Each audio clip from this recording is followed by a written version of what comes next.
Morning. Oh, good thing.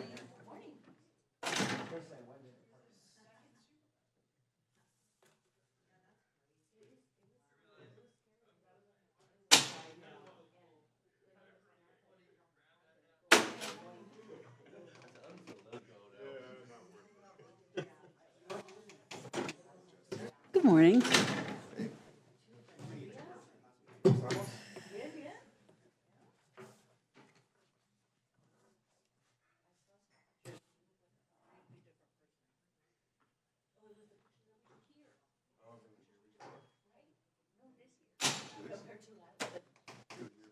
Yeah.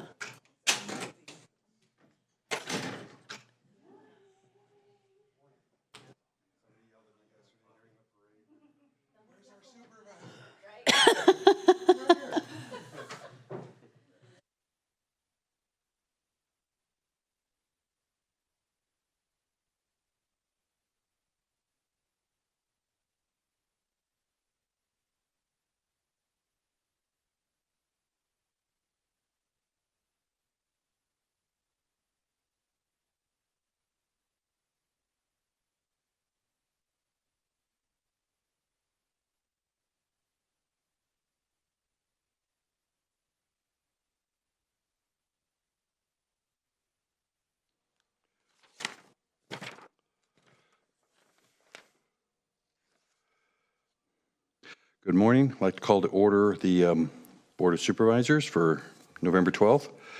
May I have the roll call, please? Yes, Chair, let the record reflect all supervisors Are this one working? Yes. I'm sorry, in the board chambers. Yep, there we go. Any additions or corrections from County Council? No additions or corrections. So we're going to call for closed session items 1A through C. Is there any public comment on the closed session items?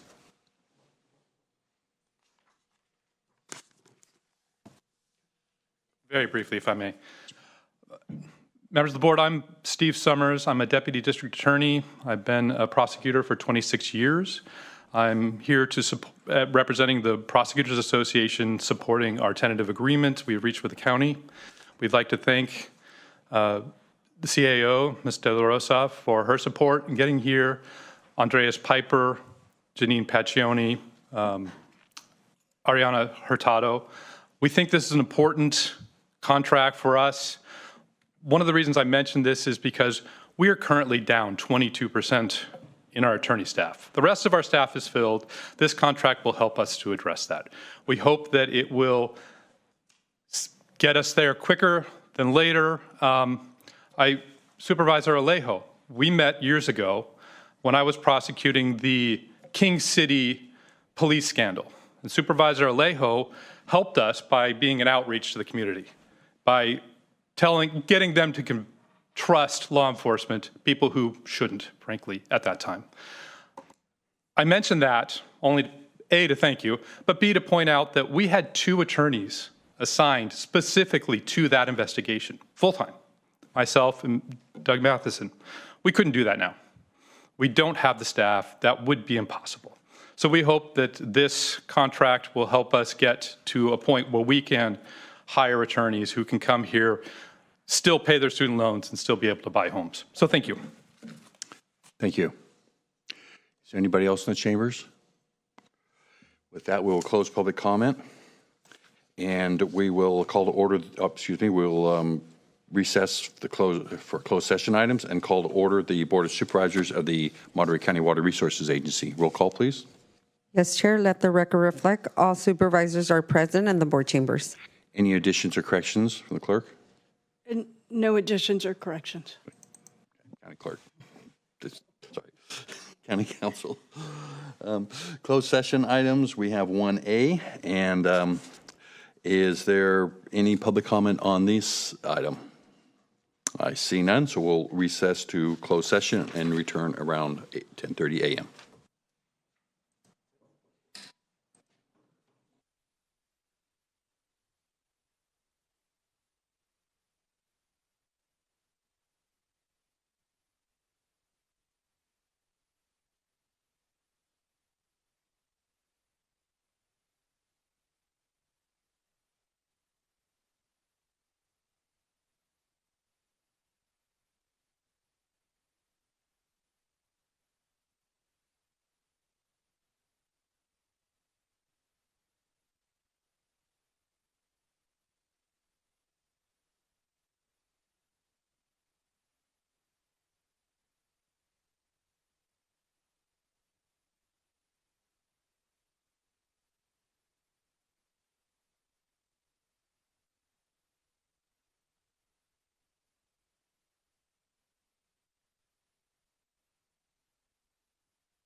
Good morning.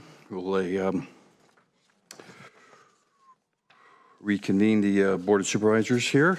May we have the roll call, please?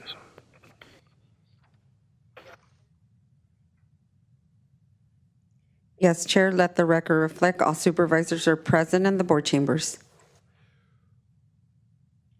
Normally, we do the Pledge of Allegiance, but we're going to wait on that and honor our veterans for a little bit later during the presentation. Do we have any additions or corrections? No additions or corrections. Okay, thank you. That will move to ceremonial resolutions, of which we have a number of them here. Is there any public comment on the ceremonial resolutions? The board? Second. Okay, we have a motion and a second. All those in favor? Aye. Aye. Motion carries 5-0. Oh, yes. Oh, yes. And, so I skipped the Spanish interpretation services here.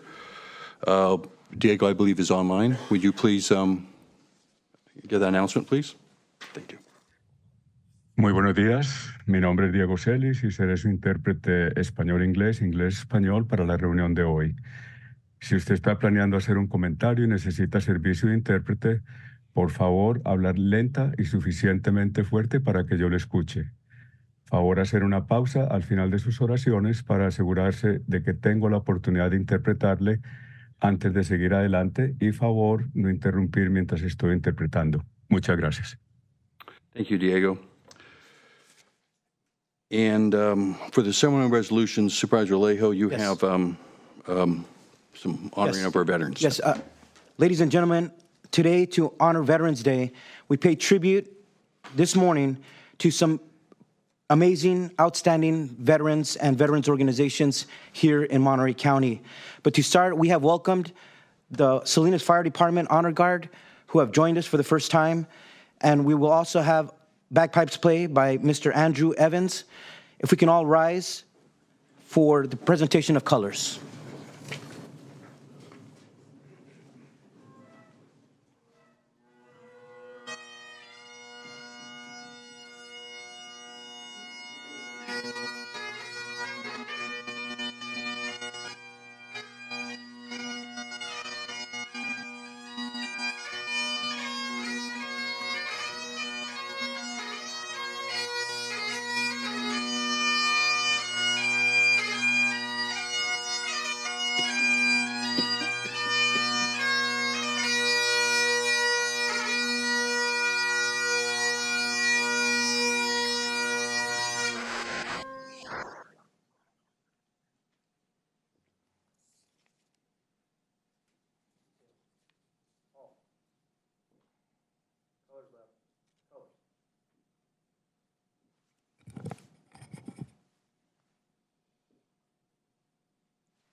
Today, singing our national anthem, we are honored to have Veronica Sanchez join us.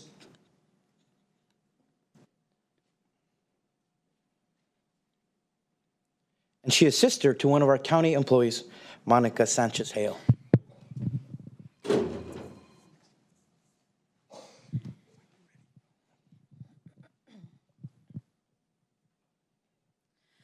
Oh, say, can you see by the dawn's early light what so proudly we hail at the twilight's last gleaming, whose broad stripes and bright stars through the perilous fight o'er the ramparts we watched were so gallantly streaming, and the rocket's red glare, the bombs bursting in air, gave proof through the night that our flag was still there.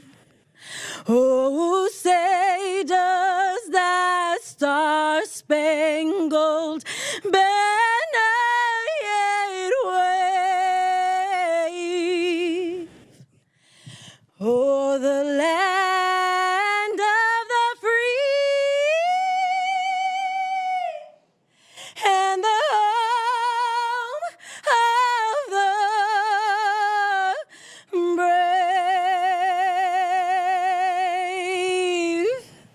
Yeah.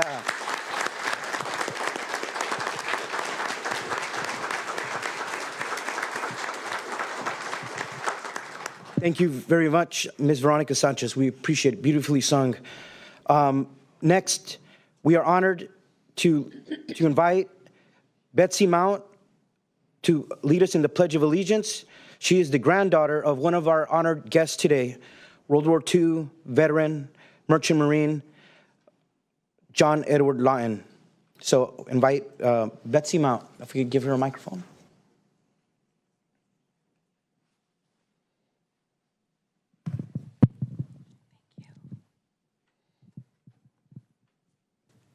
I pledge allegiance to the flag of the United States of America and to the republic for which it stands, one nation, under God, indivisible, with liberty and justice for all. Thank you very much. And we will allow our Salinas Fire Department honor guard to exit.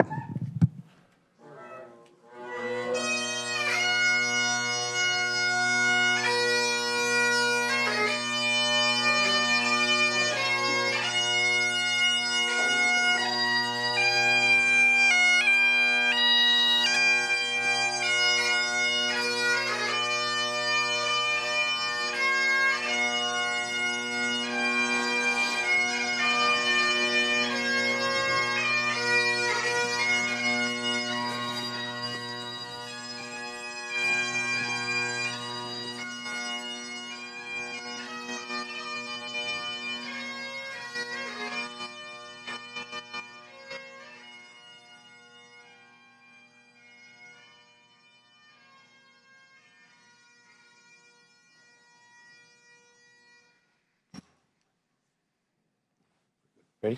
You want to proceed with the presentations? Go right ahead.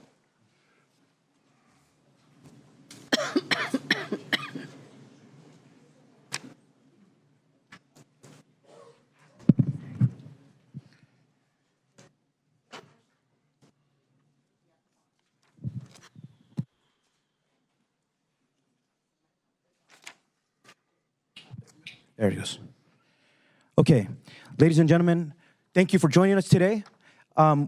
Monterey County is a county that has really paid tribute to our veterans year after year, month after month, not only during Memorial Day or during Veterans Day, but this community has really had some really outstanding events, including the Salinas Veterans Day Parade. Yesterday, the largest parade of its kind in Northern California. But today, we are very honored to have you be here to present these recognitions to 3 other local heroes and veterans organizations for their outstanding work, uplifting and recognizing the contributions and sacrifices of our veterans, their families, and our active military here in our county. So today, first of all, we want to invite Yadira Hobby, Hi Libby, and Rick Finney, who are part of our Salinas Hometown Heroes Banners program for their dedicated service to veterans here in the city of Salinas. If they could come on up.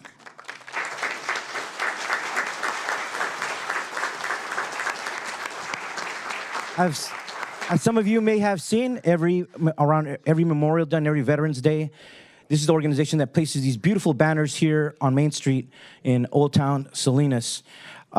This resolution that we just approved reads, so that folks who are not familiar with them, it says Salinas Hometown Heroes Banner Program was founded by the American Legion Riders, Chapter 31 members Hi Libby and Rick Finney, who were inspired by similar tributes seen across the country, their country rides. And Yadira Sandoval Hobby founded the Salinas Hometown Heroes Banner Program Committee. The Salinas Hometown Heroes Banner Program proudly honors all our brave veterans, past and present, and active duty service members, men and women, who were or are residents of the city of Salinas. This program helps bring awareness and educate our community about our local heroes who served our country, and to never forget those who paid the ultimate sacrifice defending our nation's freedoms. The Salinas Hometown Heroes Banner Program receives generous support from volunteer local organizations, private individuals, corporate sponsors whose contributions are essential to keep this program going and at no cost to the families and veterans. So therefore, be it resolved that Board of Supervisors, on behalf of all our residents, honors Salinas Hometown Heroes Banner Program and commends them for their selfless hard work, dedication to honor and recognize the heroic military service of all our veterans and active duty service members of the city of Salinas. So with that, we want to present you with this resolution. Yadira, we give him a big round of applause.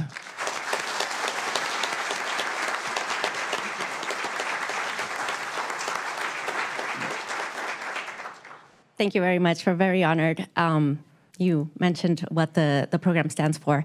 And this program started from an idea that Hi Libby, that couldn't join us today, and Rick Finney had from traveling around the country in their motorcycles, going through all these small little towns and seeing how they honor their veterans. And they brought it back and said, why can't we do it? And 3 years later, from that idea, we've honored 375 local heroes. So, thank you.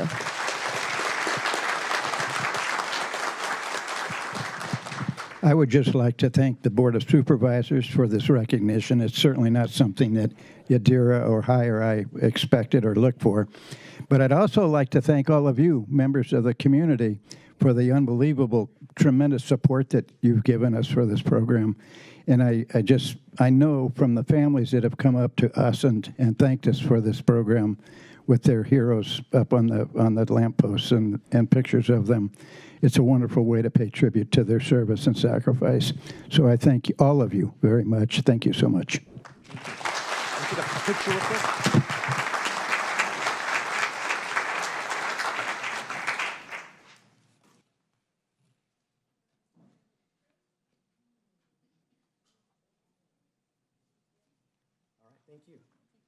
Thank you very much.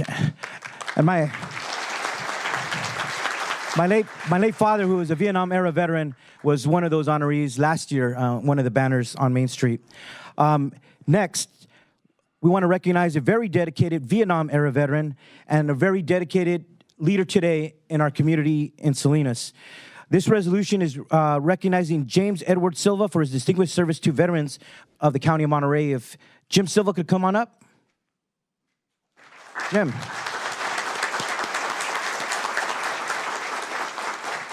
You are seeing a true unsung hero for veterans in Monterey County and a decorated veteran. Let me read his part of his resolution here.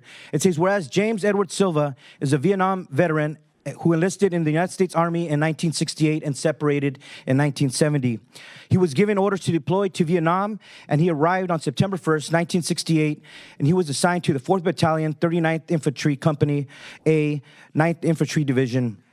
He was seriously wounded in an ambush on May 17, 1969.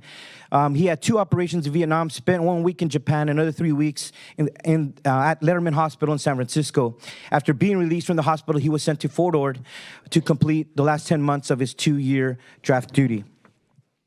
James Edward Silva was awarded 6 Bronze Star medals, 5 OLC, 4 Army Commendation medals, 3 OLC, Air Medal, Purple Heart, Good Conduct Medal, Combat Infantry Badge, Expert Rifle, and Expert Motor.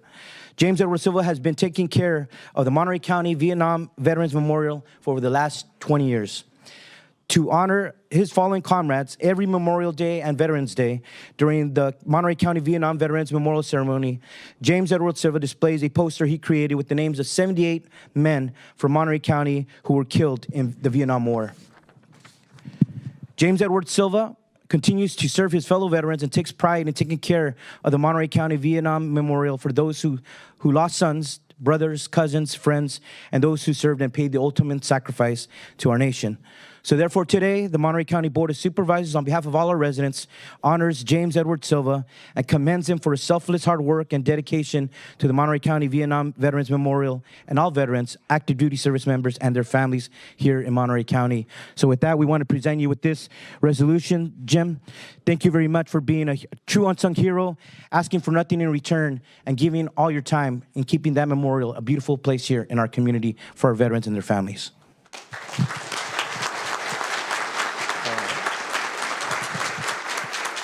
I'm not much of a public speaker, but probably most of you are looking at the audience here. I don't recognize too many faces, and I'm out at the memorial probably 3 times a week, every week of the year. I'd like to see some of you come out there and look at it, because it is not a place for people to feel sorry for the Vietnam War. It's a place to come out there. It's very peaceful, beautiful flowers. The place is just, like I said, it puts you in another world. And we have great respect for all those 78 names on the wall. I do it for my mom, for all the moms, dads, for all the family members that lost people in that war. That was a terrible war. Probably should have never happened, but it did. And all of us are still dealing with it till we leave this earth. Most of us are getting right there right now, including myself. But like I said, I just keep it going as far as I can. I'm getting fairly old now. It's getting hard for me to do it. If we got some people out there that would like to come out there, just give me a call and we can go out there and talk about it. Because to keep a place, if you want it to look nice, you got to be out there almost 2 or 3 times a week. You can't be out there just on each event during the year. That doesn't work. So I thank you for recognizing me, and I appreciate it. Thank you.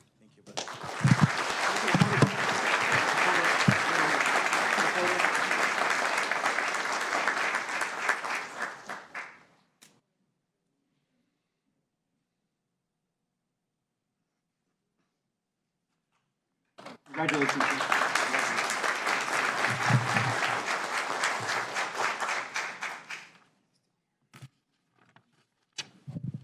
And everyone, we have a true partner here with the County of Monterey. I wanted to make sure we give them recognition. We're also very honored to have with us our Salinas Fire Chief, Samuel Clemick. If we could all give him a round of applause as well. Thank you, Chief, for being here.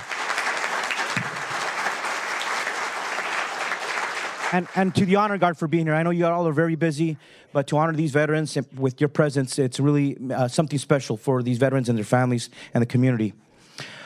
Last but not least, everyone, we are here to bestow an ultimate honor to one of our most decorated veterans from the greatest generation. I'm getting emotional even reading this. This man I met a few months ago when they were recognizing him here at the Fox Theater, and he had such a tremendous story and so much energy and so much spirit that he was a true inspiration. Said we have to bring him into these chambers here to honor him. This resolution is recognizing John Edward Lawton for his distinguished service as a United States Merchant Marine during World War II, and declaring November 5th, 2024 as John Edward Lawton Day in Monterey County. If we could have him come up.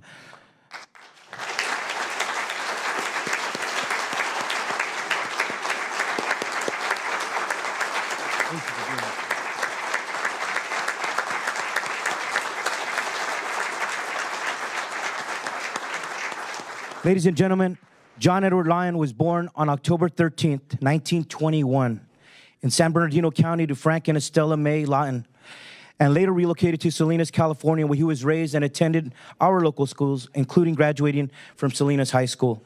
In 1941, John Edward Lyon attended Salinas Junior College, now called Hartnell College, where he met his wife, Lorna Louise Cuber. In January 1942, he received his draft notice. It was number 441, and it was the second number drawn locally in Monterey County, and it made local headlines. In June of 1942, at the age of 20 years old, John Edward Lyon and his friend, Jack Frusetto, took a train to San Francisco down Market Street to look at all the offices of different branches of military to sign up for service. They ran into an office and said, "Join the Merchant Marines." A few weeks later, they were sent to basic training at Treasure Island in San Francisco Bay. John Edward Lyon and other crew members were deployed to Okinawa, Japan, aboard the SS Hobbs Victory ship carrying 6,000 tons of ammunition, and arrived on April 6, 1945. On April 6, 1945, at 6:50 p.m., the SS Hobbs Victory ship was struck by kamikaze airplanes and sunk. He ended up in a lifeboat, saving several of his shipmates, but unfortunately, 11 of 99 crewmen were killed that day, and many others were injured. According to the National World War II Museum, between 1939 and 1945, more than 9,500 merchant mariners lost their lives, a higher proportion than those killed out of any military branch. Despite their service and sacrifice for decades, the Merchant Marines did not have any veteran status or benefits.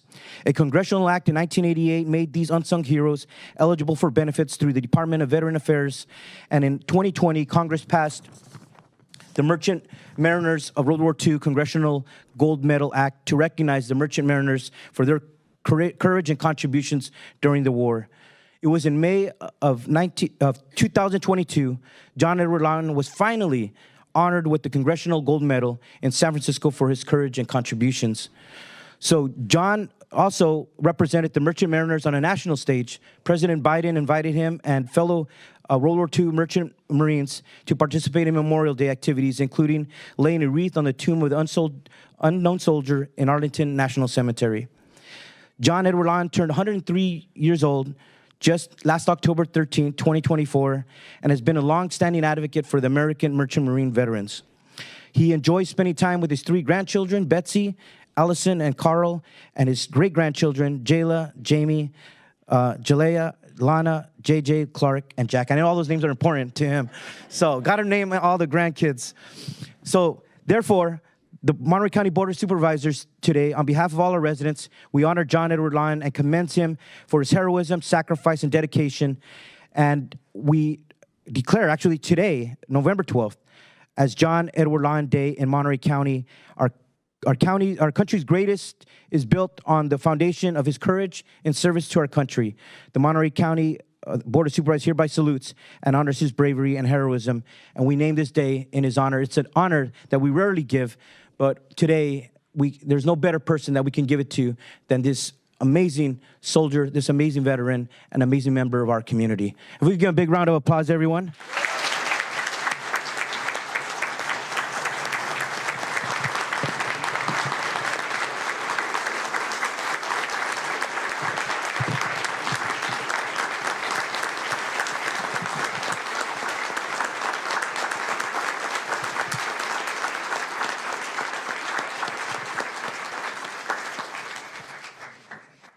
To all of you, ladies and gentlemen, I appreciate your audience here today, and I'm very much aware of having been born in California and still living in California, and I wish to continue living here as long as I can.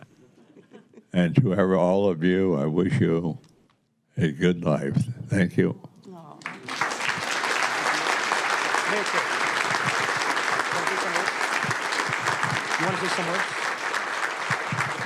Thank you to the Monterey County Board of Supervisors, Color Guard, Fire Department, nurses, physicians, doctors. I'm also a nurse. So thank you. Thank you, everybody, for honoring my grandfather today. It has been an honor to be his granddaughter, of course, because I get to live through him, through all this pomp and circumstance, and it's been an amazing journey. I'm his granddaughter, and he's 103, and we've done a lot of traveling throughout the world, meeting President Biden, going to the Arlington National Cemetery, being in a lot of parades, and just being honored, and all this has just been amazing, and it feeds his soul, and it makes him live longer. So thank you, everybody, for honoring him today. We truly appreciate you. Thank you very much, and thank you to the mayor and to the board. We appreciate it. And we have one more recognition. Even though he was born in San Bernardino County, we consider you a native son of Salinas, of Monterey County, all the way. So I invited my good friend and my good colleague, Salinas Mayor Kimberly Craig, to also present a recognition on behalf of the city of Salinas. If we give Kimberly Craig a round of applause as well.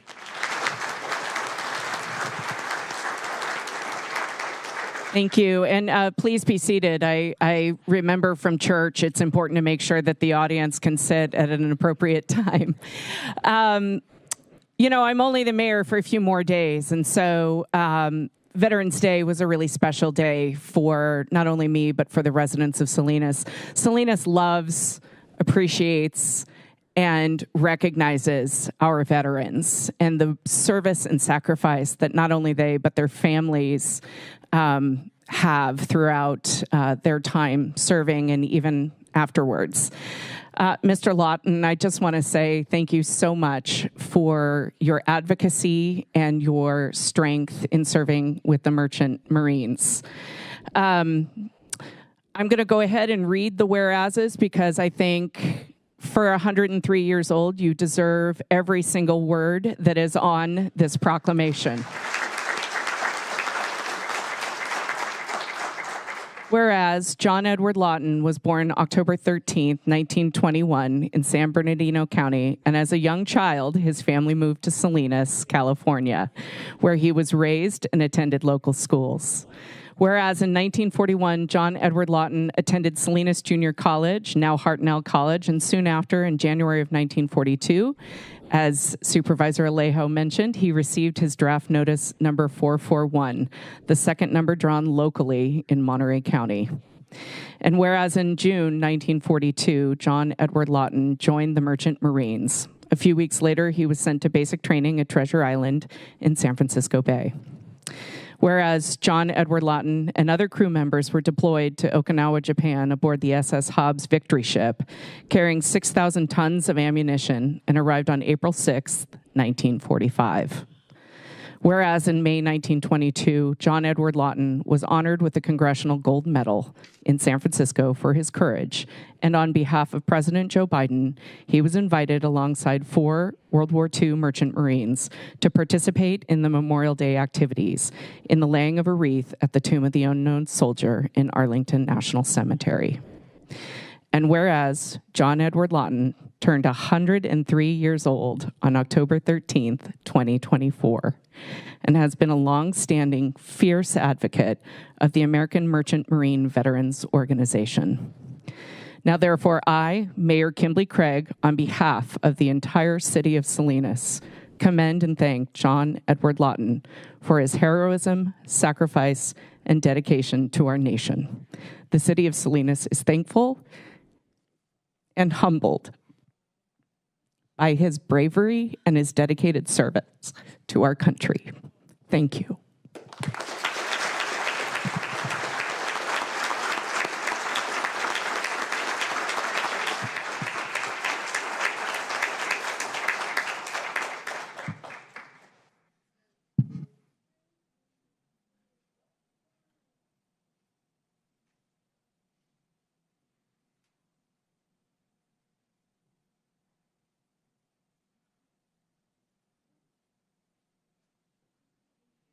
Beautiful price, sir.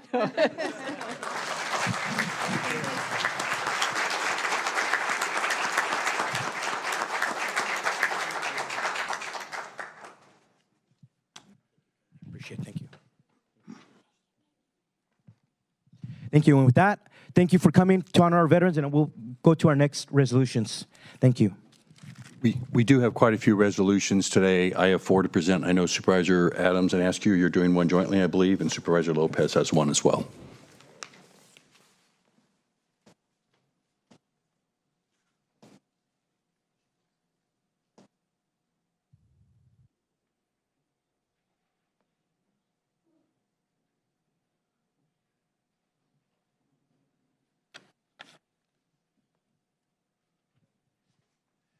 The first one I have here is for Todd Keating, wherever he is. There.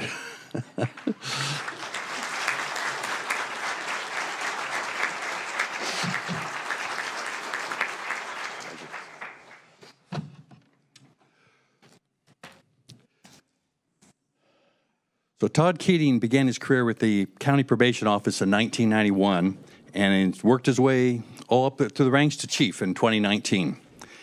And throughout his years with the Probation Department, Todd has demonstrated dedication to its mission, the rehabilitation and reintegration of adult and juvenile offenders into the local community, and the protection of the rights of victims of crime while serving and supporting the Monterey County Superior Court. Todd has served as chair of the Children's Council and the Community Restorative Justice Commission, the Juvenile Justice Coordinating Council, and the Community Corrections Partnership. Todd has been recognized for his commitment to preventing and diverting youth from the criminal justice from the criminal justice system to working with families in unification of restorative justice practices. And we really appreciate all that you've done over the years, Todd. So it's really an honor to give you this resolution, and in gratitude for your service to this county and to the people in here.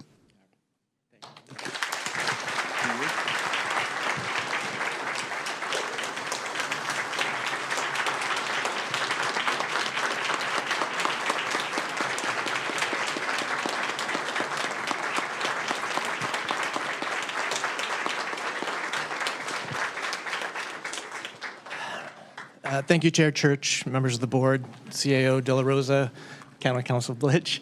It really has been my honor and privilege to be a part of the county family, and but really my proudest achievement, I suppose, is just being a member of the probation department, several of whom are here right now, and I just want to thank everybody. You've made my career outstanding, and I can't thank you enough. Thank you.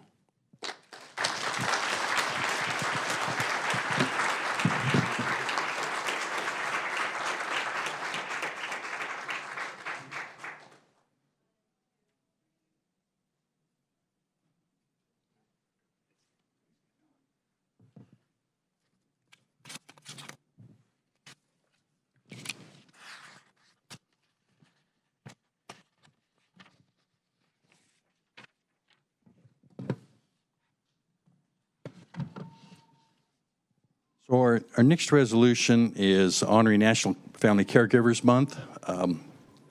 Nick Lato, or whoever is also here representing. It's a lot of people, so it's hard to pick out where oh, okay. There we go.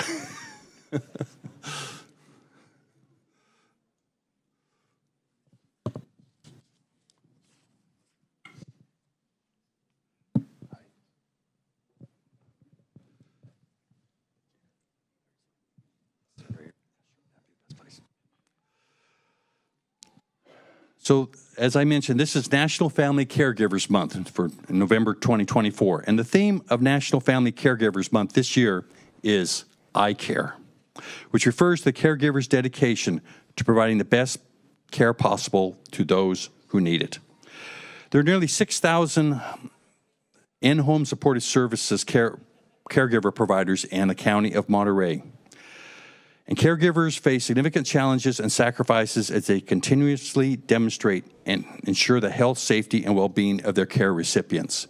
The one thing that we know is that we are living in a society that is aging, and eventually we all need to have care. And these people are there when we really need it, at the end of life, when you're in difficult times, and we're really, really grateful for everything that you do, and a really, really essential service that is too often ignored. So with that, I want to present this resolution to you on behalf of Monterey County and people of Monterey County, and with much gratitude.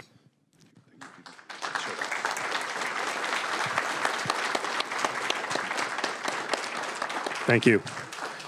So the in-home supportive services program is one that allows the aging and disabled population to live safely and with dignity in their own homes out of institutionalized care.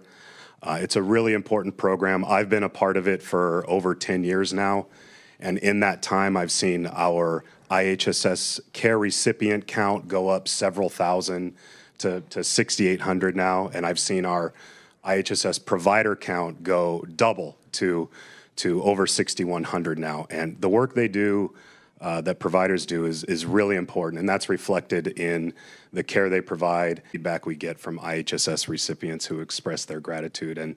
And besides accepting this resolution on behalf of all of the IHSS providers that we support, I'm also looking forward to the further resolution for our IHSS Provider of the Year, Maria Inez Diaz de Carlos. Thank you.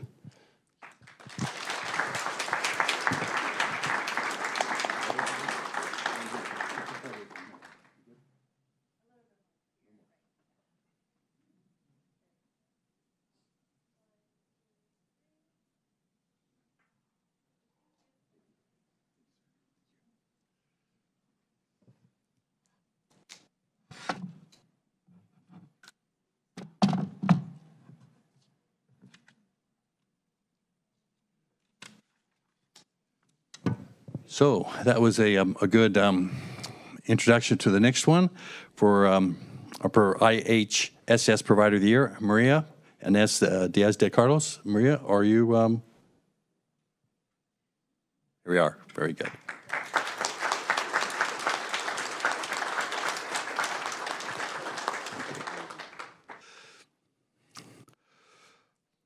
So as mentioned, there's 6,000 in-home supportive service providers in the County of Monterey, over, as Nick pointed out, more than that.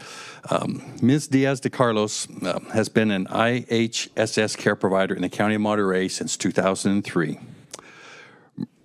Maria began by caring for a family member and was inspired by that first experience to extend her caregiving skills to strangers in need. Her career has been a model of what it means to serve as an IHSS caregiver.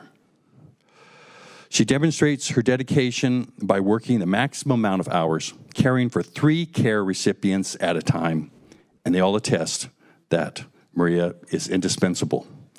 Your dedication, your work is, again, as I mentioned earlier, is really essential and critical, and it's really a great honor to be able to give this to you for all that you do. Take yours? Okay. Well, take your picture.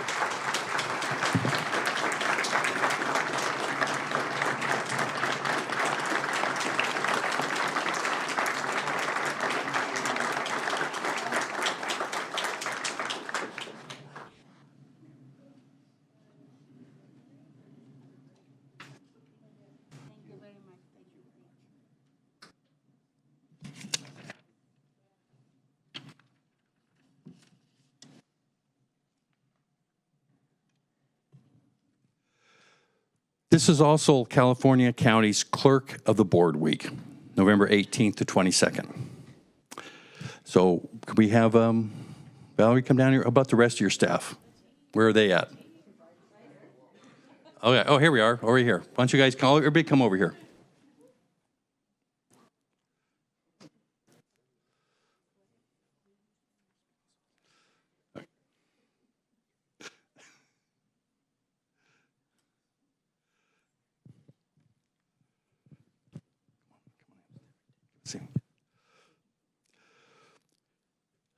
So for those of you who aren't a supervisor, let me just say the clerk of the board performs many legally mandated functions that protect and preserve the rights of citizens to open and accessible government, but they're also really essential for us to do our work, and I know all of my colleagues would attest to that. The duties of the clerks of the board are time-honored. Clerks have long pledged to maintain neutrality and impartiality in government. So, today we're going to recognize, in particular, the County of Monterey Clerks of the Board, Valerie Ralph, and her staff. Caitlin isn't here, but Caitlin Campos, Margarita Hernandez, Iracema Lopez, Vicente Ramirez, and Emmanuel Santos. And I really want to emphasize that I know my function, what I do, and what the rest of the board does here rests very much and depends upon the clerk of the board and what they can do for us, and they are doing an exceptional job. So I want to have pass and let you say a few words, but also we're going to want to have the board come down here for pictures as well. Yes, thank you. We're very honored to receive this award. We thank the board and our CAO and our county council for recognizing us. We are a small office. However, we try to provide the best customer service to everybody, including our supervisors, as well as our external customers. And again, we do appreciate this recognition, so thank you.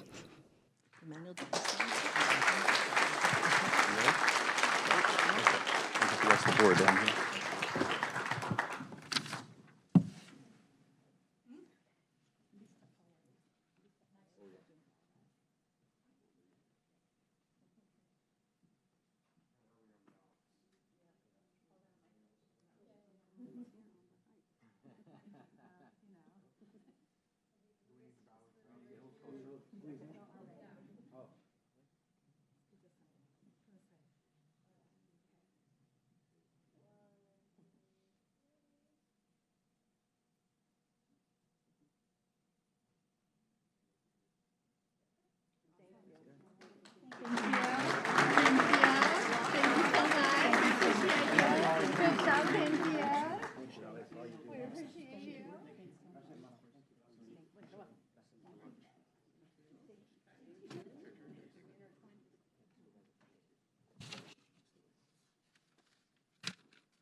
All right. Is Lenora with us? Come on over, Lenora. So we often say when we do resolutions at retirement, we talk about a lifetime of work. And I just want to share, as I read through this resolution a couple weeks ago when it was first sent over to me, it's literally my lifetime. You started in July of 85. I was born in October of 85. What also spoke to me in this resolution is where she did her service to our community. You all have heard me speak repeatedly about the needs in South County. And a lot of us talk about trying to get services there. But Lenora started there and never left. She committed her heart to making sure that every resident in this county received the service that they deserve. So as she achieved 39 years of service and heads into retirement, I want to read you a couple of these whereases because her commitment to our community shines in this incredible document, which is a resolution from our full board recognizing her at this point of her retirement. Lenora, it says here that you've served the people of Monterey County for 39 years, having been hired on July 11th, 1985 in the Community Benefits Branch as an Eligibility Worker 1 in the King City office. You were promoted to Eligibility Worker 2 and 3, and then Eligibility Supervisor. As I read through this, there's so many acronyms about the incredible different departments and aspects of the different department needs that you stepped into, including the IT space, the help desk. But as I looked at this and looked at what your department wanted to say about you was creating a smoothly run and highly functional and well-trained unit. You made sure to pass on your lessons and made sure the department ran extremely well. So today, as you retire, we thank you for your commitment and your follow-through and your service to our community. Thank you for being there for our communities and your service. I want to hand you the mic and see if you have any words to share. Thank you. Thank you, everyone. It's been a pleasure serving Monterey County, not just the department, but the whole county. I worked across the areas. There's one section that I did not touch on the resolution, or that it didn't touch on, and that was working for Management Council for over 10 years. I served in different capacities in the Management Council, and I see one of my, and I'd just like to say that it was a very nice, fun career that I had here. I started at 22. I didn't have a family. I was not married. So now I have all three. And it was a pleasure working for social services. I met so many people there that it's incredible, all of the work that they do to serve our community, and I was part of it, and I thank everyone. A round of applause.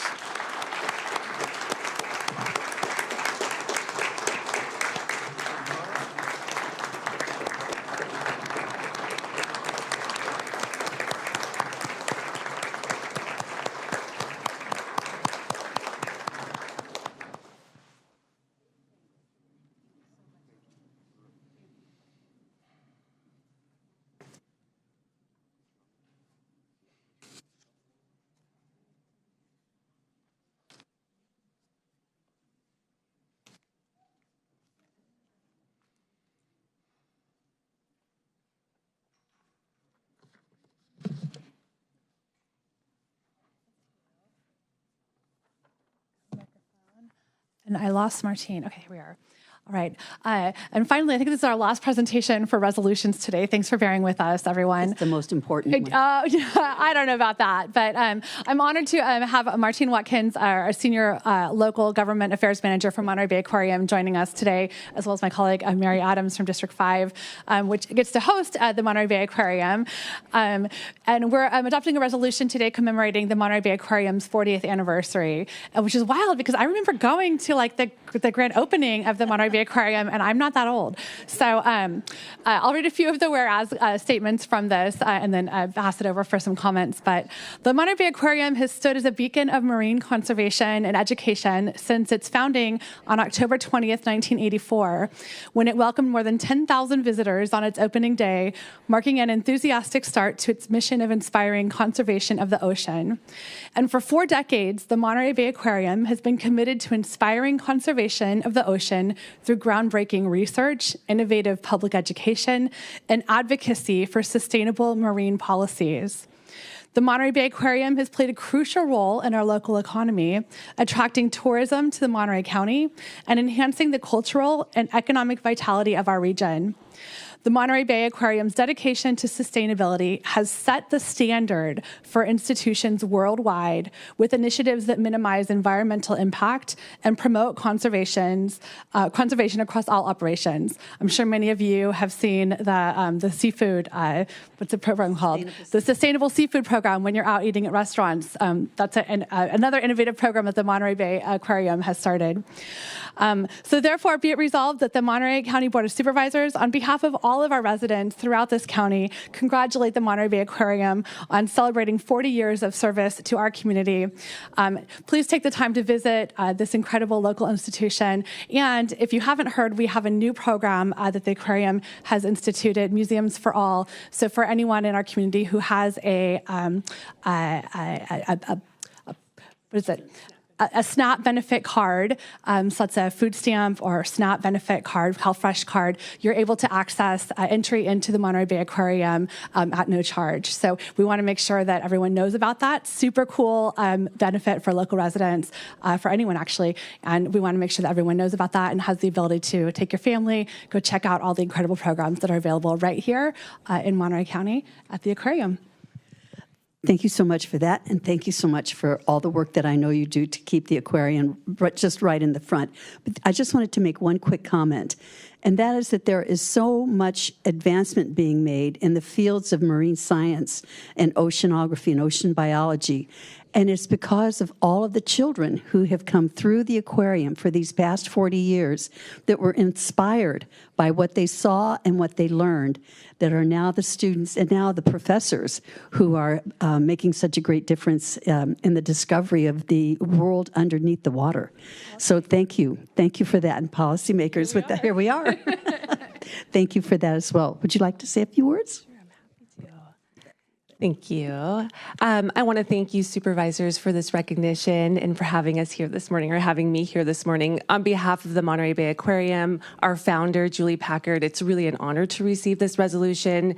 We're so proud of the organization that we have and being part of the Monterey community and the county, and just listening today, knowing that we just play a role in so many things that make this community so vibrant.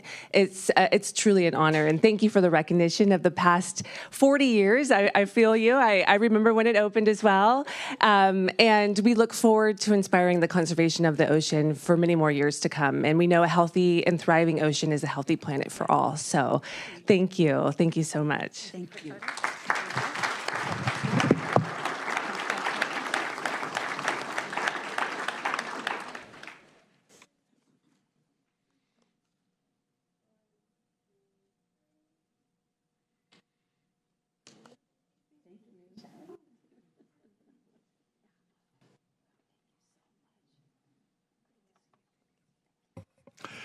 Thank you. I believe we're done with all the presentations now, so we'll move on to appointments. Is there any public comment? We have two appointments. Are any public comment on these two appointments? Move approval. Second. First and second. All those in favor? Aye. Aye. Motion carries 5-0. Thank you. That will move on to the consent calendar, which we have items 28 through 87. I'm going to want to comment on 43 and pull 44 for a separate vote. Is any other of my colleagues have any items on here that they would like to comment or pull?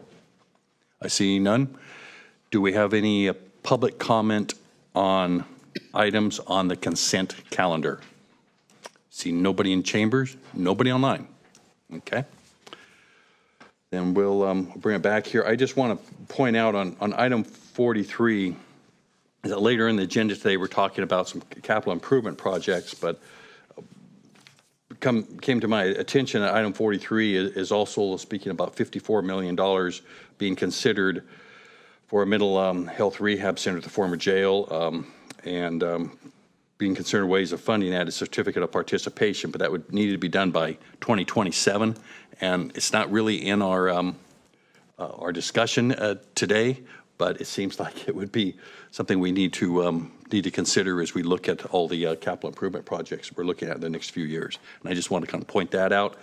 The other item is I'm going to ask for a pull for a separate vote is on 44, and that is on the waste management contract. So I guess we can look at all the items except for 44. Do you have a comment, Supervisor? I was just going to make the motion. Okay, that'd be good. First. On 43, to your point, this question for our CAO, because I know our assistant CAO, Deb, was supposed to come back with some financing options for all the entire area. Is this separate, or is that presentation still going to come back to us? That is part of what's scheduled this afternoon. It is part of the afternoon presentation. It is. Yeah. This will be in there? It'll be the MHRC is part of it. Okay, so this. So MHRC is Mental Health Rehabilitation Center, and that is part of the discussion. So I don't know if we maybe delay the vote on that until the afternoon. That'd be great. Yeah. They could go together. That would make a lot more sense to do it that way. So we. So I'll make the motion to move consent less 43 and 44, knowing that we still have to go to public. Second.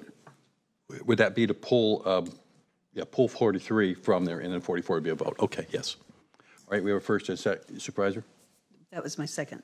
Oh, that was your second. Okay, you're the one who made the second. Thank you. All right, all those in favor of the consent calendar minus 43 and 44? Aye. Aye. Opposed? There are no. It passes 5-0. I'll give you a motion on 44. All right, a second on 44, and as expressed, I'm going to be voting against this because I do not think we should be bypassing the competitive bidding process for the waste or management, contract. Yes, go ahead, Supervisor. Just curious, I know that as part of the discussion on that question, we are engaging in dialogue, and I just want to make sure that you are actively in that dialogue and getting the concerns that you'd raised about the current contract addressed. I just want to make sure that to the degree that you're able to share, are you feeling like your concerns are being heard in the process as it's proceeding currently? I'm not directly involved into those discussions, but I kind of know a little bit what's going on, and I believe that some of those concerns are being addressed on what needs to be in that contract. But this is actually right here. It's not the contract itself, but changing the county code so that we can bypass the competitive bidding, which is what my opposition is on this. Okay. I can't ask you that question outside of this public meeting, so I was curious and wanted to make sure that the concerns that you brought up at our last public meeting were being heard by our county staff as the conversation continues. I am hopeful, but they are being heard. I'm hopeful, so Okay. we'll find out December 3rd or 4th. Okay, all right, thank you. Thank you. All right, I guess we're done. We put this to a vote then. All those in favor of item 44? Aye.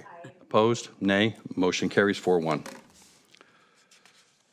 And let's see. We then move to general public comment.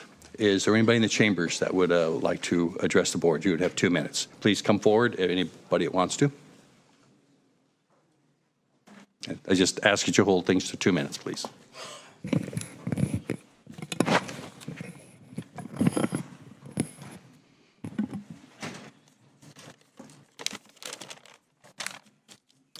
Good morning, Board of Supervisors and community members. My name is Chris Carrillo. I'm a family medicine doctor with the county since 2018, who was recently fired. I'm joined by other physicians, clinic staff, patients, and community members to protest the actions of the clinic services leadership, which includes my termination. My parents are from Mexico. I was the first one in my family to go to college. It has been my goal to take care of this community where I was raised, and doing so has been the most rewarding part of my career.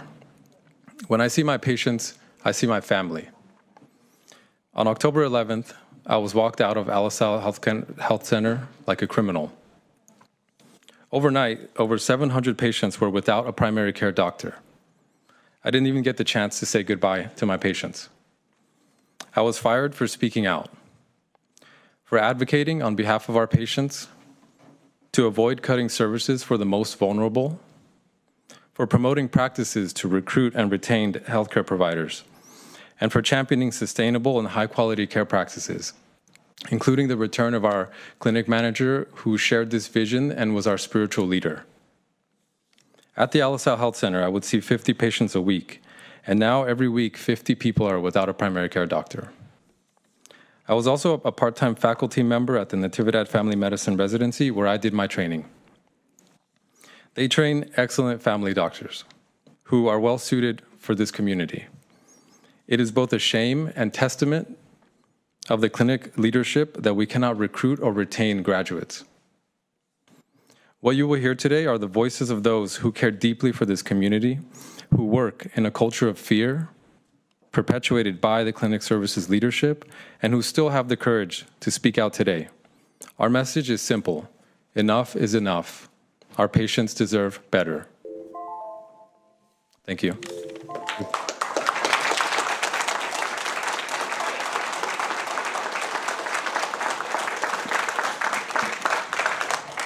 Good morning. My name is Sandeep Gupta. I'm a family physician providing HIV and primary care services to the most vulnerable of this beautiful county. I'm very grateful for this county that has given me my professional career since I started in residency in 1995 at Natividad. Thank you all for your leadership.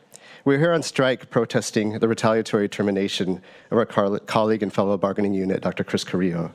Specifically, we ask for his immediate reinstatement and a comprehensive, rapid investigation of retaliatory practices within the health department.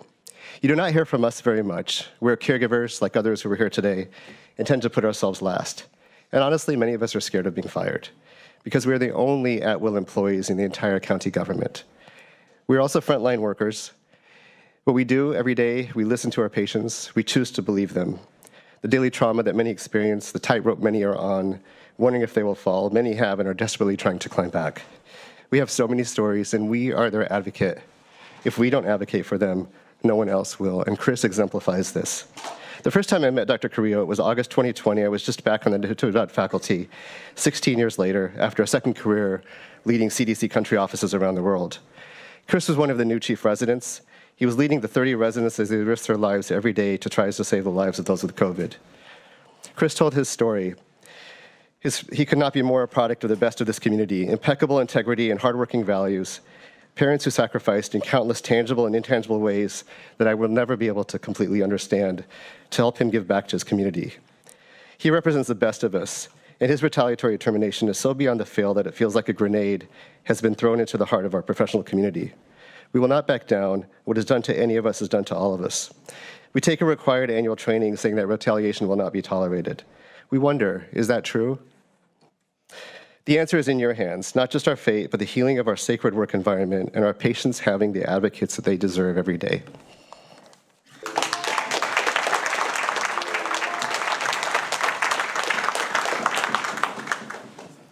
Good morning. My name is Dolores Peña. I am a family medicine physician at Alisal Center, the same clinic that Dr. Carrillo was terminated from. I'd like to use my 2 minutes today to give a voice to the people most affected by his termination, the patients. Nada más me mandaron un mensaje, pero no sabemos el motivo, la razón por lo que lo despidieron. ¿Qué fue lo que pasó? Lo que quiero es que regresen a mi doctor Carrillo. They just sent me a message, but we don't know the reason why they fired him. What happened? What I want is my Dr. Carrillo to come back. Mis dos hijos perdieron su doctor de cabecera. Ahora no tienen doctor asignado. Por favor, regresen al doctor Carrillo. My 2 children lost their primary care physician. Now they do not have a doctor assigned to them. Please return, Dr. Carrillo. No tengo doctor de cabecera, solo soy paciente de la clínica. I do not have a primary care doctor. I am only a patient of the clinic. Estoy embarazada y el doctor Carrillo ya no trabaja en la clínica Alisal y quiero que regrese porque no tengo quien me atienda y el doctor es el único que me entiende y habla el español. I am pregnant and Dr. Carrillo no longer works at Alisal Clinic and I want him to come back because I have no one to take care of me and he is the only one who understands me and speaks Spanish.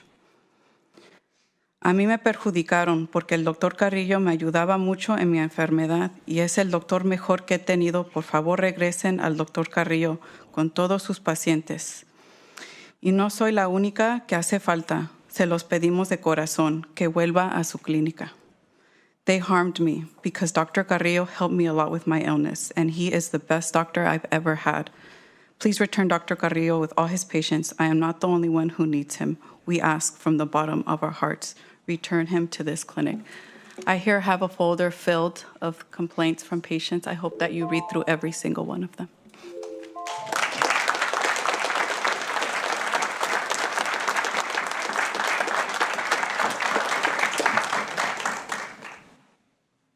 Hi, my name is Rick Fedek. I live in Salinas. I do not work for the clinic. I do not know Dr. Carrillo. But this is an issue of fairness.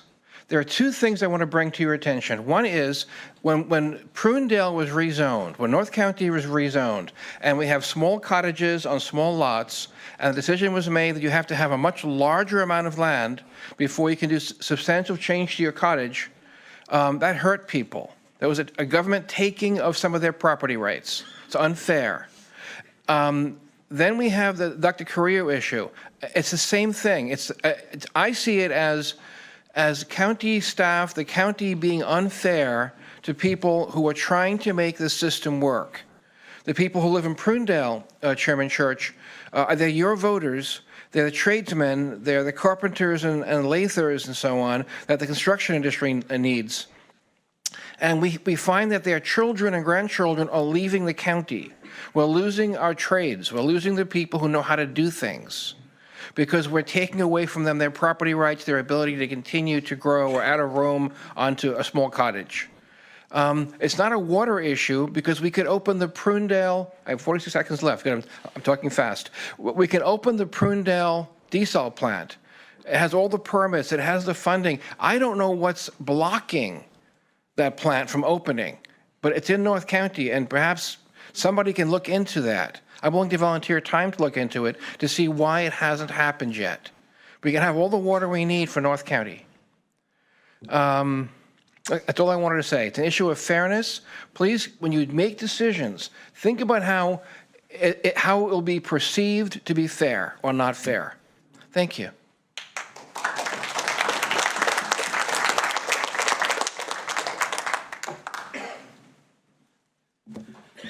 Good morning, Supervisors. My name is Jose Guerra. I represent Monterey community, and I'm here to say that we have many, many patients in my area that depend on this kind of care. For a institution, I'm going to call you an institution because that's what you are, to let this happen, to let a great, great doctor that I met 2 years ago that cares for a lot of elderly people, a lot of young people, he doesn't discriminate. He is invariant with everybody around him. And he is an angel. We need to stop doing tactics like this where supervisors have been there too long in their position and they don't know how to do their job. So when someone comes around with a great invention, experience, and care for people and lets them know, they get offended. Don't get offended. You're all paid. You know, it's your job. Don't get offended. But please do not use these tactics to get rid of people. That is wrong. And I hate to say it, but it's all in your hands. You need to do this. You guys need to be better than that. I met this gentleman 2 years ago. Great guy, influential, young, inspiring, a person that can make change in our community. We were down 68% in our county in doctors. We have no doctors available. But you're going to fire somebody because you got a little offended because he told you how to do your job or he made a recommendation you didn't like? You know, you guys should all be there supporting him.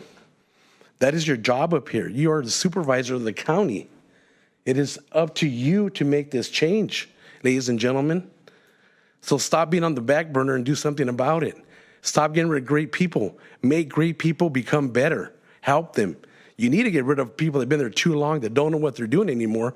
And that it's just this paycheck has been a system they've been through. So I thank you very much. And Mr. Alejo, hope to have a meeting with you soon, sir. Please give me a call. Jose Guerra. Monterey, gracias. I got your number, sir. Answer it. Gracias.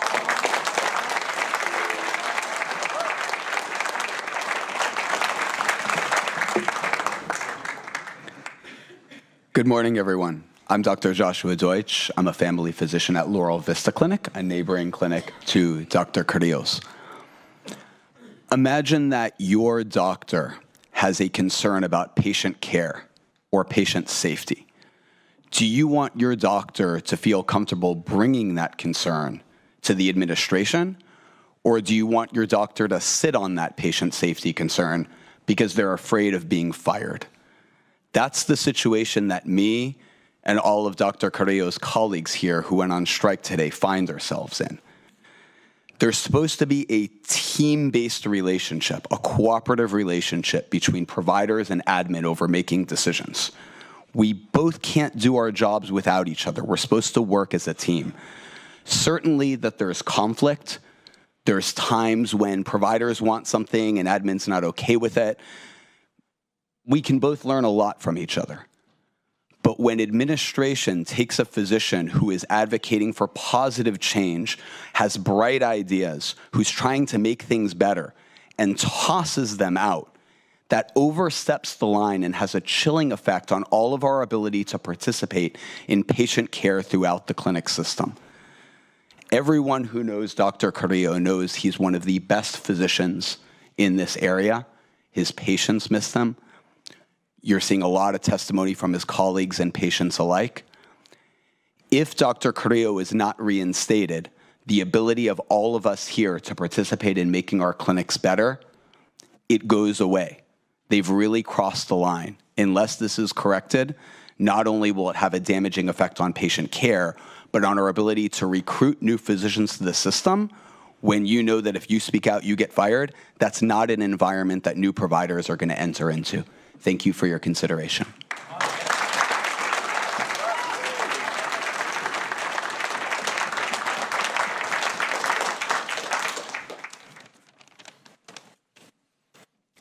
Good morning. My name is Ivan Marquez. I'm a pediatrician. I've been working at Laurel Pediatric Clinic for the past 2.5 years. I'm here today because, like many of my colleagues, I am concerned that Dr. Chris Carrillo was fired in retaliation for speaking out about managerial decisions that were negatively affecting the quality of care provided at our clinics. The decision to terminate Dr. Carrillo's contract without due process raises several ethical concerns. First, firing a doctor for speaking up in support of his patients is unjust. The message that this act of retaliation sends to all of the other providers is to be afraid to speak up in support of our patients. This work environment is not conducive to providing high-quality medical care. Second, Dr. Carrillo was walked off the job with little consideration for his 700 patients. Each one of those human beings, among the most vulnerable residents of our community, had their access to life-saving medical services limited by administrative decisions that did not take into account the clinical implications. Third, Dr. Carrillo is a prominent leader of the Unit U bargaining team, and he was fired in the middle of our first contract negotiation, in which at-will employment, ending at-will employment, is a top priority. His termination under these circumstances raises several concerns about the good faith of the county's negotiating team. We respectfully ask that the board consider reinstating Dr. Carrillo, and more importantly, to uphold the county's obligations to all of our patients and the care that they deserve. Thank you.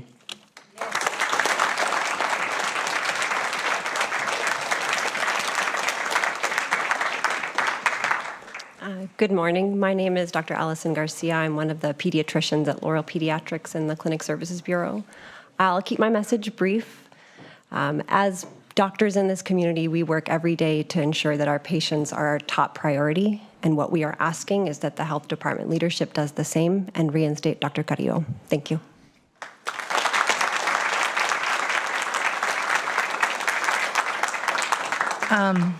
My name is Minerva Perez Lopez. I'm an associate program director of the Natividad Family Medicine Residency. But most importantly, I am the daughter of immigrant Mexican parents from Zacatecas who settled on the east side of Salinas. Go Trojans, Jose Guerra. Woo! My father was a man with a second-grade education who provided my brother and I by working in the fields for over 38 years like our patients. And along with my mother, always set the example of helping those in need and fighting for those who do not have a voice. As I chose my own path and was privileged to pursue a career in medicine, it is no accident that I gravitated towards family medicine. My mission has and always will be to work with communities in this county to help speak for those that don't have a voice. My history and commitment with Natividad is a long one. I was born at Natividad in a busy waiting room in a labor delivery unit because my mother was not able to communicate due to language barriers many, many years ago. After completing my education, I returned with my own young family, and for over 20 years, I have been fortunate to have trained, worked, and now trained the next generation of family physicians here at Natividad, which number over 150 doctors. Can you stand up if I've trained you?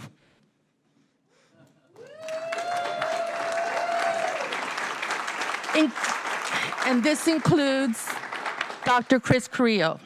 Dr. Carrillo was an exemplary resident physician and trained here during COVID, one of the most difficult times for physicians, especially resident physicians. He was chosen among his fellow residents and faculty to serve as chief resident for exemplary medical care, leadership, and advocacy skills. When he decided to stay in our community, it brought me great joy that my goal to train and retrain residents who were mission aligned and shared the values of my parents. I'm going to continue. No, I'm sorry. You have 2 minutes. We have to. Okay. There's a lot of people to speak, and I can't, if I let you go, then I have to let others. Thank you. Please have the next one.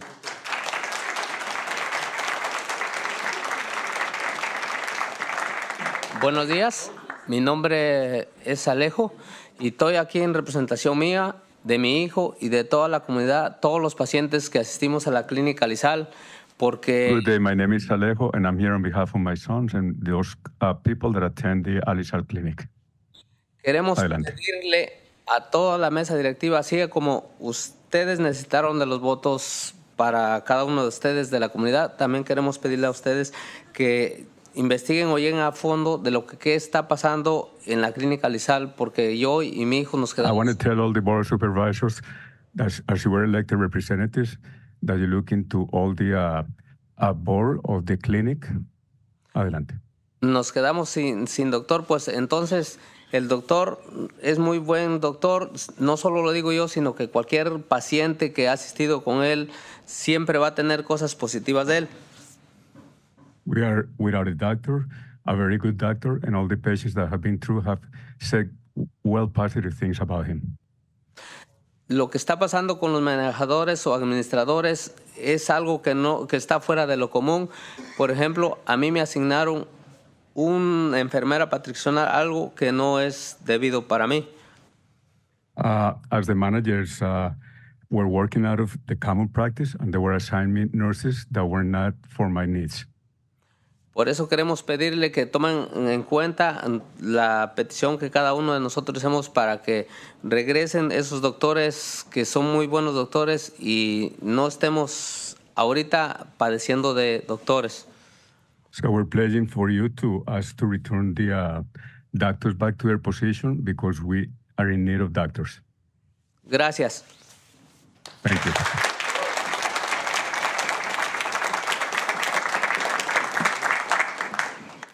Good morning. My name is Christina Zaro. I am a family physician and associate program director for the Natividad Family Medicine Residency Program.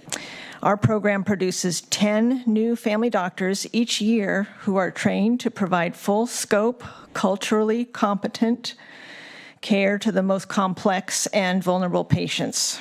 They learn these skills at Laurel Family Practice, which is a health department clinic. This makes them ideal candidates to continue their practice within the health department. Dr. Chris Carrillo was one such candidate.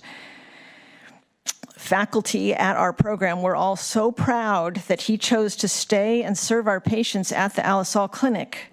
We knew that he was entering a system in which communication with management would be difficult, so we were proud of him when he chose to advocate for physicians instead of leaving in frustration like so many more before him. I am here to strongly protest the termination of employment for one of our most brilliant and caring colleagues. As faculty at the residency program, we work hard to retain our graduating residents. Dr. Carrillo spent the last 3 years serving our patient population. He was terminated in a most demeaning and disgraceful manner in front of his staff and patients. I am here to protest this example that was made of him when all that we can understand about the reason for his firing was only that he was requesting health department leadership listen to the physicians.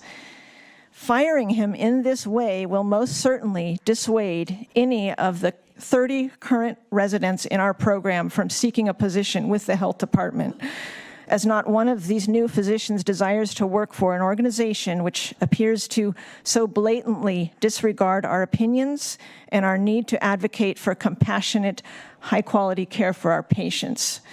It is a shameful waste of a valuable resource. Thank you.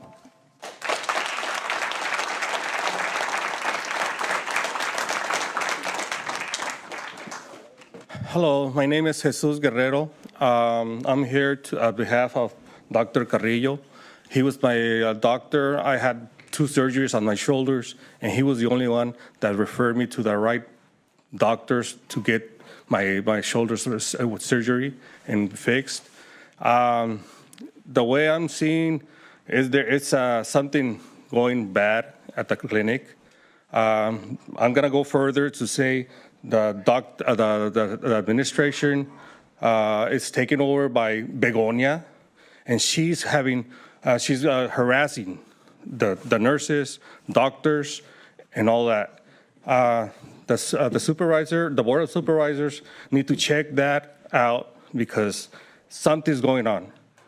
Either they're letting her do all that stuff, and I heard the nurses that have had, a lot of encounters with her, and they're in a bad shape right now. But Dr. Carrillo is the only one that hears people, helps people, and it's taking the time to take care of the person, the clients, the people that go to the Alisal clinic. So that's it I'm gonna say.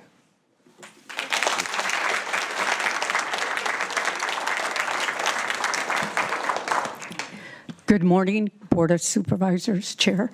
My name is Gloria de la Rosa, and I'm here in support of Dr. Carrillo. I'm protesting. I am just very, very concerned about how the process happened and also about the residents of the Hebron Heights area, Laurel Heights. All these residents, they attend the Alisal Clinic and the other clinics that you have within the county. And I received a lot of phone calls on the firing of Dr. Carrillo and not being served right now. So you should be very concerned, like I am, and the rest of the public here, that our patients are not going to be served. But not only Dr. Carrillo, but what's going to happen with the rest of the doctors, residents that are here today in support. So I ask you, please make the right decision. Management needs to sit together with the physicians and come up with a solution. Please, our residents need health care. We cannot lose any more physicians. We are short of physicians, not only countywide, but nationally. So please listen to the physicians, the residents, your community that you serve. Thank you.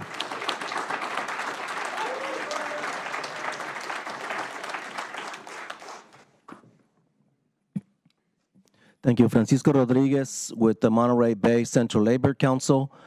We have over 80 affiliated unions representing over 36,000 members, some of them that are behind me and here in support of Dr. Carrillo. We have 4 very specific demands. Number 1, reinstate Dr. Carrillo for the many reasons that you have already heard. Number 2, provide voice in patient care so that our doctors, your doctors, can do a great job with their patients. Number 3, investigate the health department and their retaliatory and continuing intimidating practices. And number 4, remove at-will status for these doctors. We know and we expect this type of behavior from corporate anti-union people. You are not corporate. You are not anti-union. Please do the right thing and support our doctors. Thank you.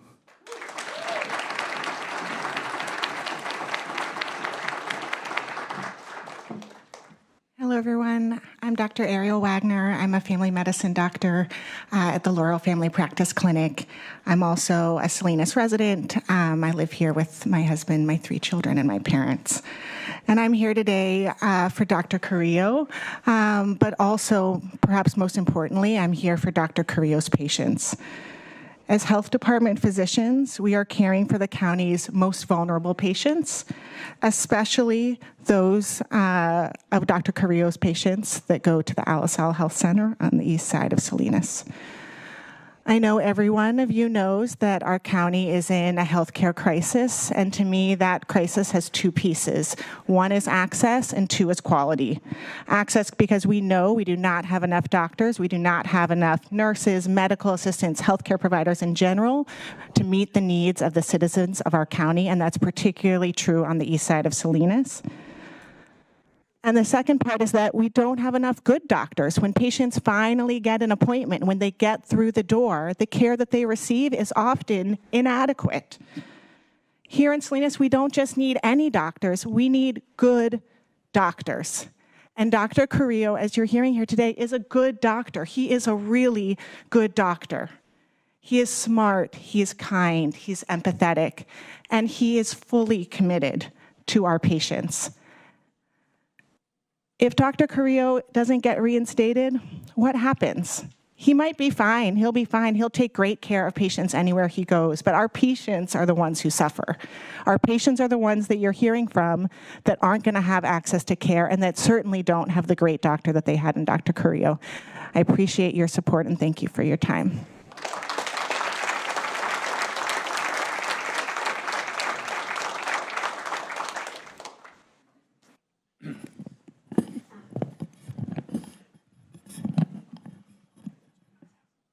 My name is Dr. Charles Limbach. I worked as a physician in the health department clinics for 30 years, retired last December. I worked under 4 directors of health, 5 division chiefs, and probably a dozen or so clinic managers. I have never seen anything so overtly vicious. A fine young physician, well-trained, his career now in ruins. A major shift occurred in the management before my wife and I, Dr. Sarah Lyon, retired last December. Being familiar with these people, we could see trouble coming. We gave direct and detailed warnings to county HR on our exit interviews in February. Having selected Dr. Carrillo as my doctor, I had the occasion to return to this clinic in September for treatment. Things were clearly deteriorating, and I sent another written warning to HR. 3 weeks later, Dr. Carrillo was terminated. No reason given. The board should inquire why, after being warned months ago by senior clinic physicians with combined services of over 60 years, that the appropriate authorities did nothing. So here we are, 700 underserved patients from East Salinas now find themselves cut loose. Some are undoubtedly complex, lacking psychosocial support, and will get lost in the shuffle. Overworked clinicians are being forced to patch up the holes. Thousands of revenue dollars generated by Dr. Carrillo are lost. A strike now going on will cost thousands more. And the cherry on top, the county is paying thousands of dollars to lawyers who have said about splitting hairs about the legality of a strike and concocting alibis for the health director and her hand-picked staff, when it's obvious from a mile away this whole thing, why we're all here today, is nothing but an ego-driven vendetta. Putting innocents in harm's way while wasting everyone's time and money to justify indefensible actions needs to just stop. This is a stain on county clinic. This is a stain on the health department. This is a stain on county governments in general. Thank you. Thank you.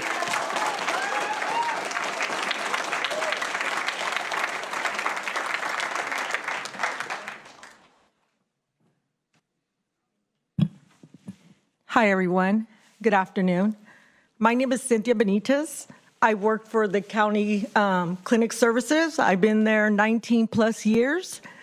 I'm also an SEIU 5-2 member and steward. And I'm here today to support Dr. Carrillo on this injustice. Enough is enough. Our staff, our clinic services is really in a bad time right now. We need better leadership. We need leaders that will make our clinics strive. Right now, we're not seeing that.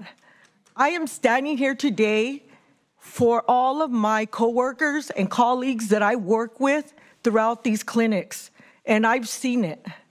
I've seen the retaliation, I've seen the bully, I've seen doctors leave, I've seen people get fired. Enough is enough. We cannot work like this. We can't work in an environment that's going to affect our patient care in our community. We are also the community. So I think that you guys need to really take a look at the leadership and do your job to fix these problems within our clinic, because it's not going to go away. I'm standing here, and I don't know in a week and so that I may get retaliated on. So, you know what? Now, all the employees in these clinics are watching their backs. They're going to work with anxiety, and it's causing a lot of health problems. So, I beg you guys to really look into this. And like I said, enough is enough. And Dr. Carrillo deserves better.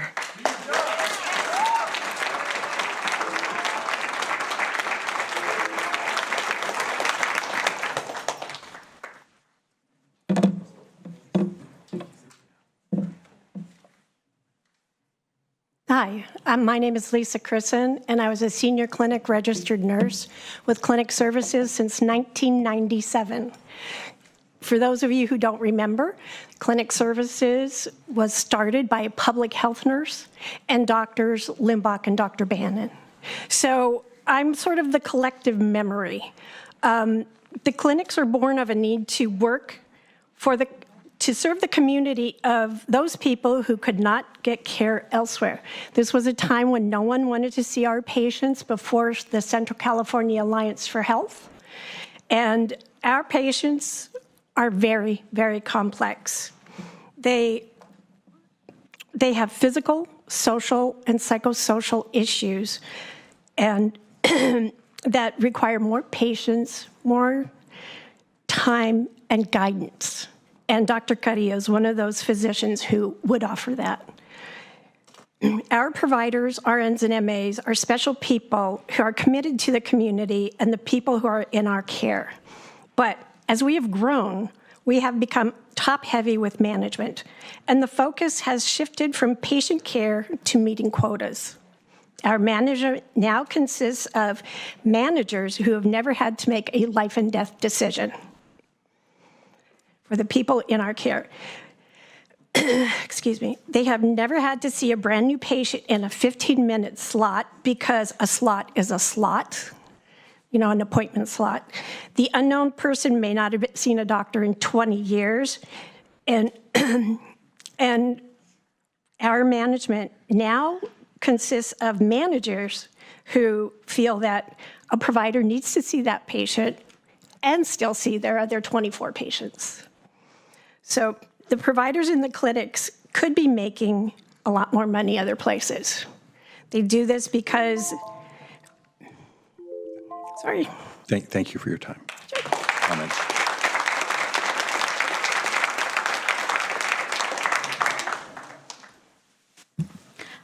Buenas tardes, mi nombre es Araceli Merino, soy de la comunidad chatina. Good afternoon, my name is Alisal St. I'm from the Chatina community. Hoy en este día me atrevo a hablar a nombre de toda mi comunidad chatina que vivimos acá en Salinas. La mayoría somos trabajadores Today I'm risky agrícolas. to talk about the Chatina community on behalf of them. Most of us are agricultural field workers. Asistimos a la clínica Alisal y ahorita no hay citas disponibles. Con la falta de doctores y más ahora que despidieron al doctor, se ha escaseado las citas. Alisal Clinic, and there's no appointments, and there's also no doctors available, which has led me to change appointment times. Toda la comunidad está preocupada que qué va a pasar con sus citas porque piden citas y les dicen que llamen en 2 o en 4 meses y hay unos que sí están muy enfermos. All the community is worried because they call for appointments and they tell them there's no appointments and there's a backlog of 2 to 4 months and there's a lot of people that are sick. También, pues somos una comunidad vulnerable por la barrera del idioma. Hablamos chatino y lo más preferible es que por lo menos hable el doctor español y eso ayudaba mucho con el doctor Carrillo. We're a community who's got a problem of communication due to our native tongue of Chatino, and this is the reason why Dr. Carrillo was able to help us. Y realmente estamos muy preocupados de qué va a pasar con la salud de nuestros hijos, con la salud de las personas mayores y como sabemos, somos trabajadores agrícolas. Siempre tenemos el riesgo de tener cualquier accidente o siempre esperamos. As to what's going to happen to the health of our children, as well as to the health of our seniors, and this causes great worry on us. Siempre esperamos tener como unos horarios accesibles y ahorita no se puede, no hay citas y entonces ¿qué va a pasar? ¿Qué va a pasar con la salud? Cuando la salud es lo primero. We would like to access a schedule for our services, but there's no appointments available, which worries us because health comes first. La verdad, la falta de doctores es muy preocupante y más hablo por la clínica Alisal, que es donde pues toda la comunidad chatina asiste y hemos escuchado también que la comunidad mixteca. I truly worried about the lack of doctors in the Alisal Clinic. This is affecting our community of Chatino speaking as well as Mixteco speaking. Y ojalá y se pueda hacer algo para cambiar eso y que ya no haya falta de doctores porque en realidad afecta a los más vulnerables. Gracias. We hope there's not a lack of doctors because this really affects the most vulnerable. Thank you.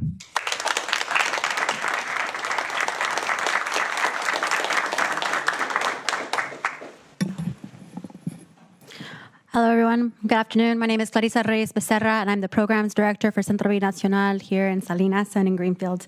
As a community-based organization with a mission to build Indigenous power, we are here to express our support for these Monterey County doctors. These are doctors who could have worked at other private hospitals or clinics, but instead they have dedicated themselves to serving the county's underserved farm workers, and families. We are here because as community members, but also the community members who we serve through our local community organizing committees and in our offices, they've come to us, as Araceli has mentioned, asking us to translate texts from the county saying that their appointments have been canceled. We see the firing of a county doctor, a Spanish-speaking one who has trained and served here in Monterey County for many years at one of the largest county clinics it's a patient health access issue. Taking away our doctors, it hurts not only the community, but it's the patients who suffer, really. Now they face months-long wait times, many who lack transportation, and face further confusion as they make the journey and then are turned away. I have community members who come from Greenfield, who go to our local clinics here, and when there's long wait times or there's a canceled appointment, maybe they didn't understand that text that they received, and somehow they're turned away. Now, not only do they face those long wait times, but as Araceli mentioned, many don't speak English or Spanish. So when they receive a text, not only do they not understand, but calling to make a new appointment can be very, very difficult. Advocates, we are scared that this county is scaring away fellow public servants. Who will come to serve our patients if they are being fired, scared away, or discouraged from even working here at all? We ask that you make a commitment today to work with these public servants so that the county does not lose these amazing healers and patient advocates. Thank you.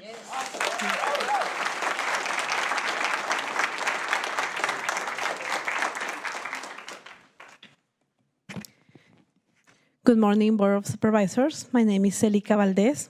I am an organizer with Unite Here Local 19, the Hospitality Union, Monterey County. I am here to support Monterey County doctors. We ask you to work with them to agree to have a fair contract to reinstate Dr. Chris Carrillo back to work as soon as possible. and let them be in the decision-making when deciding items that affect patients in Monterey County. We should not tolerate union busting anywhere. Neither in Monterey County. The leadership of Monterey County should be an example for employers, not busting unions like is happening. It's a shame that doctors in the county are at-will employees. That's embarrassing. In our community, we need everyone to have a primary doctor, and many of us in this community need bilingual doctors, as Dr. Chris Carrillo. Our doctors should be focusing on caring for our people in this community, not to be scared about their jobs. Please hear our concerns and reinstate Dr. Carrillo and put patients in Monterey County as a priority. Thank you.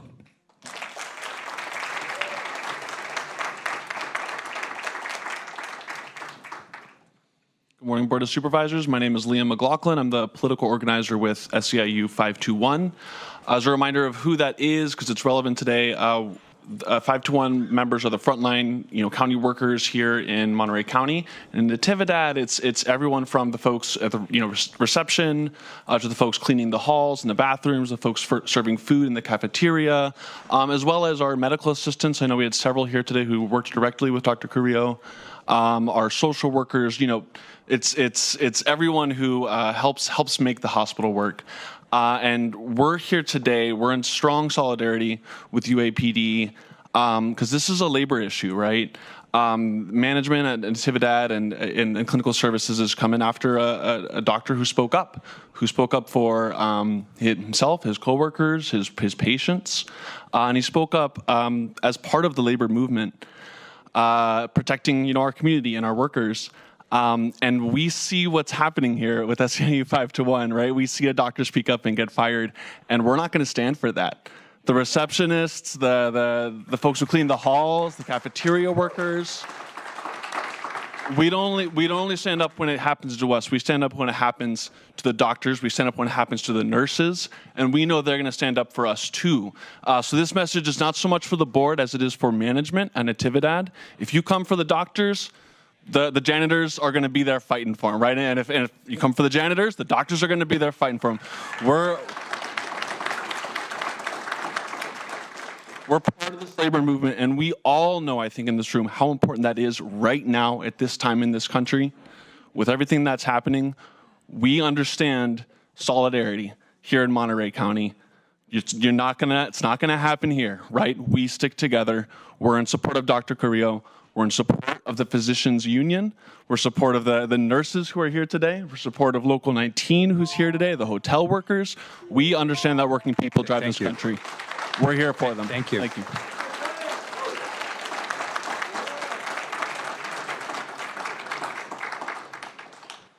Hello, good afternoon. My name is Ana Abril Arias. I'm a family physician at Natividad. I've been here for 11 years. I also work with the residency department, so I help train the next generation of physicians who will take care of us when we're older. I really didn't write a speech. I actually was on call last night, so this means so much to me that I chose not to go home and go to sleep after working all night to be here with you today. I want to express Dr. Carrillo was my student, one of the best students that I've ever had. He is an amazing person and an even better doctor. And what was done to him was unjust and unfair. And we are here supporting and asking for your help to get him back to work. There are approximately 1,800 patients who have no physician. And medicine is really important. The underserved are really important. They're very vulnerable. Our patients, we have a very high rate of diabetes here, and we need to do better. So we ask for your support to get them back to work. Thank you.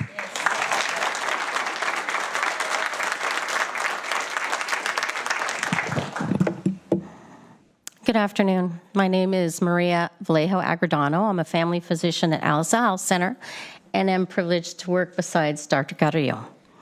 What a great day today for resolutions. Today we have celebrated many lifetime commitments of great people in this community. That was wonderful. Thank you for that. But I just need you to look throughout this room. This room is full of committed individuals.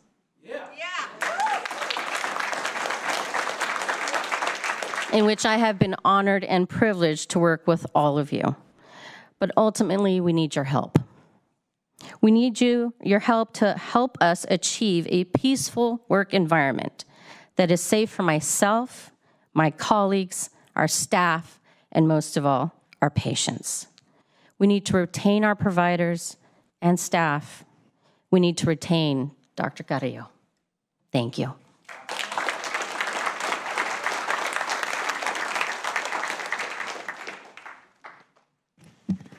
Muy buenas tardes, supervisores y todo el público en general. Mi nombre es Graciela González. Estoy con Centro Binacional para el Desarrollo Indígena Oaxaqueño.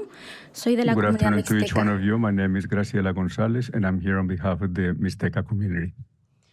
Bueno, quería expresar la gran necesidad que hay de doctores en esta área donde vivimos en Salinas y la gran preocupación que también nos comenta la comunidad y tanto experiencia personal. Muchas personas hablan a las I would clínicas like to express the need for doctors in the Salinas area, as well as my personal experience. para pedir citas y les dan como 3, 4 meses de espera. Entonces ellos tratan de acudir con el temor de ser atendidos o no. Entonces es preocupante ya que no hay suficientes doctores. Por esa razón People in the dan community citas ask pronto. for appointments, and they're 3 or 4 months away. And this is really worrying to the community to have to wait this long for appointments. También quería comentar que una barrera que enfrenta a nuestra comunidad es el idioma. Entonces, para ellos es preferible tener un doctor bilingüe, pero agradecemos de igual manera a todos los doctores que hacen el esfuerzo de atenderlos, aunque no les entiendan el idioma y For buscan our community, interpretación. language is really a barrier, so we like to ask to have bilingual doctors so our community can communicate. Entonces, por esa razón, una gran mayoría de la comunidad acude también a la clínica Alisal y ellos han expresado que se les han cancelado citas y también que han expresado que no han tenido como una explicación del por qué la cancelación de las citas y por esa razón Most quería. of the patients at the Alisal Clinic are complaining about canceled appointments, and they really haven't been explained to us to why these appointments are canceled. Entonces, por esa razón, vengo a expresar como esa necesidad de doctores y también la consideración del puesto del doctor, ya que ha sido de mucha ayuda y seguimiento que ha dado con la comunidad. So I'd like to ask the people here that we need doctors. We need doctors such as Dr. Carrillos to visit and take care of our community. Gracias. Thank you.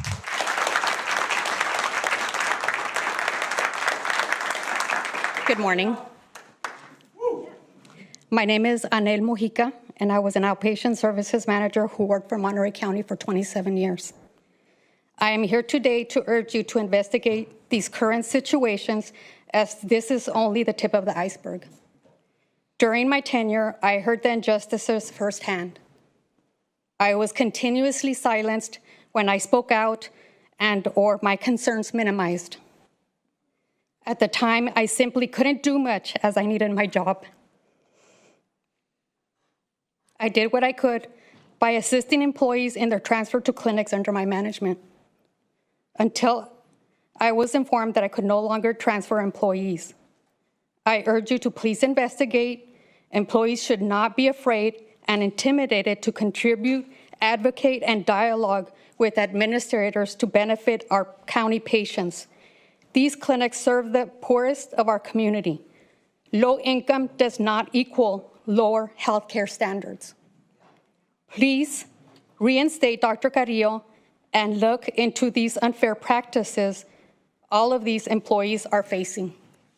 Thank you.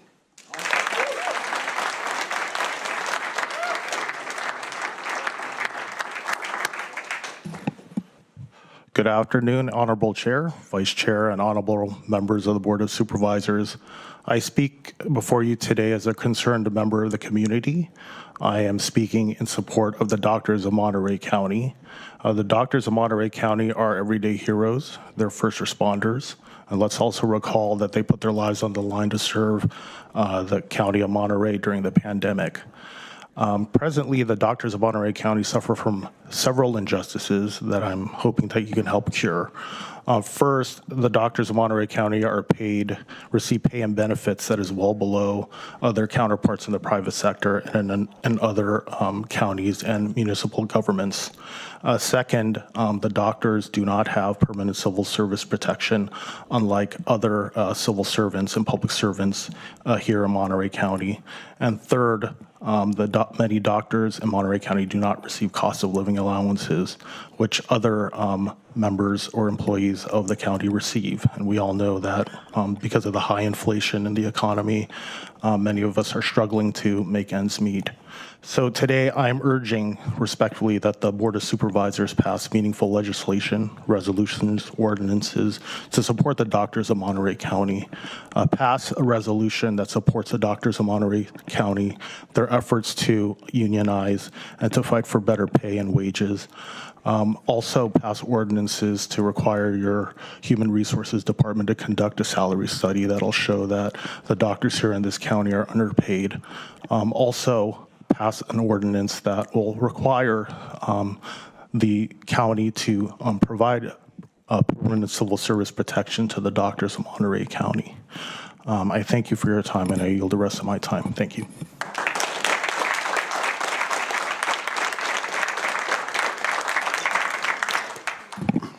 Hello, Board of Supervisors. My name is Kelly Strachey.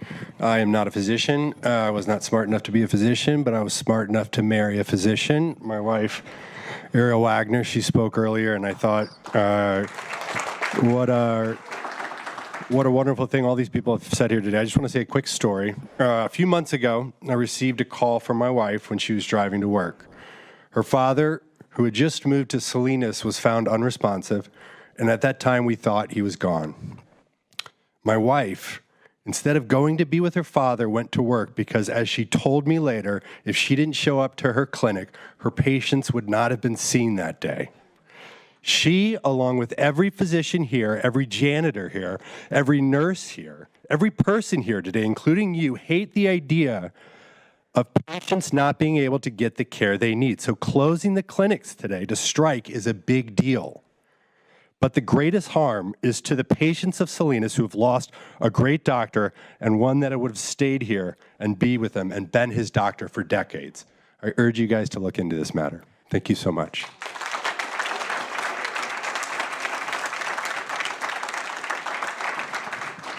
Good afternoon, Board of Supervisors. My name is Irene Femot, and I'm a retiree from Monterey County Social Services.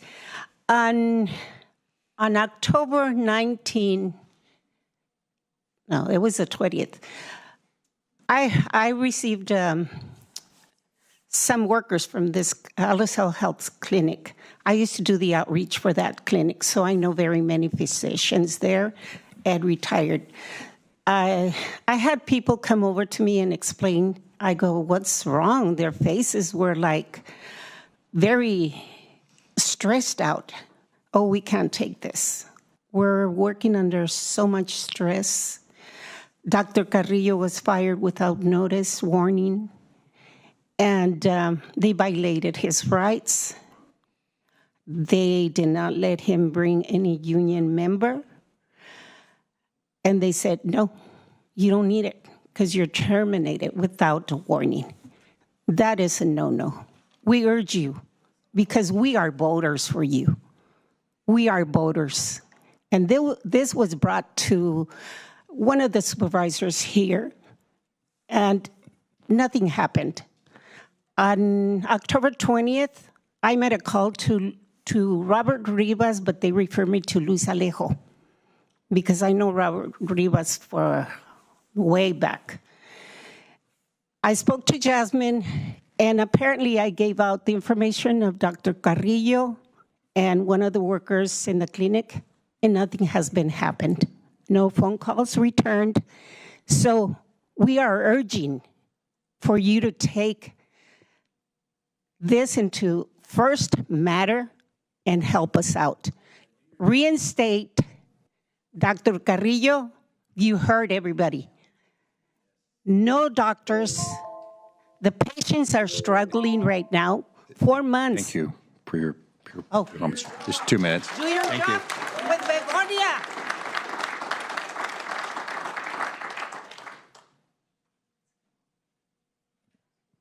Hello. I'm a medical assistant. I'm sorry, I did not prepare a speech. I was not thinking about speaking today. I've been a medical assistant for Monterey County for 20 years. Standing here in fear of retaliation, I'm a single mother of 4. I have worked in 3 different clinics. I have never seen all the staff, all my colleagues under so much stress and under so much fear.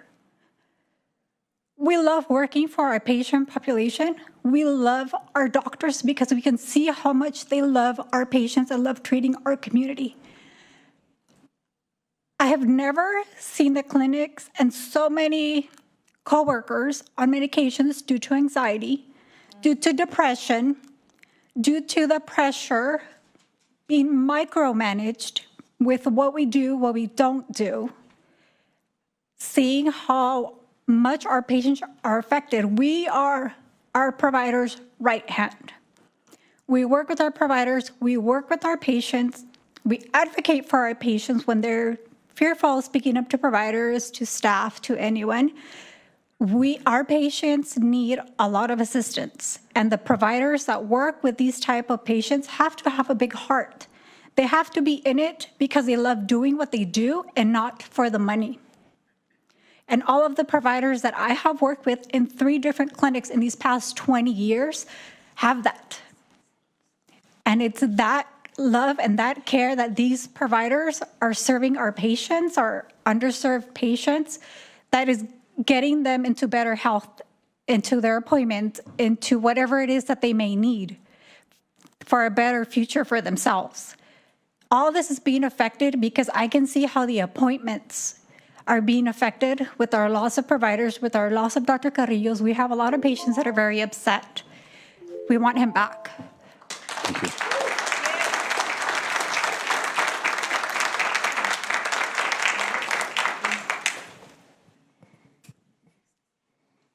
Hello, Board of Supervisors. My name is Jennifer Jean-Pierre.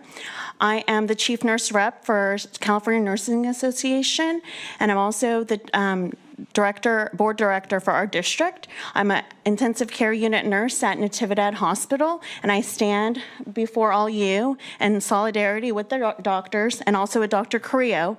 I specifically know Dr. Carrillo. He was a resident in our ICU. I know he's a good doctor. As you can hear of everybody's testimony, there's denying that. And I just want to say, in the big labor movement, when you take on one of us, you take on all of us. Thank you.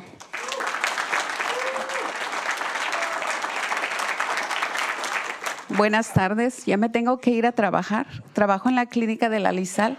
Estoy aquí representando a la comunidad de Salinas. I have to go to work, and I work in the Alisal Clinic, and I'm here representing the Salinas community. Y estoy hablando español porque nuestras pacientes no tienen voz. El señor supervisor Alejo, su mamá trabajó en la clínica donde yo trabajo. Espero que usted se pare y ponga su apellido en alto, sirviendo a la comunidad que lo sentó ahí, que su mamá sirvió con todo su corazón y su amor para cuidar a esos pacientes. Tenemos una crisis de pacientes acabando en el hospital, mujeres embarazadas que pueden perder sus bebés a sus vidas. Y ustedes son la cara de la gente. Hagan algo para salvar a esos niños que están probablemente mañana no nacidos. Porque no es la única cara que están viendo es a estos doctores. Y ustedes tienen la solución.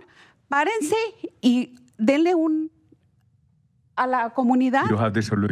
Así como nosotros los firmamos para que ustedes nos representen a nuestros doctores, a nuestra comunidad.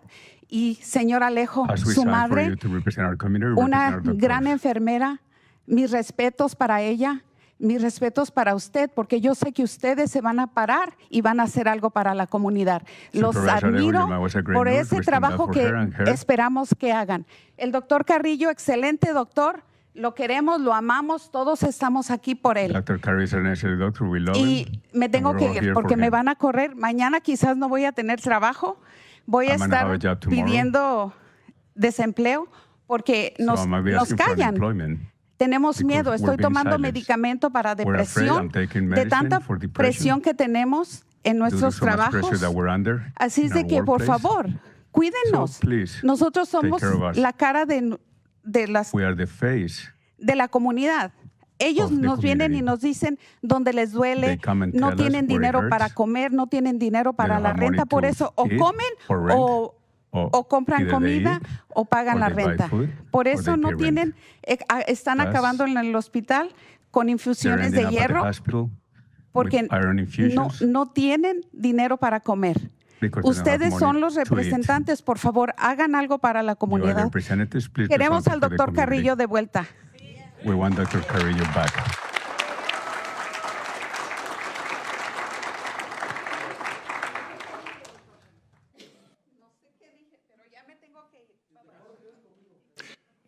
Hello, everyone. My name is Elsie Palma, and I have been with the county since I joined the residency program in Natividad in 2006. So I've been with the county as a doctor now for 15 years. And we are here because we care for our patients, we care for our community. You know, when I came to this town or this city, my love to serve the people that I came from, the same roots, underserved communities, underserved people, and this is what we stayed to serve the people that needs the most. We're working at the Alisal Clinic. I've been working with Dr. Carrillo for the last 3 years. We've been providing excellent care to all of our patients because we are bilingual too. So a lot of our patients come to our clinic because they feel comfortable speaking in their own language, and we are very grateful. I've been seeing patients since babies that were fetuses, and now they're 15 years old. You know, I've been seeing the mother, I've been seeing the whole family. We have been doing all of that as doctors at the Alisal Clinic.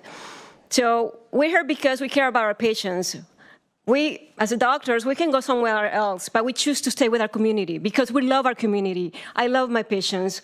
I love when they say, you know, thank you, doctor, I love you so much, and you take good care of me. That's so rewarding. It's really rewarding to all of us. And that's why we chose to stay with this community. And we want our colleague to be back and join us at Alisal Clinic because right now we have thousands of patients without providers, and we are feeling overworked. Our panels are we're overpaneled. And we cannot absorb all these patients who are floating around, thousands of patients, because we lost 3 providers, not just him, but 2 before him, because they're afraid to speak out, and they just choose to leave. But we today have decided not to stay silent anymore, and we're here because we love our community and we love our patients. Thank you.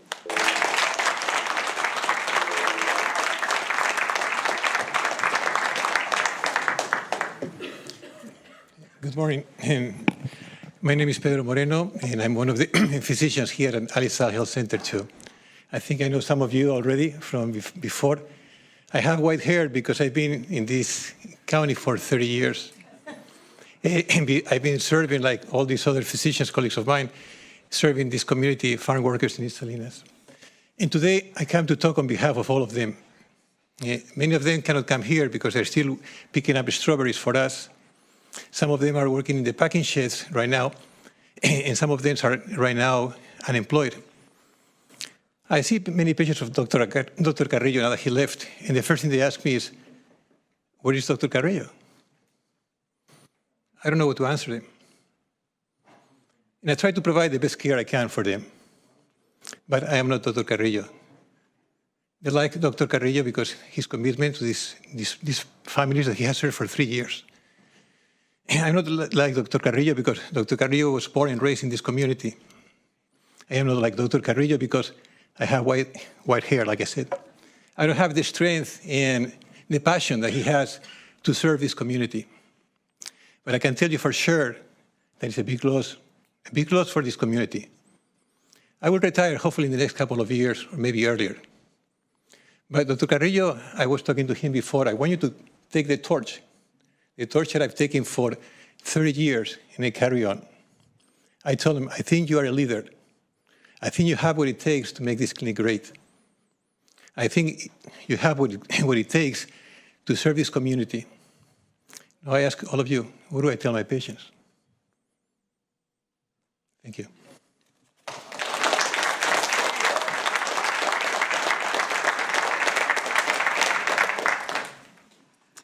Hello, everyone. My name is Francis Rangel. I'm a family medicine doctor, and I serve in South County. I was not planning on speaking today at all because I hate public speaking, and I'm also not great at doing it under 2 minutes, as you can all ask my patients and my manager because they hate me for that. Anyway, I am actually not from Salinas. I am from Chico, California, in Butte County. And one of the reasons I decided to stay here is because I love Salinas. I love the community, and I'm here to serve. I'm hoping that Dr. Carrillo will get reinstated, but I want to also talk about the long-term consequences of if it doesn't happen. So us younger generations, there's a lot of power in social media, and it's not a threat, but medical students, current residents that are looking for family medicine residencies, reach out to all of us. I actually just spoke to 2 or 3, and they wanted to know why I picked Salinas, why I decided to stay here and not go back to Sacramento.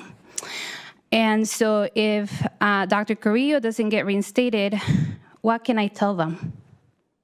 How can I inspire them to come to Natividad, the family medicine residency that I loved, and that's the reason why I stayed? How can I promote that when we're getting fired because we're speaking our minds and we want to make a difference in our patients?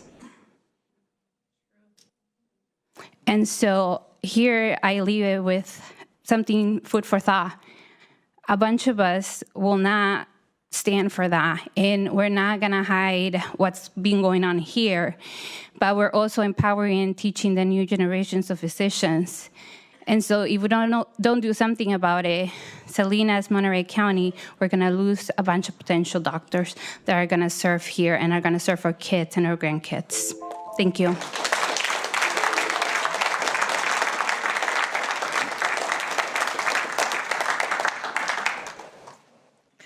Hello, good afternoon. My name is Dr. Soraya Esteva. I'm an OBGYN at Natividad. I've been working since 2015.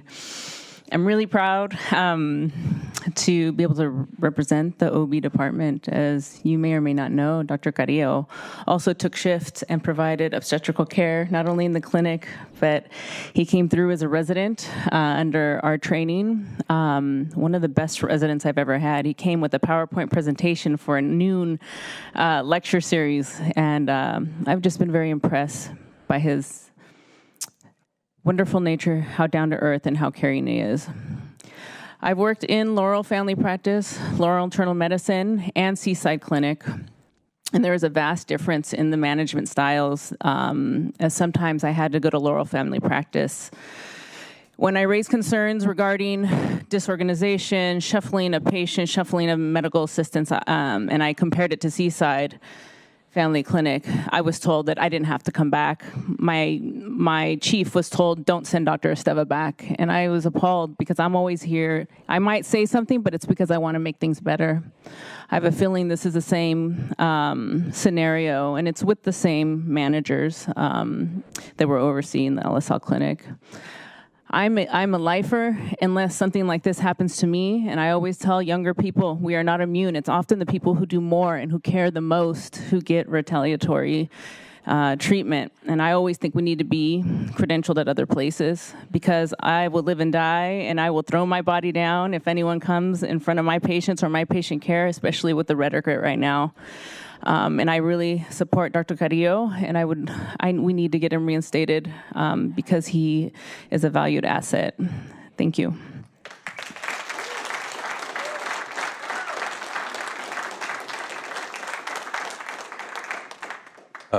Who do we have? Anybody online for general public comment? Okay, please.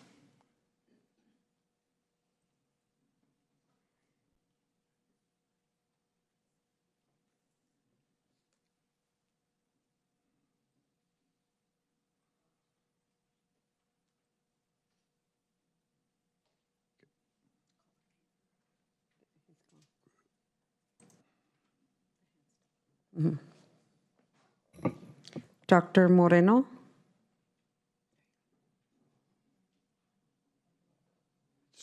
You have, yeah, so, yeah. Dr. Cecilia Moreno? Another Dr. Moreno. You are now unmuted. Yes, you have 2 minutes, Doctor. Okay, let's go to the next one. We'll come back to Dr. Moreno. Who's the next person? Reiko? Reiko, you have 2 minutes. Hello. Thank you. My name is Dr. Reiko Sakai. I'm a pediatrician at Natividad and a resident of Seaside, where I live with my husband, who's also a county physician, and our 2 small children. I'd like to add my comment in solidarity with the Monterey County Clinic Services physicians on strike in protest of the retaliatory termination of our colleague, Dr. Chris Carrillo. I urge the board to use the full extent of its power to ensure the reinstatement of Dr. Carrillo for the good of his patients and our community. I've known Dr. Carrillo for over 5 years, and he's one of the most brilliant and compassionate physicians I have ever met. I have the honor of caring for newborns in the nursery at Natividad, and many families tell me proudly that Dr. Carrillo is their family physician and has delivered their children into the world and continue to take the best care of their whole family. They no longer have access to the physician they trust and deserve. He's a dedicated servant to our community. In addition to Dr. Carrillo's reinstatement, we are asking Monterey County to change the at-will status of the physicians providing care at the county clinics and at Natividad. It pains me so much to be afraid to speak out to advocate for my patients when I am concerned about their care and their safety, because I could be terminated without notice or cause in the same egregious way Dr. Carrillo was. My husband and I both want to just provide the best care for our patients and raise our children in this community. We shouldn't have to choose between those 2 goals. Thank you for the opportunity to share my comment y muchísimas gracias a los estimados pacientes y miembros de la comunidad que han compartido su experiencia y apoyo. Es un honor servirles y espero poder seguir atendiéndoles por muchos años más. Thank you.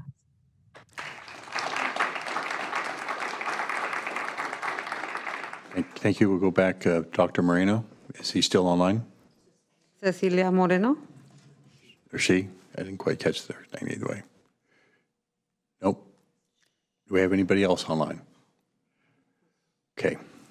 We'll have to close public comment then. Yes. Go right ahead. I know we're short on time, but because it's a rare moment to get this many community members and our county employees, our retirees, our public, I just wanted to make sure that we acknowledge that we appreciate all the comments made. And to Dr. Carrillo, both Supervisor Lopez and I represent East Salinas. So for you to have made a decision to continue to serve our residents, our families, that is very commendable. And I appreciate everybody who spoke in your defense to acknowledge your work and your leadership. I also want to thank you for the service that you provided, the decision you did to serve the people of my community. We know that in California and across our nation, especially in disadvantaged communities, we have a shortage of bilingual, bicultural doctors. And so I know we're limited on our county councils here. We're limited because this is not an agendized item. But I look forward, what I can say about myself, I look forward to hoping our county will find a just resolution for you through these issues. But most of all, I wanted to say thank you for all the service that you've done to our community, that is acknowledged by the community, it's acknowledged by all your colleagues who came and spoke eloquently about all the quality services you provide to the people of Monterey County. So thank you very much. As Supervisor Alejo has mentioned, because it's not an agendized item, we cannot take any action on that. But we've heard what you have to say. I want to appreciate your thoughtfulness, your forthrightfulness, your respectfulness today. I don't know if any other supervisors have anything they want to state, but please go ahead. There's some people who spoke today for whom I have high regard. I did not know Dr. Carrillo before hearing all the public testimony about him, but I can tell you that from at least one of the speakers, I have no question but to be supportive of what I've heard today. So thank you.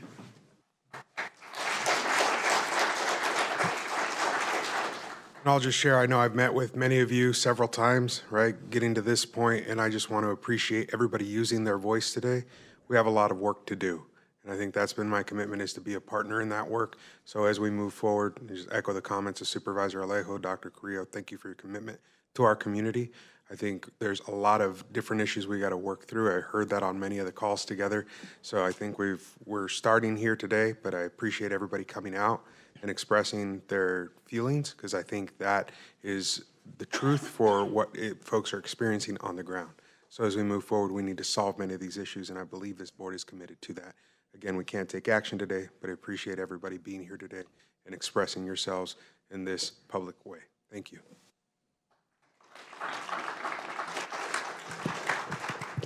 We don't typically respond to public comment, but I think given the fact that we are responding to public comment, Monterey County serves some of our most vulnerable residents, and given the fact that so many of our county residents rely on our county clinics to receive critical care, we are the providers of primary care. I sit on the Alliance for Health Board, where half of our residents receive their health insurance, and many of those residents are assigned to a county clinic, and we take pride in providing the highest quality care. We take pride through our county clinic system and through Natividad Medical Center for setting the bar on the type of quality care that is now delivered in our county.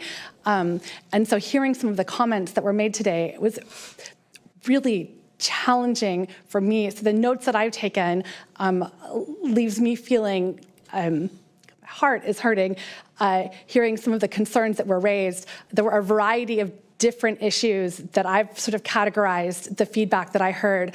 And most definitely, I can assure you that the variety of issues will be things that I will be looking into directly with our CAO, with County Council, with clinic services, with Natividad, with the health department, with HR.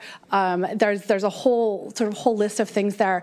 And I also just want to be really clear. Retaliatory workplaces are not something that we tolerate here in Monterey County under any circumstances ever. But to that point, I don't ever want it to get to a point where things are festering to where we have a board chambers full of people that are coming up to talk to us. If there are concerns, whether it be in this department or any department, I want there to always be an open door where folks can call me, can call any one of us to let us know, hey, we've got a challenge. There's something going on. There's something that's not quite right. We've got union representatives throughout the county, and we do work really hard to maintain open communication and to stay in front of challenges and issues before they get too serious. And so I just want to reiterate the commitment that I know I have, and I believe my colleagues share, that our commitment is to have Monterey County be a phenomenal place for everyone to work, and to be a place where we want to hear concerns, and we want to be committed to addressing it. The other item that was on the agenda this morning is a training that we just had 50 employees, leadership employees go through, county leadership, county management employees go through, because we are committed to trying to continue growing, continue learning together, and continue striving for the excellence across the board, whether it's in quality of care and management practices, so that we as across all areas of Monterey County can be the best that we are, growing and continuing to strive for excellence. So I just want to say thank you, and I've got my task list to follow up on. So thank you for being here. Again, thank you. Your voices have been heard. I'm sorry, public comment has been closed. We're going to move on to item number 21 now, which is to receive a presentation by the California State Association of Counties, California Counties Foundation, on the Excellence in County Government program. They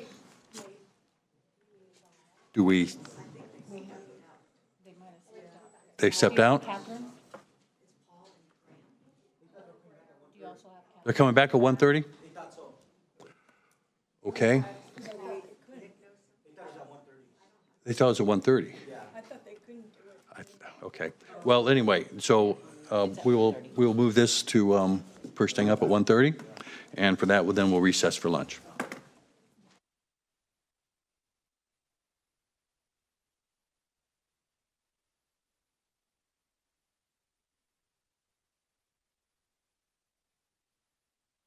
at like 1:45? Will the board, okay, we will reconvene at 1:45. Thank you.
Mic check, 1, 2, 3. Mic check, 1, 2, 3.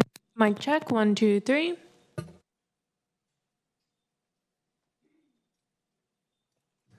Mic check, 1, 2, 3.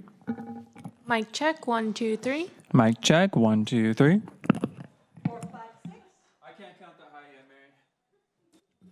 Mic check, 1, 2, 3.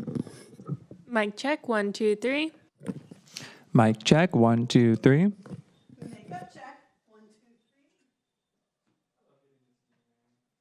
Mic check, Mic check. 1, 2, 3. 1, 2, 3. Up. Now I didn't get to check my mic. Mic check, 1, 2, 3.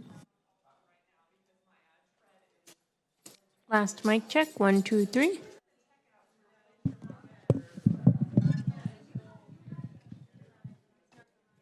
I mean, they both work. See what I mean?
So you're right here, 23.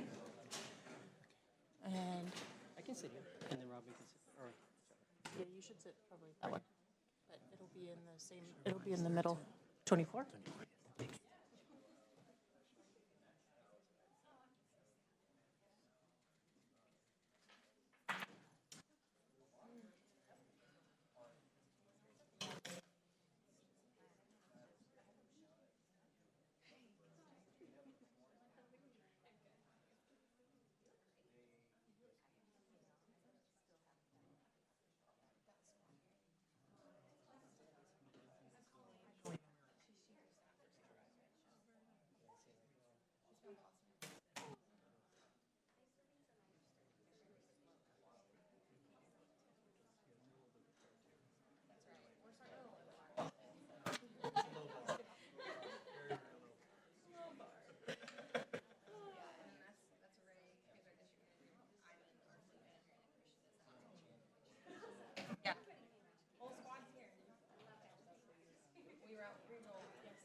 Good afternoon. I'd like to reconvene the Board of Supervisors. May we have the roll call, please?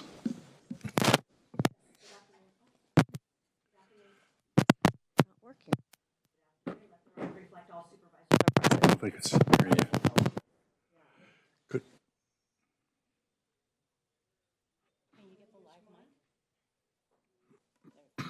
Good afternoon. Let the record reflect all supervisors are present. And may we have the announcement of the Spanish interpreter services? Diego? Muy buenas tardes. Mi nombre es Diego Celis y seré su intérprete en español e inglés para la reunión de hoy. Si usted está planeando hacer un comentario y necesita servicio de intérprete, por favor de hablar lenta y suficientemente fuerte para que yo le escuche. Favor hacer una pausa al final de sus oraciones para asegurarse de que tengo la oportunidad de interpretarle. Y por favor no interrumpir mientras le estoy interpretando. Muchas gracias. Thank you. And we're going to go back to the morning's session, which had scheduled item number 21, which we didn't get to. First up, and that's to receive a presentation by the California State Association of Counties and the California Counties Foundation on the Excellence in County Government Program. Good afternoon. Everything I've written talks about the morning. And I'm delighted to be here this afternoon. Just a comment, I'm Graham Canals, I'm the CEO of the California State Association of Counties, which means I have the great honor and opportunity to represent all 5 members of this board and all 291 other elected county supervisors in California. And we have a remarkable team that stands behind me in that great work. We've been doing that work since 1895. We are the second oldest county association in the country. Yes. And next week we will be celebrating our 130th annual conference. So we've been around for a very long time. Certainly the world has changed during that time, and in many respects, in a very good way over 100 plus years. But our core ultimately is about elevating your voice, elevating the voice of your community, ensuring that we are fighting for every county every day. That's our charge. And we do that charge through our direct advocacy in Sacramento and in DC. And that is true whether it's a behavioral health related issue, whether it's homelessness, where today, when you celebrated Veterans Day and a number of individuals, earlier this morning, the lowest ever veterans homelessness in the country was announced. And so there's some really remarkable work. Yes. And I know this county has done especially remarkable work around homelessness and veterans homelessness. So it's good to see that progress being made. But we're also involved in fire and flood related resilience, in broadband related issues, and a whole host of others. And my takeaway from this morning is that the heartbeat of the County of Monterey is very, very strong.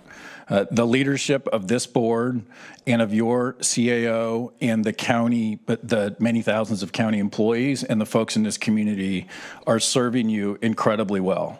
And I have the opportunity to be in many board chambers across the state, and it's great to be in one that is run as well as this county. And so huge kudos to the many employees, some of whom we're going to honor in just a second, and that are doing their work every single day just to lift this county and this community up in very positive ways. Next week certainly is our annual conference. As I mentioned, I couldn't be happier to be part of an enterprise that is about being grounded in community. Every conversation I've had with folks in leadership in Monterey County has always began with, I am here because of X in my community, because of the impact that this county had when I was growing up here or in initial work, whatever it might be. And that is the great power of purpose and of public service. And you can see it in spades in this county all up and down the leadership. So that all begins with the board. Of course, you set the cultural tone of your county. You do it beautifully. And it also goes to the leadership of your CAO, who is one of our graduates from our, what is the national model for county leadership and policy development through our foundation in our CSAC Institute. And so let me mention one more thing, and then I want to bring up Paul Danchek, who's the Chief Operating Officer for our foundation. And the one more thing is for your community to understand how much of an outsized impact your county has on your behalf. It shows up with Supervisor Alejo, who's in leadership with us on our executive committee. It shows up with Supervisor Lopez, who is head of the Rural Counties Association. It shows up with Supervisor Root Eskew, who sits on our foundation board and is helping to drive the leadership program that we're doing. So there are 3 members of this board that are actively involved at a statewide level in ways that are moving your policy priorities forward, that are lifting up your community, that are ensuring that your voice is heard, and that are ensuring that us as an organization that represents all 58 counties is moving forward in a way that reflects the values and the priorities of the County of Monterey. That's powerful. And that comes from this leadership here. And so just a huge thank you for your willingness to invest on behalf of your community. And with that, I want to hand it over to Paul Danchek, who runs our foundation. I think there's somewhere on a piece of paper that says I'm the CEO of the foundation. This is the real CEO of our foundation. He is the leader and the brain behind it, and that is also true for our CSAC Institute and the campuses and our great credentialing program. So, Paul, why don't you come on up? Great. Thank you, Mr. Canales. Chair Church, supervisors, thanks for letting us be here today to be able to celebrate with you and continue the celebration that was started so gracefully this morning, being able to recognize people within our community. Today, we're also recognizing members of our community that work for the county. And I can assure you the folks behind me are just an impressive group. It's been a pleasure working with them over the last year. When we started on this venture about a year ago, we launched with a session around public service values and how that impacts our leadership. And being part of your session today, of being part of the board and hearing part of the public comment, your values are reflected at multiple levels. And I just want to give a big shout out and kudos. Look, this work wouldn't be possible for all the work that you do and the team behind me also does. Public service is not easy. We do the day job of being part of an organization that does great work, and we're also members of the community that we serve. And those types of dynamics place a different type of relationship and burden on folks that work and live in our communities, because day in and day out, people see us in executive roles and being able to provide services for our communities. This work wouldn't be possible without your vision. So thank you for your vision and your leadership, CAO, for being able to invest in your team this way. We know that professional development works. We know that it works on a variety of levels. We get immediate feedback from each of our sessions to say what type of impact did the course have, not just on the experience that you had in the classroom setting, but the application of what do you do with this stuff once you dive into it. And we know that the application takes place. We also know through long-term studies on how important professional development is to be able to help folks advance their careers as they assume greater responsibilities and additional roles within their organizations. And that's just as true within Monterey County as it is with our collective work across the state. With that, I'd like to recognize the graduates in a number of different ways. One, their commitment to public service is just incredible and outstanding. What we know in public service leadership, that great leaders place a high value on 2 things. They place a high value on outcomes, the work that you do, and they place a high value on relationships. And sometimes organizations just get off kilter on focusing more on the outcomes than the relationship side of the house. This program continues to invest on the relationship side of saying there's something different about showing up to work and doing the job and doing it in a way that we can build community as we go along. And that was reflective in your team and those who will honor today. CAO, if you'll join us for a recognition. Let me just make a quick comment as well, and I want to thank both of you for spending the day with us, really in recognition of our team that participated in these courses and are now going to receive their certificate today. When I first came to this county, one of the first things I said is we need to bring CSAC in, and you all responded immediately and with force. I think within a couple months we had you set up and starting with this first cohort. And I think for the public to understand the importance of the work that is shared between all of folks that are here, one day a month they were spending as a cohort that included our Supervisor Askew, but also the importance of the network that was created among these folks who have worked together possibly for many years, but never had an opportunity to actually connect the way that they have as they went through this these process. And what CSAC does is bring relevant and evolving issues into discussion for our teams to have those really folks that we can reach out to and then say, how are you doing it in your department? How are you doing it in your county?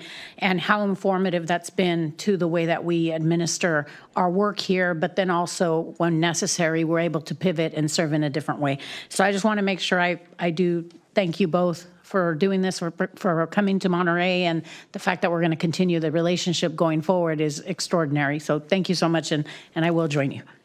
Ms. De La Rosa, I'd like to add to that because this program isn't just a bunch of one-off sessions. It's 50 hours of instruction over 10 months.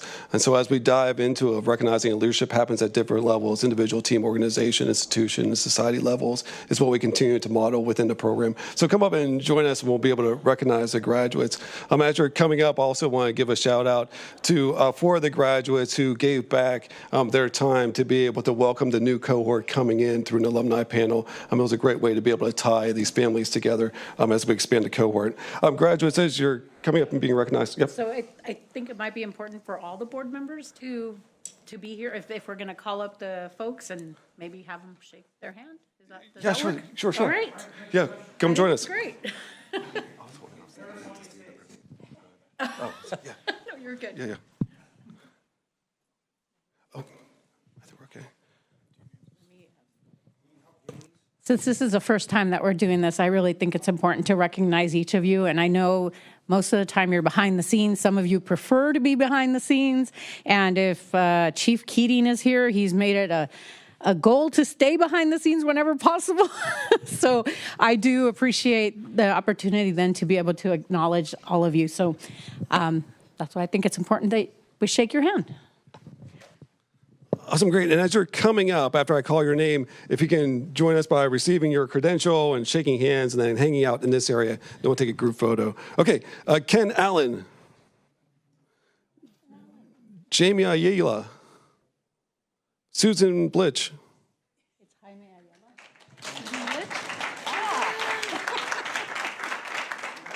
Lawanda Janine Bouye.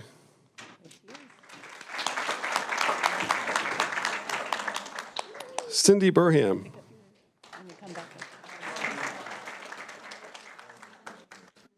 Marina Camacho.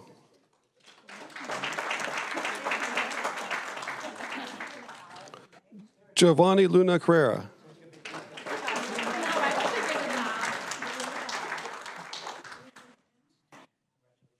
Rose DeFranco.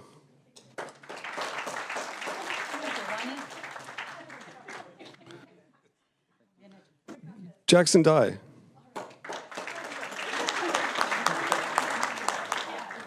Veronica Fernandez. Marnie Flagg.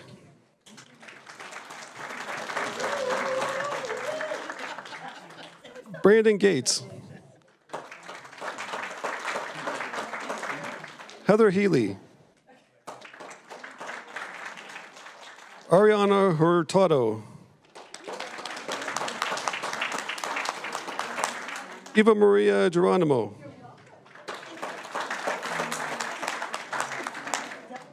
Diana Jimenez. Vicente Lara. Claudia Link. Timothy Latrobe.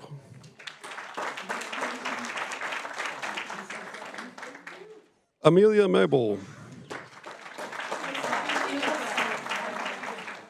Leah Magoski. Daryl McGowan.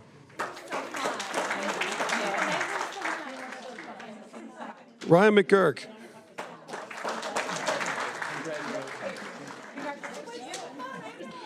Miriam Mendoza Hernandez. Kim Moore.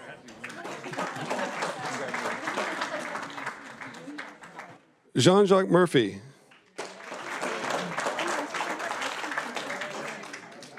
Tom O'Keefe.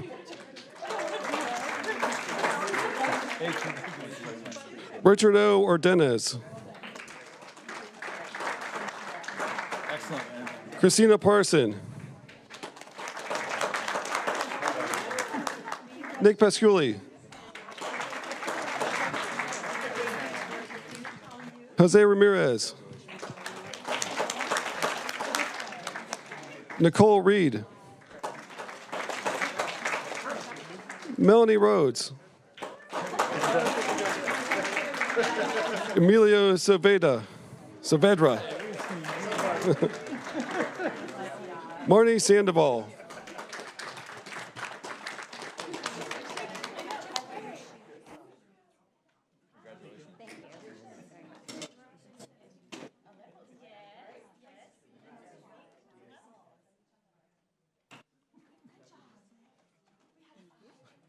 Congratulations.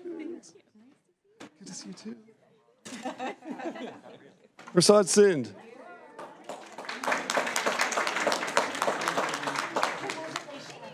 Kelly Silverstein. Don Sosa.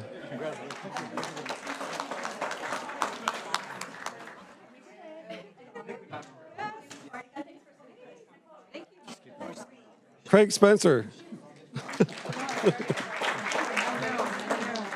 Jake Stroud. Shabani Sunirswa.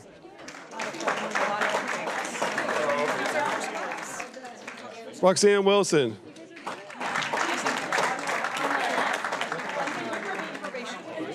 Lori Woodall. Thank you. Michelle Wooden.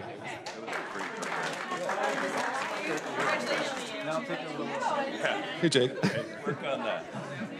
Melissa Zamora.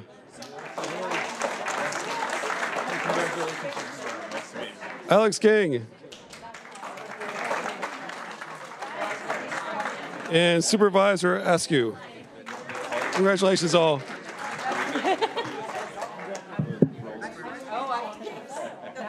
I'm doing well. How are you? Congratulations. You remember me? You spoke at the whole first summit when I worked at the coalition. But I didn't know you were here. Just a little bit. That's what I learned. You really like get it into your feedback. Oh man.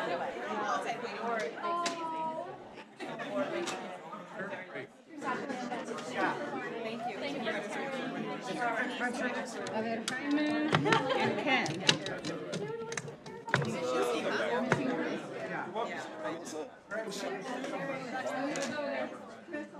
Thank you very much. Oh, wow, that's beautiful.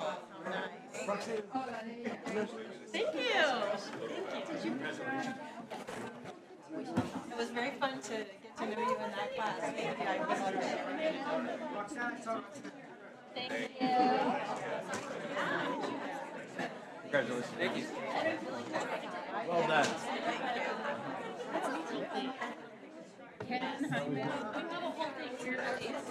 All right, if you all join us in front of the dais, come on up, guys. We'll take a group photo. Come on down.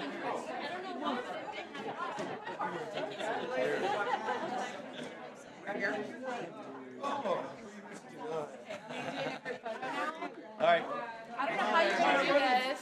All right, so we need some of the tall people back here. I have Nikes too, green and white ones, and I've been known to wear them. I think so. Yeah. We'll get to stand in front of us. I wear a green shirt. Wait, you single her out. Look at you. I am tall. Yeah, I'm taller than you. Stand in front of me.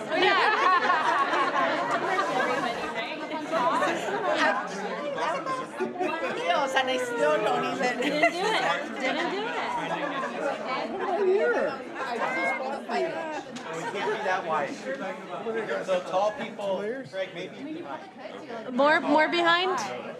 You are so behind. I think you need to sit up on the dais. Sit up here. Get up there. Get up there. Now they just look way too far back. They look too far back. You guys are too far back. Too far back here. Not We're gonna talking work. about going further. We should just.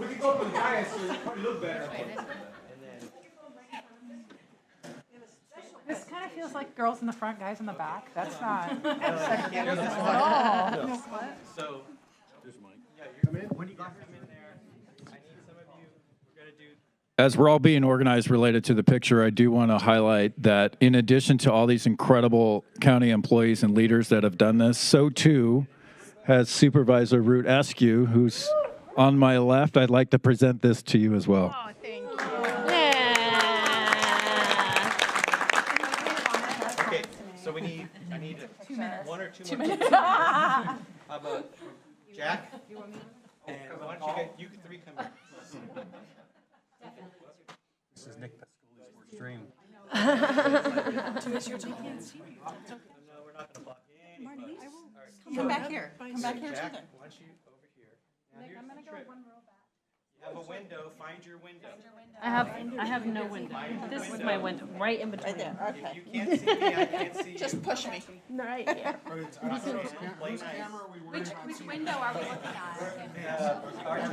Arturo is the official camera. Okay. But if you're in the back, you might have to get on your tippy toes. I'm on my tippy toes and I can see. Where's your friend? Right here. Where's your friend? In the back. Okay, and then you're tall, so why don't you scooch right? There's a lot of body heat. I am Arturo, make sure that you can see everybody's face.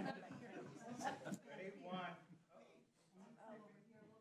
There you go. You got your window? You got your window? Your window. 1, 2, and. 1, 2, and 3. 1, 2, and 3. 1 more. 1, 2. Alfredo is going ham.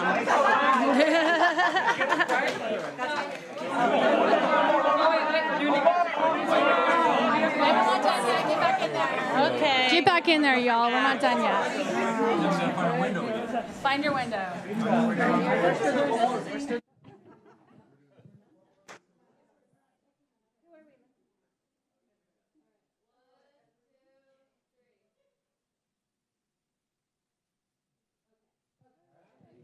Anyone else? Okay, so while you guys are going to find a spot, I just want to take a moment to say that it was an absolute honor to spend these days in this training with such an amazing group of county leaders. And I've been with the county for what's going on 16 years now, and working in the supervisor's office, and then 4 years on the board.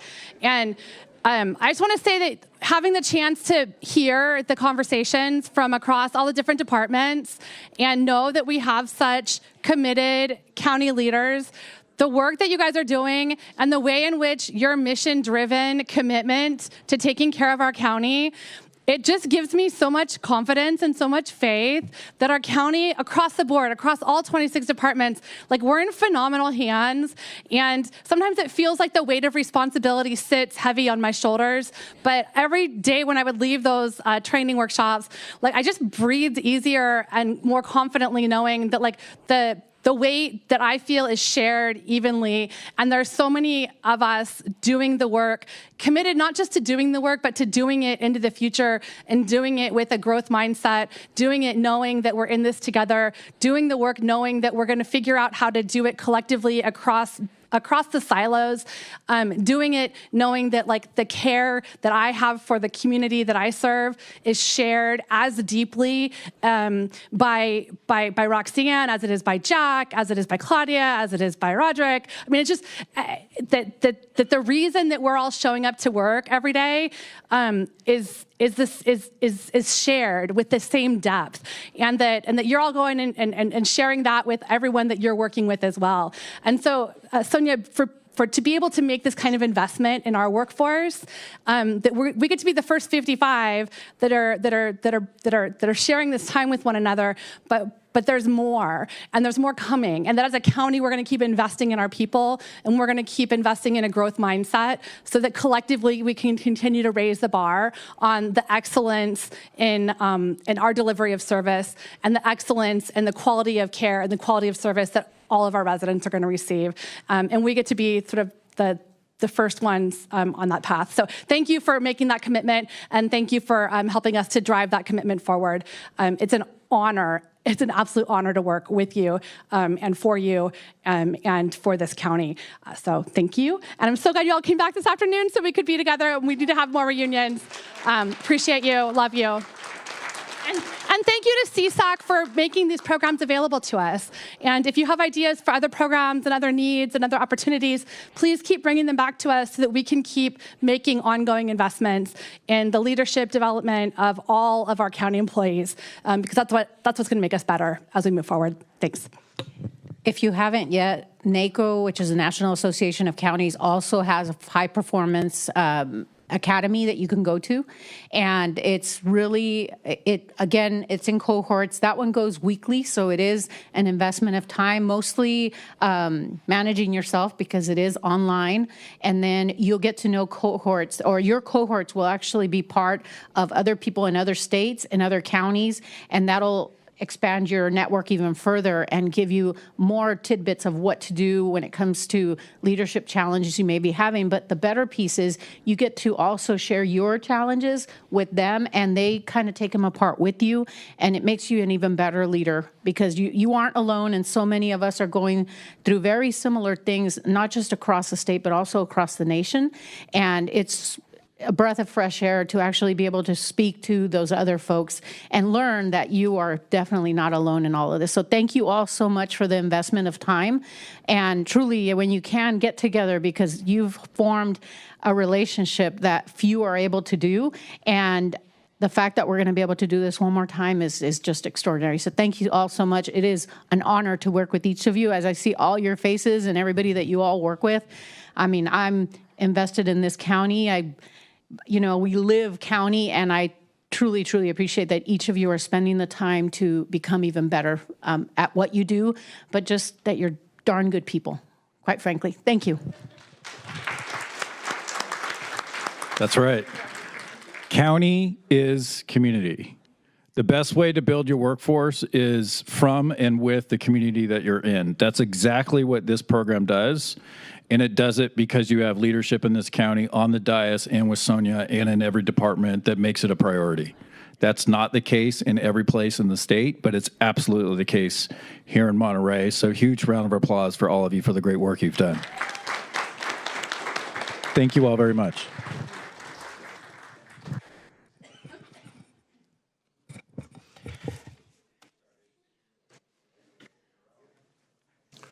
And to Graham and Paul, thank you very much for coming from such a far away to be here and do a ceremony for our team. Thank you.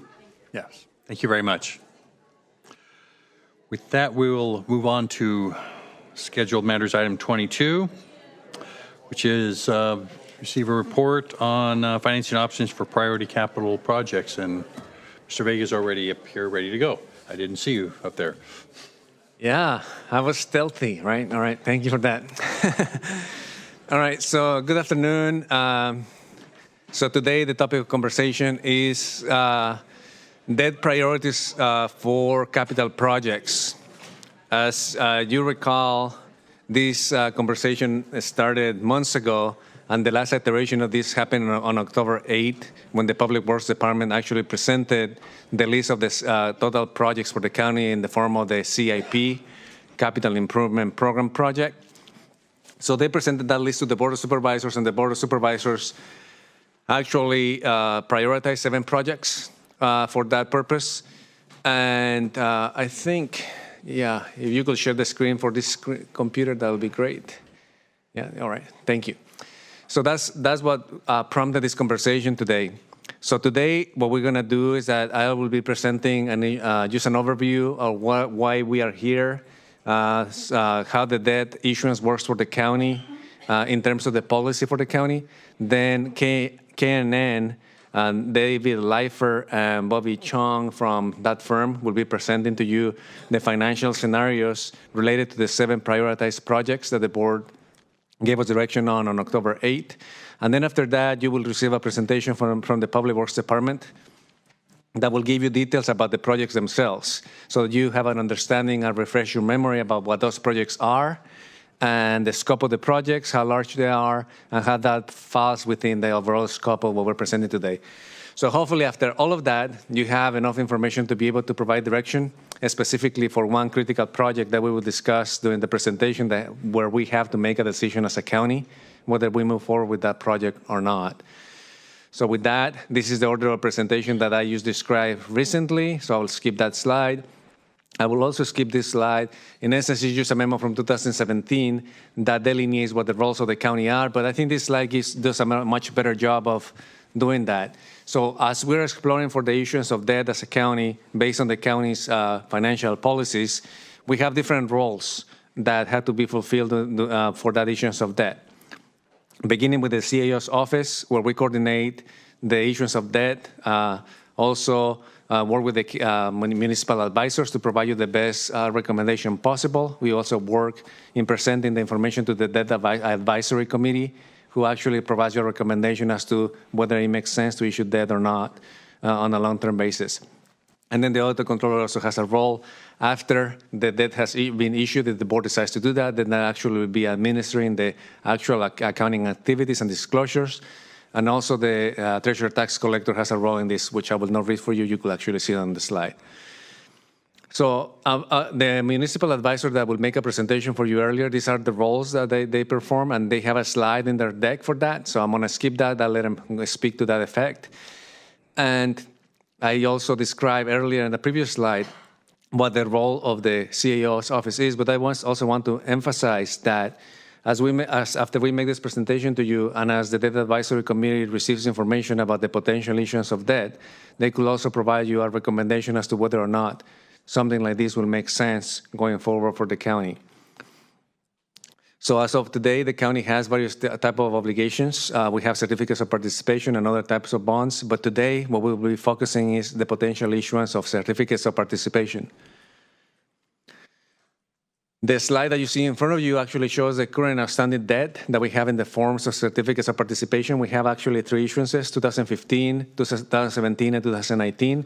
And you could see the value of principal that is outstanding still, and when those debt issuances that we had in the past mature.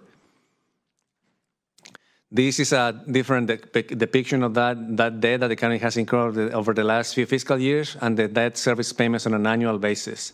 So you could see that the debt service payment currently for the current fiscal year is approximately $14.7 million, and that is projected to decrease by fiscal year 2029 when one of the actual COPs is going to mature and it's going to be fully paid off at that point.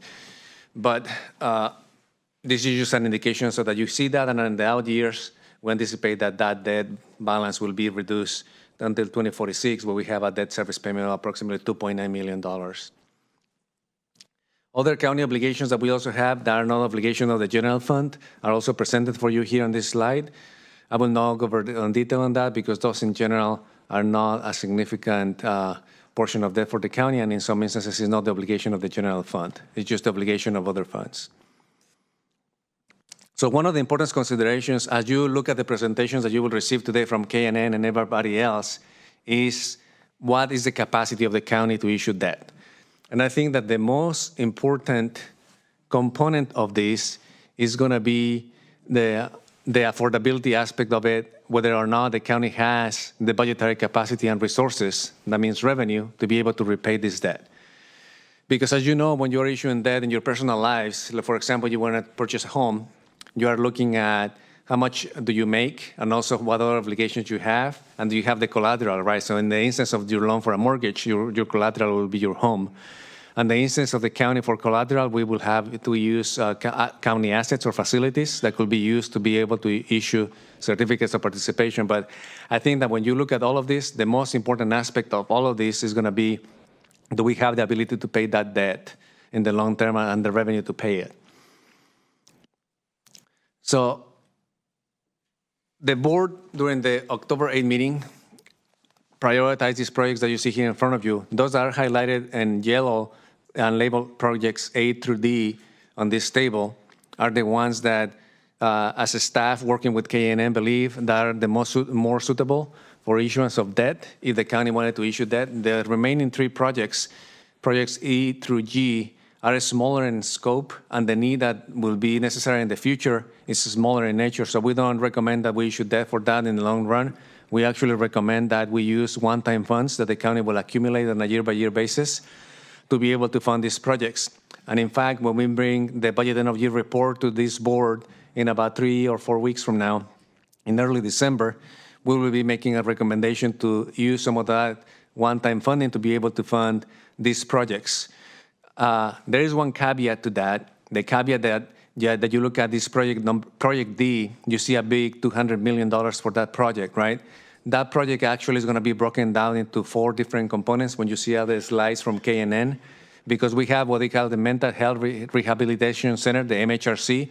They also have 4 other sub-projects within that $200 million that in the past, when this was presented to you in the October 8 meeting, I think that you were having a difficult time seeing what really was comprising the $200 million. So the health department had indicated that this is something that they could provide a breakdown of the specific projects. So they provided that information to us. We went to KNN, and they broke that apart into 4 different projects.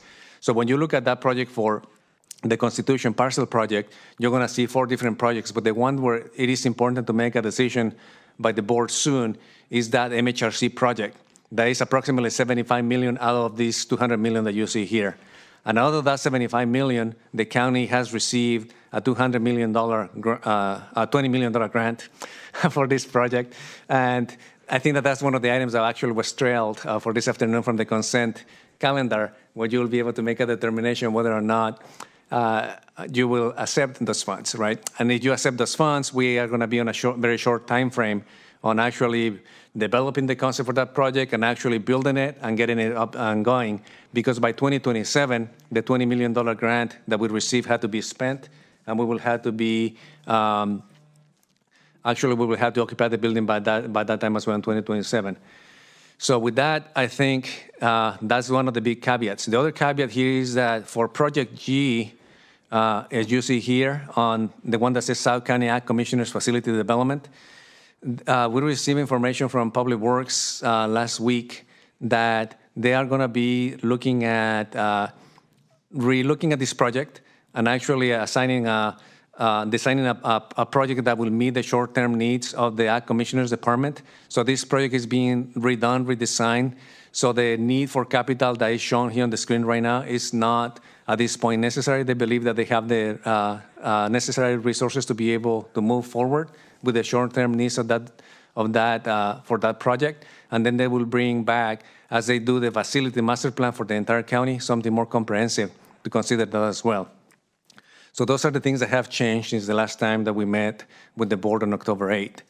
So at this point, I will end my presentation, and if you want to ask any questions at this point, that's fine, but if not, I'll pass it on to KNN to start with theirs. You have any questions? At this point, we do have a question here on the 7 items that we have listed here, and what's in the 24-25 budget. And I understand G is under some flux here. Do we have like a brief summary we can do on what is being paid for in the current budget for these? So that is something that we could probably ask Public Works. I mean, the column that says fiscal year 24-25 budget, what is that is paying for, right? And that would be fine during the presentation. Yeah, so I will ask them to start looking at that so that they get ready. I'm not sure if they have that specific information, but while it's their turn, maybe they'll be able to get that and present it as they do the presentation in a few minutes. That'll be fine. Thanks. All right, so I think Randy and his team, I have a lot of confidence in them, so I think that they'll come up with something by then. We all do. All right, sounds good. Thank you. So at this point, I will end my presentation, and I will pass it on to David Leifer from KNN and Bobby Chong from that same firm, and they'll be doing the next part of the presentation. Terrific, Ezekiel. Thank you. Can you hear me okay? Okay, great. Good afternoon. As Ezekiel said, my name is David Leifer. I'm joined with my colleague, Bobby Chung. We are the county's municipal advisor. We've served in that role since 2017, and our expertise is public financing, bonding, and all sort of related matters. And our role is a little unique in the big scheme of all the different players that get involved in financing. We have a fiduciary duty. So our job is to sit on your side of the table, if you will, on the county side, and provide you with objective, independent analysis and advice to support prudent decision-making and to protect your interests throughout the process if you elect to move forward with a bond financing. We are if you go to the first slide, Bobby, a registered, we're registered with the SEC and the MSRB, and Bobby and I actually work with more than 30 counties, or our firm does. I work with about 28 of those. So we have a lot of expertise working with counties.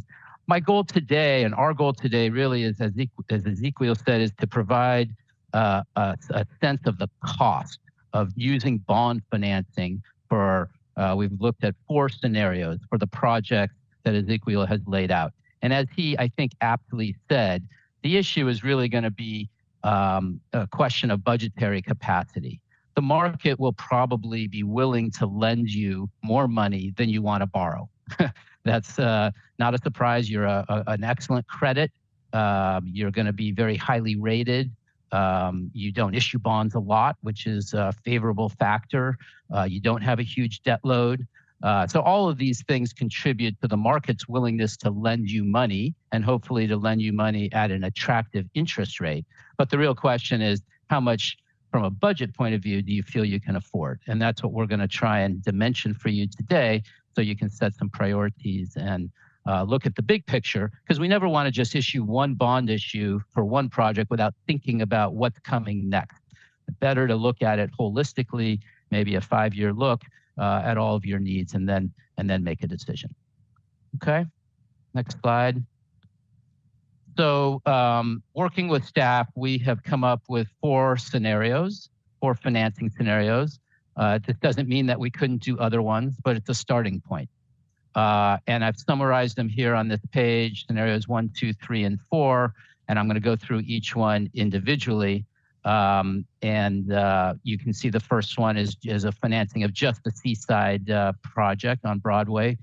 The second one is the new Bradley Library and Pajaro Mansion restoration projects combined into a single financing.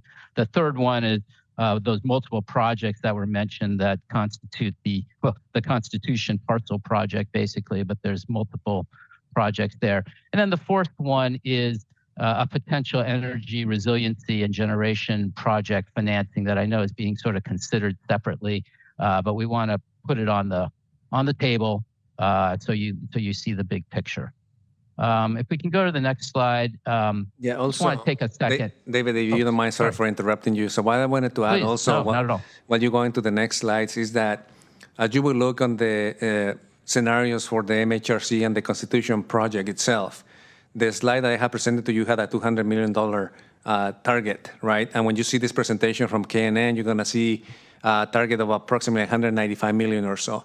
The difference in the actual figures is because of the timing on what the figures were obtained, and also because of the breakdown itself, right? So Public Works had done the best that they could at the time that they developed this plan based on the estimates that they had at the time for all of it, all the 4 projects combined.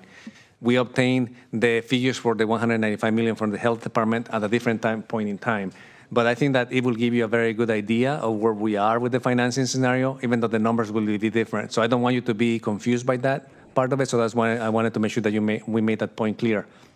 Also, on the last scenario regarding to the solar projects, I wanted to make sure that you also knew that you actually had provided direction to the staff to go back at a different time, not during the October 8-9 meeting, but at a different time, where the item had come to you for the Natividad Medical Center, the solar project for this facility, and also for the ITD facility as well.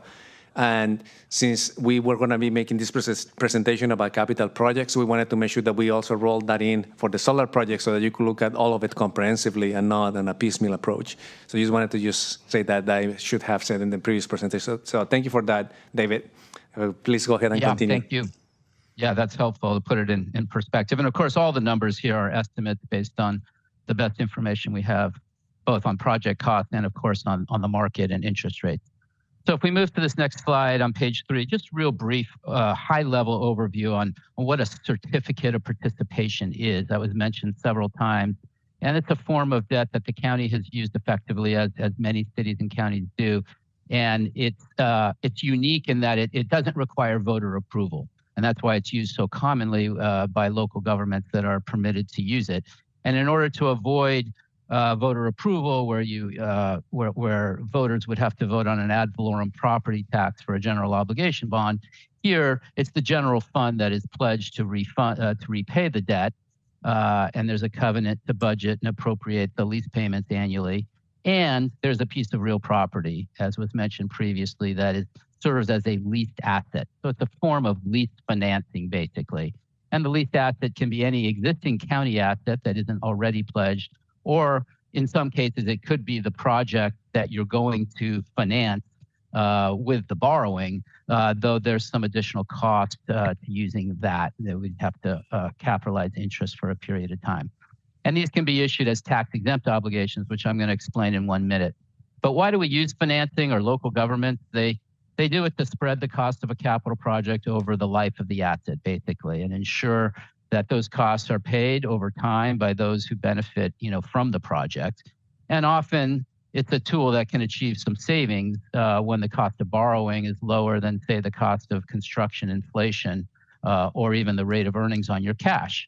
And of course, it allows you to preserve your cash or reserves for other purposes. So often, local government just doesn't have enough cash to pay for all these projects up front, and a bond financing allows you to spread those costs. But of course, you pay interest on the borrowed amount, and that's the downside. The purposes for which COPs are used typically are just capital improvement projects like the ones we're talking about, though often we use them to refinance prior borrowings as well at lower interest rates. On the next slide, just a brief discussion of what does it mean to issue a bond on a tax-exempt basis. Basically, what it means is that the bondholder that is lending you money does not pay federal income tax and maybe not state income tax on the interest that the county pays to them. So it's tax-free to the investor. And as a result, the bondholder that is lending you money should be willing to lend you money at a lower rate than they would to an entity that is not allowed to borrow on a tax-exempt basis.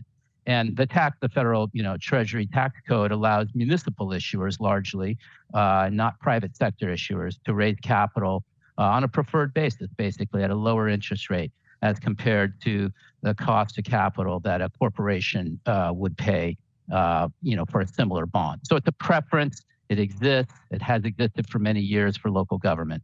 And of course, there are some requirements that must be met because the IRS is losing out on tax revenue as a result of tax-exempt bonds. And so they try and limit the circumstances under which you can issue those bonds. And a couple of the key factors are, first, it has to really be for governmental use, not to benefit a private user. And that's an analysis that sometimes gets complicated. In a hospital, there might be doctors that are private, or at an airport, there could be rental car agencies. So there's a lot of tax analysis that might go into this. So I think most of your projects are pretty comfortably in the governmental purpose arena. Secondly, there needs to be a reasonable expectation when you borrow that you're going to spend the money within 3 years. That's a rough, oversimplified version of the rule, but the idea is you can't borrow today at a tax-exempt rate and just sit on the money, earn a bunch of interest. We would call that arbitrage, and maybe spend the money 10 years from now. That's not, going to work.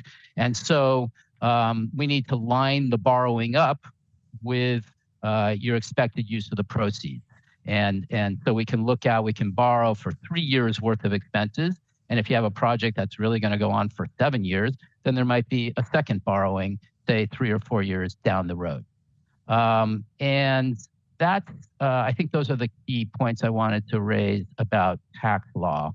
If there's any questions, feel free to stop me, or we can cover them at the end.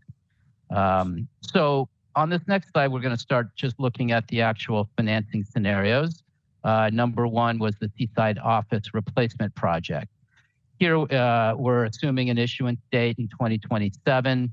We're assuming that you do have an asset to pledge, which I think comfortably the county will.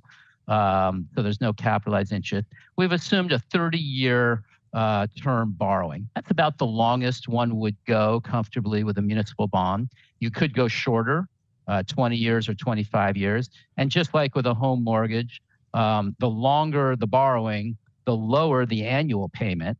So from a budget point of view, it has a reduced impact annually. But over the life of the borrowing, of course, you're paying more in interest because you're delaying or waiting on paying off all of the principal. So the 30-year scenario is a good one to start with as a bookend. Maybe it's the most affordable from a budget point of view. And then later, once you decide on projects, we can look at 20 and 25 years, but the impact and decide whether you feel that that's a burden that the budget can bear. And so on the right are the results of a 30-year bond issue for this particular project. And I'll just draw your attention. We're basically generating $107 million from the bond for the project cost. We have to finance some cost of issuance and pay an underwriter. The cost of issuance include your lawyer and your municipal advisor, your rating agencies, and insurance for the asset, all sorts of costs. But at the end of the day, at the bottom, your average annual payments are about $6.7 million. And you can see that the interest alone is about $99 million. So on a 30-year borrowing, you're almost doubling in total cost what you're borrowing, when you add the interest on top of the principal that you would repay. Not quite doubling, but for a 30-year borrowing in today's market, where interest rates, we've assumed that we've sort of taken today's rates and we added 50 basis points or 0.5% of cushion for market movements. So that's scenario one, 6.6 to 6.7 million annual for this single project. Next slide, scenario two. This is a much smaller financing. This is the Bradley Library and Pajaro Mansion restoration projects. Again, an issuance date here of 2027. Now, if you said we're definitely doing scenario two and we're definitely doing scenario one, would we look at combining them? Certainly, if the timing lines up. But we wanted to really break down the cost so you could see what each individual project results in. We've used all the same assumptions about the interest rate and the term and the pledge of assets. And as you can see on the right, we're borrowing, about $8.8 million, of total sources. And then, that gets used for the library and the second project, as well as costs of issuance. And the average annual payments are just over, $500,000, $544,000 combined between the two projects. So it's a much smaller project, much smaller debt burden. And obviously, and the cost of issuance are lower. Again, at the appropriate time, we'll look at whether we could combine and spread some of the costs of issuance across multiple financings. Okay. Next, we have scenario three. This is the big project that Ezequiel mentioned originally. We assumed would be $200 million. Right now, we're estimating $194.5 million based on the latest project estimates, project cost estimates. And we've broken down the debt service by each of the four projects. The MHRC, which is, I understand, the project that has the grant and may have some timing constraints on it, and that completion needs to be done by a certain time. The outpatient urgent care project, a parking structure project, and a CSB primary care facility project. Again, I believe Public Works is going to talk about all of this after my presentation. But here's the grand total cost if we were to finance, or if you were to finance it all at once, and that is generating about $194 million, and that's close to $12 million a year in average annual debt service. And again, just like with a home mortgage, we try and structure debt service to be level every year. And that comes in the current market to about 12 million. And again, we have about 50 basis points of cushion here. Obviously, if rates drop between now and 2026, then these numbers would improve. If they go up, obviously then they'd be more costly. We can talk about market movements later, but this is important to give you a sense of the overall cost. Then finally, the last scenario is on page 8. This is the various energy projects that are being considered, and so here we've looked at this sort of under 2 different scenarios. One where we just borrow directly from a bank, which we sometimes do for energy, solar-related resiliency projects, and separately doing a public sale of COPs. And the reason we put the public sale of COPs as an option is because in this case, the market right now really favors a public sale over a direct bank loan. And so given the size of this, if this was just a $2 million project or a $5 million project, the direct bank loan might make sense because the costs of issuance are lower. But in this case, at $30 million, you really want to try and get the lowest interest rate possible. So a public sale is going to be more favorable. The only downside to the public sale is that we probably would need to pledge an asset of equivalent value, $30 million, rather than in a bank loan, we probably could just pledge the equipment that's going to be installed, the actual solar panels and the other aspects of the equipment. So those are pros and cons of the 2 methods of sale, but the average annual payments don't change a ton. And you can see they range from $2,285,000 to $2,380,000 for these projects. And here, note, we're actually assuming a much shorter term of only 20 years, just given the useful life of solar equipment. We thought that it made more sense to look at a shorter term, though we certainly could rerun these with a longer term if desired. Yes, so sir. Those are the, yeah. David, I just wanted to add just one more thing. On this project for the solar projects, you see a target price of approximately $30 million. Of that $30 million, you're looking at approximately $8.5 million for this facility and the information technology building. The rest of it is for projects at the Natividad Medical Center campus. So if the board was to decide to go forward with these projects, obviously the Natividad board and Natividad staff will have to be ready to move forward with the largest portion of issuing debt for the portion of their project. It will be the expectation that Natividad will pay for the debt that they incur if they choose to do that for the larger component of the $30 million. And then for the $8.5 million that is included here, I think that we will be proposing a solution for you during the budget end of year report for those 2 specific projects that amount to approximately $8.5 million. So that's some updated information that we just have for that. But it is most likely that out of the 30, about 8.5 will be probably funded with one-time dollars, where we will be able to get some rebates back. And then the rest of it will be funded through debt if the board actually approved that option. And the board does not have to make a decision I think, early on these projects. The only one where we do have to make a decision as a county, as an organization, is the one for the MHRC that was on the previous slide because of the grant requirements. But I think that I just wanted to make sure that is also clear. When we provided this information to KNN, they did not have this portion of the information I'm just giving you right now. We just had a chance to discuss this internally, and I think that will be the recommendation coming forward to the board as part of the budget end of year report. So, yeah, go ahead, David. Sorry for interrupting you again. Yeah, no, that's helpful. That gives good context on these solar projects. You're right about the availability of subsidies under the Inflation Reduction Act for these projects to the extent that the county owns the projects, which you would when you finance it this way. Okay. And that's, I know, a whole nother separate discussion around solar, but wanted to keep that on your radar as a board. So those are the 4 projects. Just to finish our discussion on the next slide, another overview of the debt. Ezekiel already sort of covered this, the transactions that the county has outstanding. I just wanted to highlight that in the 2015 certificates of participation, those have an optional call date of October of next year, of 2025. That means that the county can potentially refinance that debt at lower interest rates, basically 90 days prior to that call date. So July 1st, you could close a refinancing if rates are favorable. And what we've determined that as of right now, the estimated present value savings are about $1.6 million for doing a refinancing.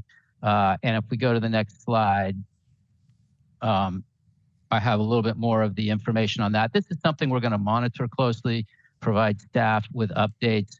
To close the deal in July, we'd need to start that deal in sort of February, March, and of course come back to the board with financing documents. But right now, conservatively, we estimated again about $1.6 million in savings. Rates have moved a bit since we did this. Maybe they moved down. I'm not even sure. It's only generating about $100,000 of cash flow savings a year, 105, 108. But nonetheless, if you wait until after October, you're just going to be losing the potential to save money. So we're going to monitor this. Hopefully, rates are going to drop. We try and be conservative in our interest rate assumptions. But this is a little bit of good news in that maybe there's some savings to be had. Obviously not enough to offset the debt service on any of these new projects, but it doesn't hurt. Okay. Finally, on page 11 and 12, I just want to talk about the assets. There isn't a lot to say here. We're going to work with staff to identify county-owned facilities that could be pledged depending on which of these scenarios you may elect to move forward with. And there is a long list. We're going to want to look at the age of the asset, the essentiality, the departments and number of employees that are occupying the asset. Those are all relevant considerations. And fortunately, the county did release several assets a couple of years ago that there was excess value in one of your outstanding COPs.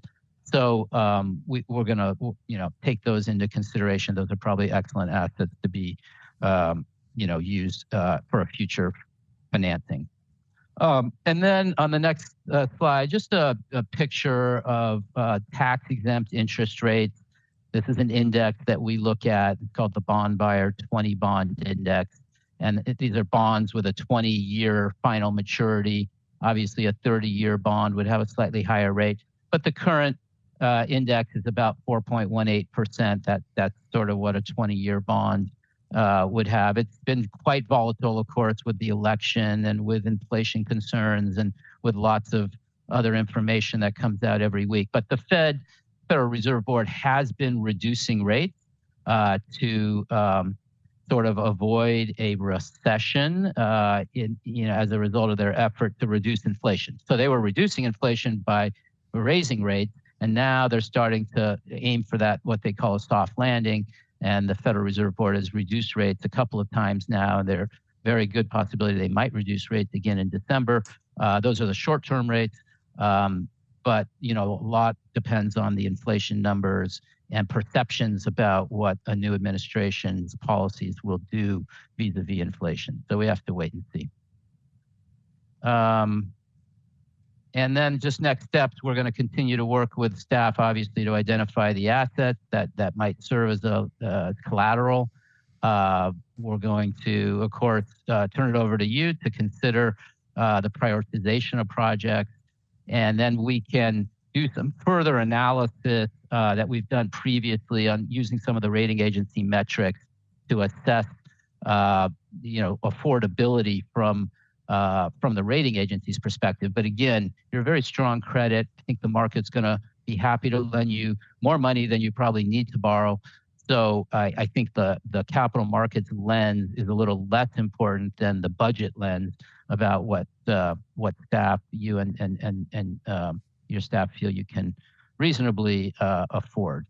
And I'm going to stop there and answer questions. I have an appendix which for each of the scenarios provides the annual debt service cost, and if there's interest in going into that level of detail. Thank you. Yeah, so I think before you ask any questions of KNN, I just wanted to just reiterate again what he just said in the last point. The important aspect of all of this is, can we afford to make the debt service payments on an ongoing basis without impacting ongoing services? Because as you know, we're going to have challenging budgets ahead. We have challenging budgets right now, and it's going to get tougher, I think, as we go into fiscal year 25, 26. Out of the projects that you saw today presented by KNN, none of those projects, with the exception of the MHRC, have the revenue behind it to be able to make the ongoing debt service payments as of today.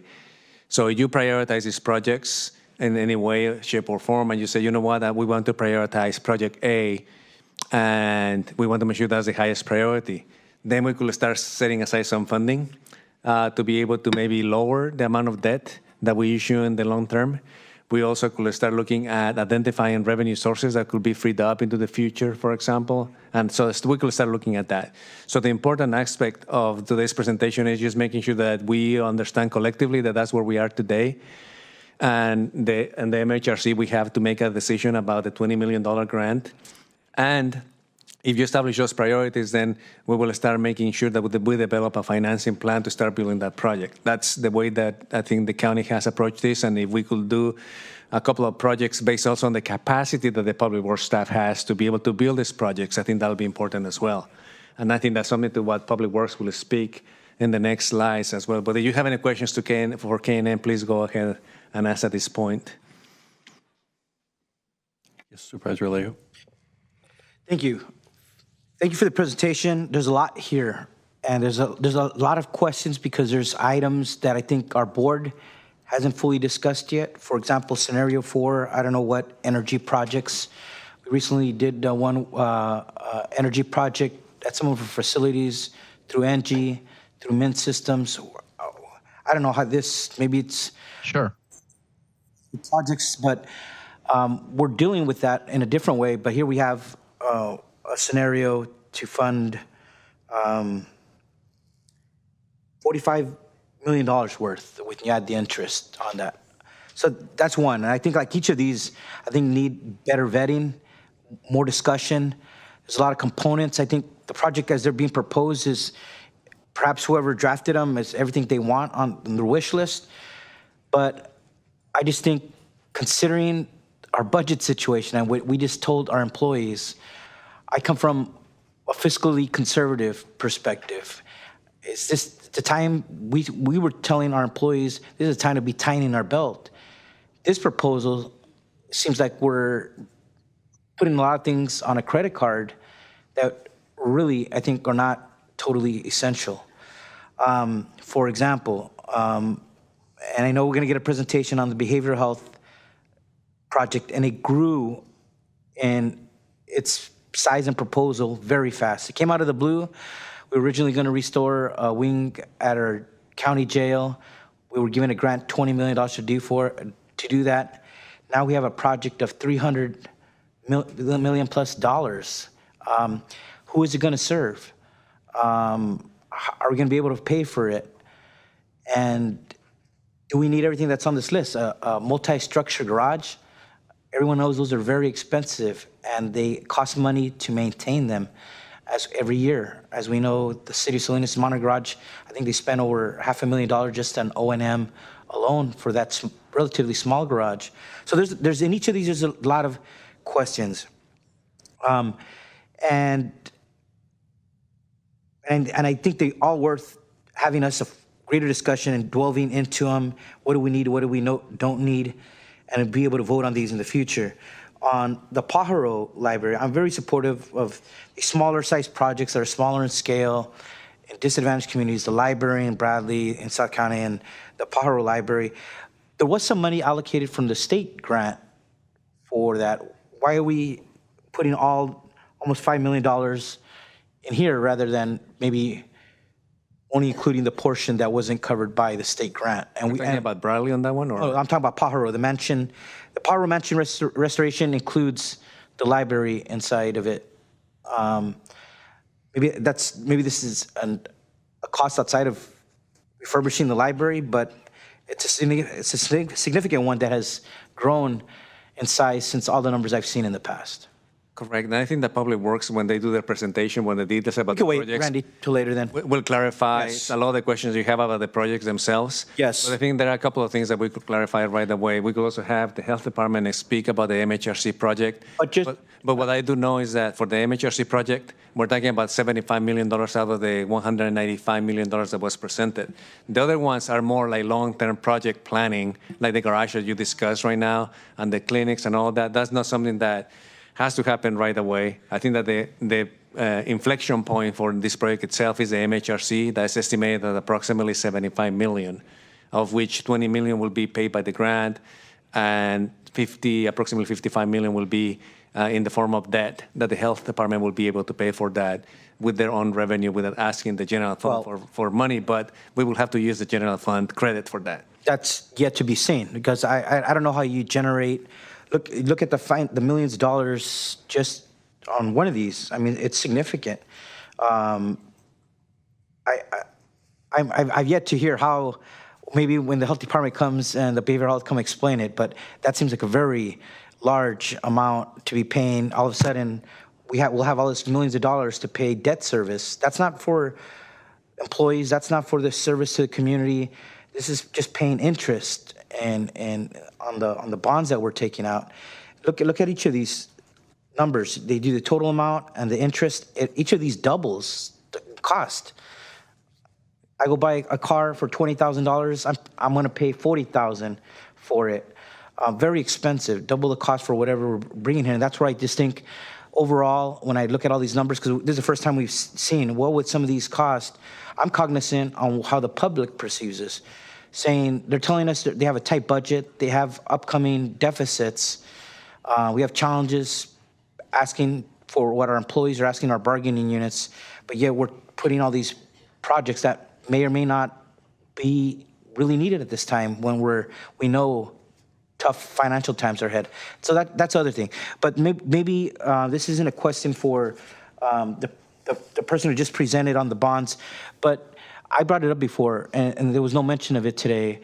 What about other financing mechanisms for some of these, especially like for the smaller ones? Because I just looked at the California Infrastructure Bank. They fund local governments for projects. And I think they go from $1 million. Now they've raised, it used to only be up to $25 million. Now I think their website says $65 million. They're supposed to be lower in interest or lower in debt service because of the way it's set up. They are part of a state infrastructure revolving fund.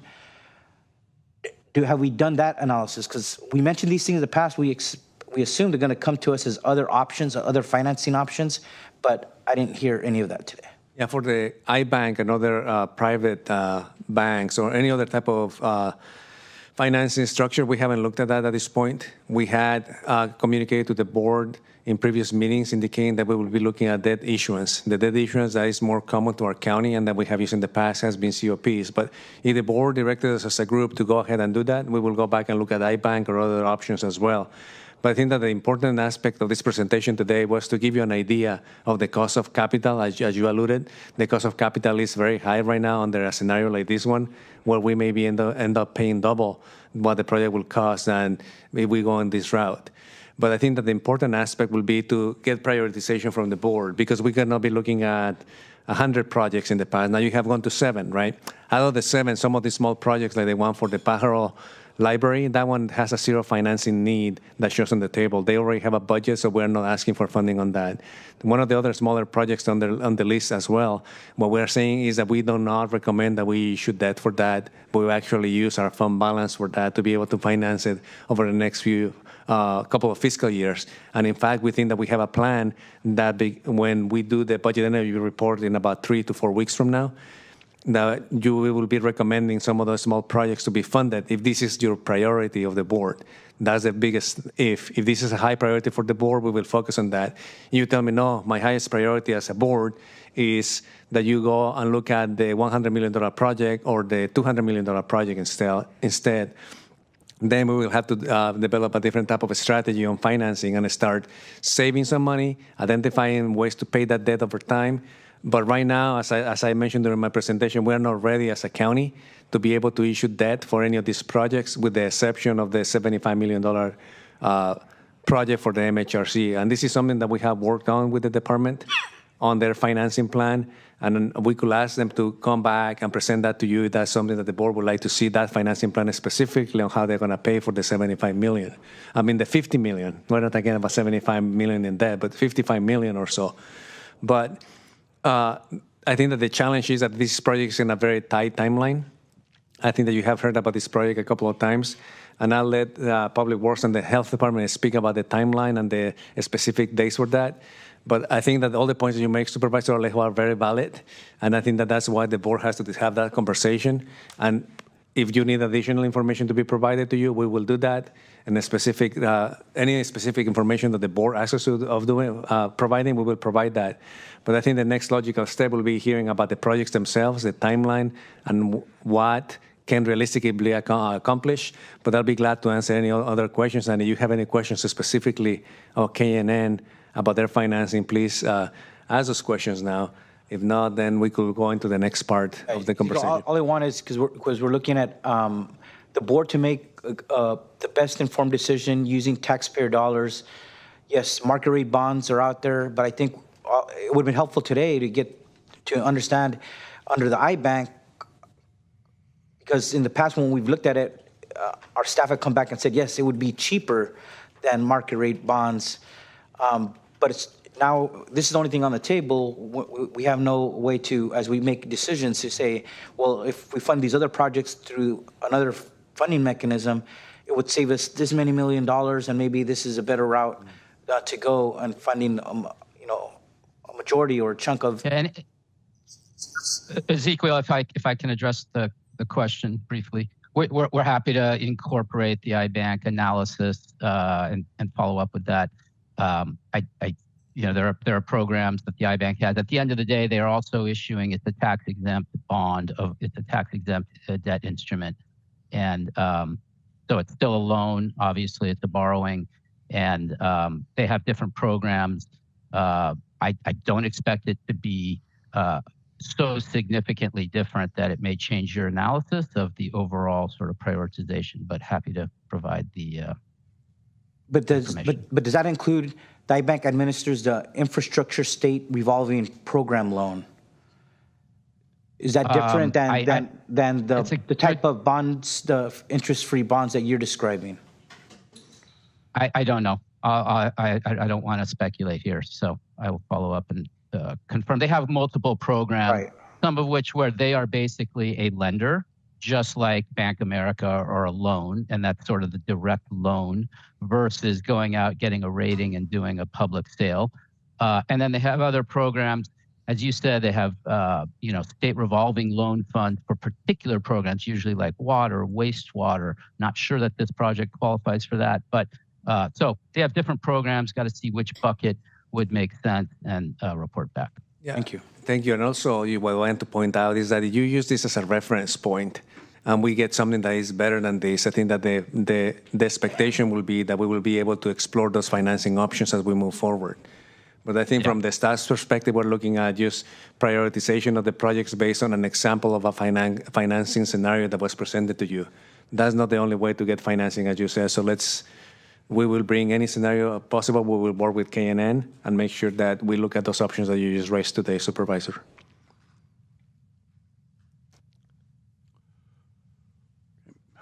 Other questions? Ezequiel, one other point.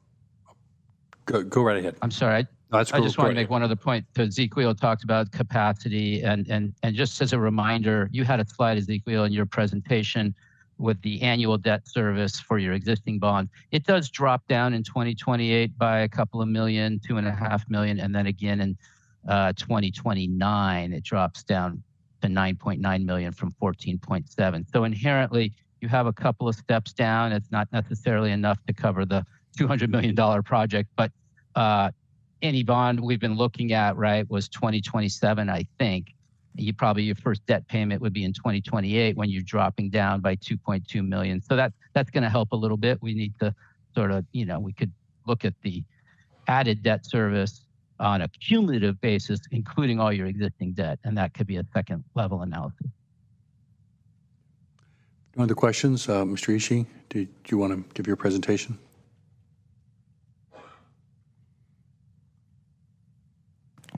Thank you very much, and good afternoon, Chair, members of the board. I'm Randy Ishii, Director of Public Works, Facilities, and Parks.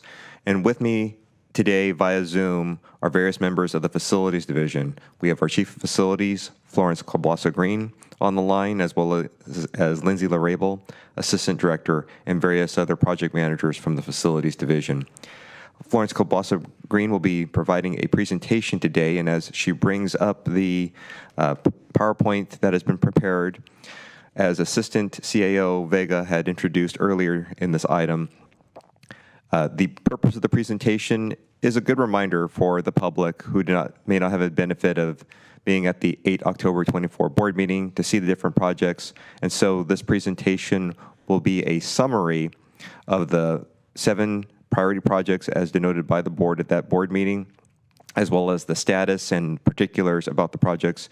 And again, we have staff available on the line to answer any detailed or focused questions that your board or public may have. And so Florence will bring up her presentation shortly. Good afternoon, Chair Church and Board of Supervisors. Are you guys seeing the presentation? Yes, we do. Great. So I just wanted to provide a status update on the priority projects that have been discussed today. What we thought would be useful is for you to understand where these projects fall in terms of the general process of developing a project. So we're showing all of these projects and giving you an understanding of where they fall in that process, starting with very early programming. And that's basically when you're, scoping the project, understanding the space needs, and then moving into schematic design, which is when you start kind of conceptually looking at how those spaces can fit on a particular site. And then moving on to a little bit more detailed construction documents, and also looking at environmental implications based on the schematic design. And after understanding the environmental implications and any mitigations that might be required through environmental, we can then complete the construction documents, go into permitting, go into bidding, public contract bidding process, get into construction, and close out. So I just wanted to provide kind of a high level, review of that. So as you can see here, here's all of the projects. We have certain projects that are in programming stage, such as the Constitutional Parcel project that we're going to discuss. The South County Ag Commissioner project, as far as the larger master planning of it, is more in the programming state. We will talk about a smaller TI that's taking place that is more in the bid process. And then we've also have the Seaside Community Benefits Office that has actually gone through the programming process, gone through schematic, and is now in design development. So they've actually gone through a lot of community vetting, a lot of vetting with all of the potential stakeholders and all of those interested in possibly, having space in that facility. So that programming has happened to the point where we have some idea of what the options are as far as meeting those programming needs. The Bradley Library is another one that has gone through some programming. PWFP project managers work closely with the library and the Bradley School District in terms of envisioning a library that's more than a library that's also can serve as resiliency center. Then we have the Pajaro Mansion Rehabilitation Project that we'll be talking about that's in the construction document phase. This is specifically addressing the damage that was caused by the storms and the flood. And I'll be reviewing that. I'm sorry, that's the Pajaro Mansion Rehabilitation. That's in the construction document phase. But for addressing the Pajaro projects that is related to the storm, we're actually ready to begin construction, and I'll talk about that. So with that, I'm going to go to the next slide. So here is the first one, IDA. We tried to match this up with the projects that are outlined in the presentation that was provided by the CAO. The first one is the Seaside Community Benefits Office, and as I mentioned, it's now in design development. I want to give you a very high-level overview of it. It's located in Seaside, California. The existing building is about 10,888 square feet. It's quite the building is a two-story, built in 1975. It's way beyond its useful life, as has been discussed in prior meetings. There's a lot of deferred maintenance, the parking area, a lot of furniture, fixtures, painting. Just the inside is it really needs a refresh. ADA needs to be addressed. It is definitely beyond its useful life, which is why the CIP project for looking at creating a new space was developed. And one thing I did want to mention that has been mentioned in earlier meetings is that this particular location, or this office, currently serves residents throughout Monterey County. So it's not just the city of Seaside. And in parallel to that, on the same campus, we have the Casa de Noche Buena shelter for women and children. Wanted to bring that to your attention as well, which is part of the project. That is currently a 4,500 square foot modular facility with that was renovated by the Community Human Services organization. It was renovated, I think it started in 2019. They invested $2 million towards the renovation to create a very home-like setting for up to 35 residents. And there's a long waiting list. It's a very well-used facility.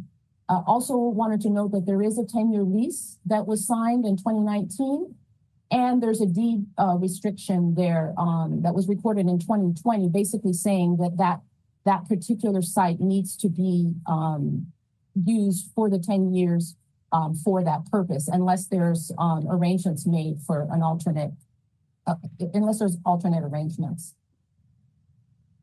The next project that was presented by the CAO as a priority, and this is the same project, I apologize. This is actually looking at what the new imagined Seaside Community Benefits Office would look like.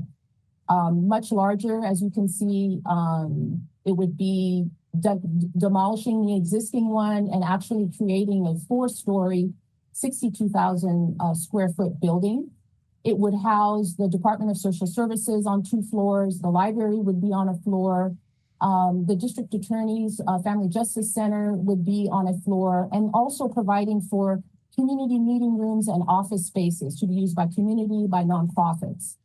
In addition, the project includes the relocation, if that is the final decision, of the adjacent shelter, Casa de Noche Buena, into an alternate facility.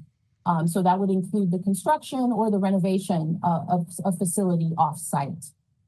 The total budget right now is $112 million. To date, the Board of Supervisors has invested a little bit more than $5 million towards this project, towards the CIP project. And we have a remaining about $107 million unfunded. We're nearing the end of design development and starting the environmental process. So that is the state that we're in. In fact, parking studies are being done as part of this to really look at what other mitigations might be needed in order to develop this site. And that will feed into the construction documents. We're also in the middle of programming, working with the Casa de Noche Buena team, looking at their programming, which actually has been completed, and looking at alternate site analysis, alternate sites for that. That is kind of that is where we're at in terms of that particular project. The next project I want to talk about is the Pajaro Mansion campus post-storm restoration. And as we've mentioned, there are 2 projects. This project specifically is focused on post-storm. Just for everybody's information, the Pajaro Mansion is located at 29 Bishop. It's a 3-story, 8,300 square foot facility. It's built in the 1850s, Victorian style.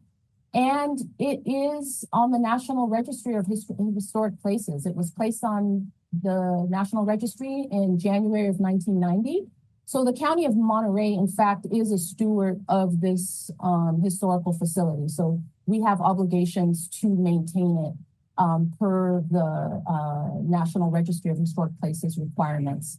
It sustained major storm and flood damage in March of 2023. As you can see in the photos, this area was in the flood zone. This drone footage that was taken, this was probably taken after even some of the floodwaters had already receded by the time drone footage got in there. So the main damage that I will talk about is that the entire HVAC system and the entire HVAC system, as well as the fire panel was damaged. The facility was red tagged by the Building Services Department, cannot be housed, and nobody can be located in there. And we had a lot of driving rain damage going right through the siding and through the roof and around the windows. As you are aware, since it's often called the Pajaro Library, the first floor was occupied by the Pajaro Library. They have vacated. And the second and third floor, which have quite a lot of square footage, were unoccupied at the time. And I will speak in a later slide about the AB 102 funded project that's actually looking to make use of that second and third floor for the community at large. So this is just providing you a little bit more detail about what I had spoken about as far as the level of damage that the Pajaro Library sustained. It's a lot of the damage happened in the crawl space. So you can see here where the mud, debris, the silt, the floodwaters entered the crawl space underneath the building. All of the HVAC, ductwork, the HVAC equipment, the fire panel, as I mentioned, was underneath here. And we are just quickly the remediation is done, and we are trying to move forward with the actual restoration, which will include HVAC system replacement, addressing the floors and walls and ceilings that were impacted, as well as repairing exterior porch that was impacted. The next project here is the new Bradley Library and Resiliency Center. That project is located at 65607 Dixie Street. It's going to be the construction of about a 2,500 square foot library. It's going to have flexible interior and exterior space where the library space can actually be converted and made available to use as a resiliency center in emergencies. The total budget for there is $5,639,000. To date, the Board of Supervisors has approved $2 million, and there's an unfunded amount of about $3.573. We are in design development, as I noted, and the next step will be to be creating construction documents and also working with real estate acquisition of this lot that is owned by the San Lucas, the Bradley School District. Finally, we're moving to the proposed Constitution parcel project. As you are aware, this project is on a county-owned parcel at Constitution. We have a photo here that you can see. It includes the scope, as discussed in the presentation by CAO. It includes the Mental Health Rehabilitation Center, which is going to have 6 buildings and administrative offices and surface parking, as well as a 2-story behavioral health service building. That is the current scope of the MHRC portion. And there's a future scope looking at a clinic services building and a parking structure. The total unfunded amount, the total project, the total unfunded need is about $200,000 for the entire project. If we look at the first phase as well as the second phase. We're in programming. And I just do really want to reiterate that we're in programming. And with this December deadline of 2027, at this point, the Public Works and Facilities can't guarantee that the construction will be done by that deadline. And it's just because we're in programming and we still have to go through the environmental process. And the environmental process might surface some conditions that require mitigation and that will impact the schedule. This is to give you kind of a little bit of a conceptual look at what has been envisioned for that site. You can see here the 6 MHRC buildings right here. This is that 2-story clinic services building and a 2-story mental health administrative services building, and we're showing the parking here. So this is just to give you an idea again of what is envisioned. The Pajaro Branch Library Rehabilitation. This is where I wanted to, there's no funding need here, but wanted to provide you a glimpse of what is envisioned for this. The idea is to provide renovation to all 3 floors interior, and to provide access to the 2nd and 3rd floor by providing an interior lift as well as an exterior staircase that will make that 2nd and 3rd floor accessible. And it will allow for creation of much needed community program space and office space. We're also looking at creating an exterior gathering area that can be used by the community and for library programming. At this point, this is fully funded by the AB 102 grant, as well as funding that was provided previously by the Board of Supervisors for preliminary design, and $100,000 from the library fund. We're at about 50% construction documents. We're progressing very well. We've gone through getting this concept reviewed by the Historical Review Board, and we're having SHPO, the State Historic Preservation Office, look at these concepts. And once we have the go-ahead, we'll be able to move forward and have construction documents complete. The construction documents complete in January, and complete construction hopefully by the end of December 2025. This is the King City Courthouse parking lot repaving project. Wanted to just give you information on this project. It is, as you can see, it's a county-owned facility. It's occupied by the sheriffs, the courts, and the district attorney. It was built in 1970. It's about 12,500 square feet.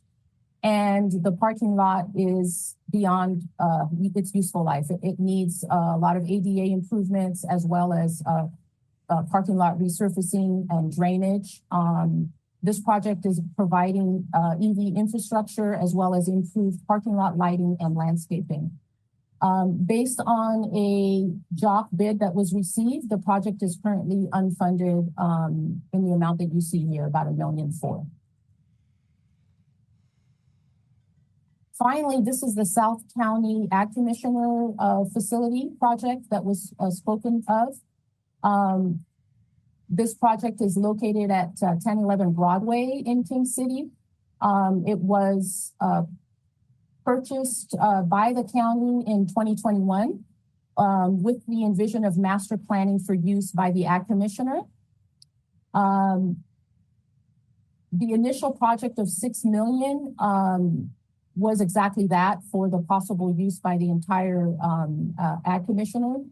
However, now, with direction from the Ag Commissioner, and based on the cost for just renovating this space right here, the Ag Commissioner and Public Works and Facilities are working to create office space that will be used by the District 3 supervisors.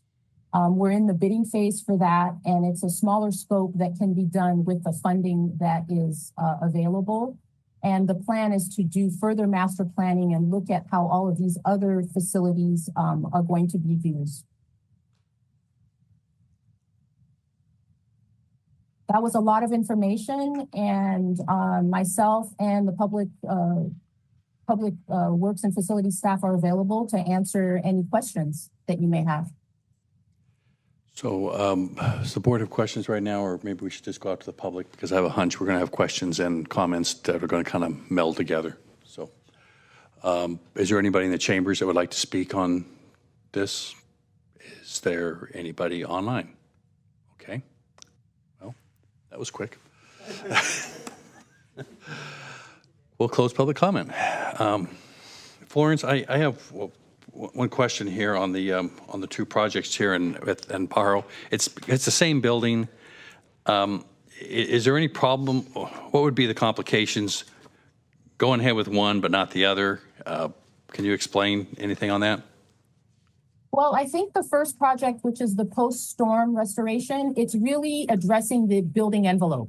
It's addressing the roof. It's addressing the water intrusion that's going around the windows, that's going through the siding. And it's addressing just making the space habitable as far as the HVAC and the fire system. So that is essential to get that done first, or at least concurrent with the other project.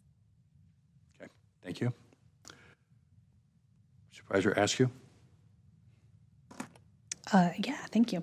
A handful of things. So I'll start with the presentation on the projects. And I'll just say thank you. It's a really good presentation. I know I had asked for some more detail about all these projects. Yuri, my chief of staff, and I spent, I think it was one of the last Tuesdays when we didn't have a board meeting, driving around just to put eyes and walk the perimeter of each one of these sites, just because I know I do better when I can physically, touch and feel and see what we're talking about. Given that previously what we really had to work with was the spreadsheet that we had in front of us and a paragraph write-up, the write-up didn't, once I got out to each of the sites, the write-up didn't really seem to match what I was seeing and feeling when we were on property. But this presentation, I think, was clear to help me identify even more so the priorities that we have in front of us. So thank you for the level of detail that was put out here. In terms of I think we can further prioritize based on what we have. Additional information. Going back to the financing question, I definitely have hesitation to take on debt when we don't have revenue associated to pay off that debt. So the financing options that we have when we're looking at the priority projects that don't have revenue associated with them, which would be, I think, everything except for the MHRC project. I'm hesitant to give direction to staff to say, let's proceed with that. I think the option that Ezekiel presented or has talked about, which is that we could direct staff to look at additional other options for identifying multi-year plans to set aside one-time funding that allows us to begin to develop a financing, cash financing planning for some of our larger projects that does not rely on utilizing financing. I think that's something that I would like to ask us to pursue instead of financing. I do think, however, that we do need to hear from the health department, and this is a project that the MHRC is something that I think if there is a way that we can figure out how to hit this timeline, it's something that I know our community needs, I know that our state needs, and if the health department and our facilities team thinks that there's any way that we can make it happen, I would love to hear you tell us how you think you can hit those goals. So I'll come back to that one. But I would like to see us talk more about having some sort of multi-year plan to figure out how we can use one-time funding, one-time dollars to stock money away to hit some of these larger capital projects. The other thing that I'm almost hesitant to talk about because we haven't certified the results of the election, but some of these projects are within the unincorporated parts of our county, and it is looking like Measure AA will have passed when the results are certified. And so I am interested in trying to understand if Measure AA dollars could be a source of one-time dollars or funding that could be used for some of these projects in the unincorporated parts of the county, potentially the Pajaro mansion, potentially filling some of the Bradley library gaps. So that's another question. And then the other direction that I'd like to see us give today before we walk away is to really think about directing the CIC and our facilities team to look at our project rating and description system so that we're thinking about how to include additional data in our ranking system that thinks about things like how many of our current staff are working in a facility and what is their daily experience like. How many members of the public are interacting with the county in a particular facility? What type of core county functions are conducted out of a facility? How does that facility help us in creating stability in a community? And how does a facility either detract or support community well-being? And I guess what I'm getting at is that we do have some basic core county functions, and we do have some core county services, like this building here that is sort of the and the Schilling Place building that serve the entire county. They may sit in a certain county district, but they're serving many of our county employees as their home base, and there's many of our county residents who are receiving their services, core or fundamental, whether it's public assistance, that 60% of our residents are receiving from our social services. It could be county clinic services, where we have thousands of residents who are receiving their primary care services from a county clinic. These are county core functions, core mandated services that we're providing. And I want to make sure that as we're ranking and prioritizing capital needs that the county has, I do want to make sure that we're thinking about those needs and finding some way to rank them in a way that is comparative to county facilities and county programs that maybe aren't at those core functions, core service. And we have to have some way of measuring that, some way of balancing that. And I'll just say that when we were driving around, we drove into that South County the King City Ag Commissioner's office, or what was listed in a paragraph, and it said, "This is the King City's Ag Commissioner's, South County office building." And we pulled up, and it was a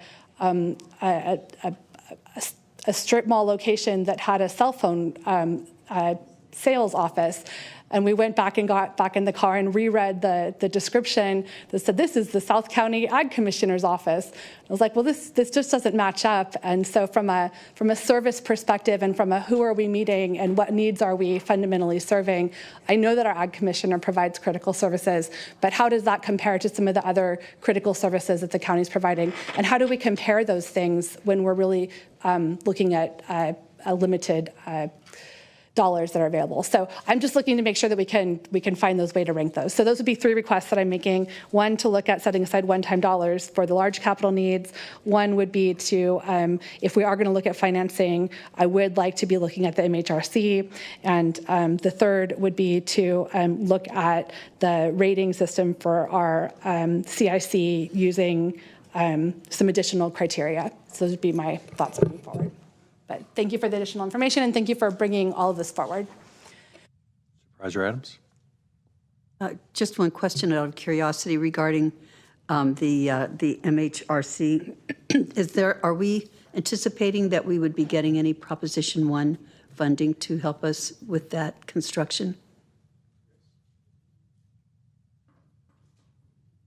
Sorry, do I come up and answer now? Yes. So good afternoon, Elsa Jimenez. The team is working on submitting a proposal, a BCHIP proposal, which is funded with some of those reallocated dollars from local MHSA to now BHSA capital. The team is working on submitting a proposal later in December to help cover additional expenses for the MHRC, as well as for the second building, which is our behavioral health outpatient center that we would like to have constructed to be able to relocate off of the Natividad campus, and adding a crisis urgent care that would really help to provide a better place for individuals experiencing a behavioral health crisis as opposed to an emergency department in our local hospital. So I think we're submitting for like 20 million and about 10 million, so about $30 million grant to the state in December. And that would go toward, it could go toward this project. Correct. It could go towards this project. But again, there's no guarantee that we'll know sometime early next year. And when did you say you would be finding out about that? Well, we're submitting our proposal next month, and I think we would learn next summer, summer of 2025. Thank you. Mm-hmm.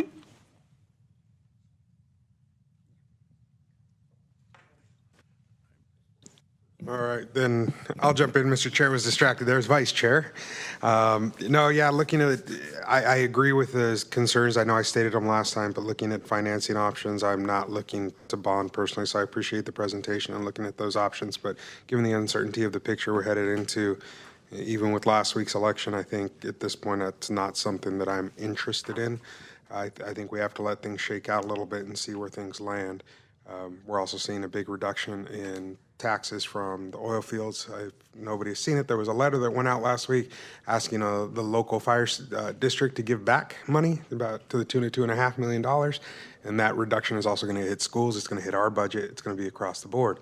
And so those numbers matter. And I'm not feeling like we're ready to go. I appreciate the South County Ag Commissioners. I'll share just on that facility. That's been the dream, right, is to create a facility there that's public facing. That's why we purchased that property less than 5 years ago, right across from the cemetery, to have a presence in King City. Because before, when we were down at the end of 2nd Street, we weren't that presence. We were at the end of in a residential community, really behind a church. And that's not the best location for us. That's why we bought it. Back then, the plan was $2 million would cover the renovation. Inflation happened very quickly, and now we're staring at a $6 million bill. I wish we were going after the whole thing. I appreciate staff saying we're just going to go after the low-hanging fruit right now.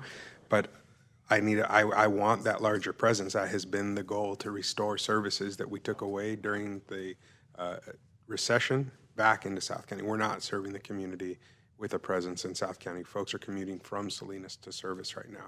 But that was the vision for purchasing that property.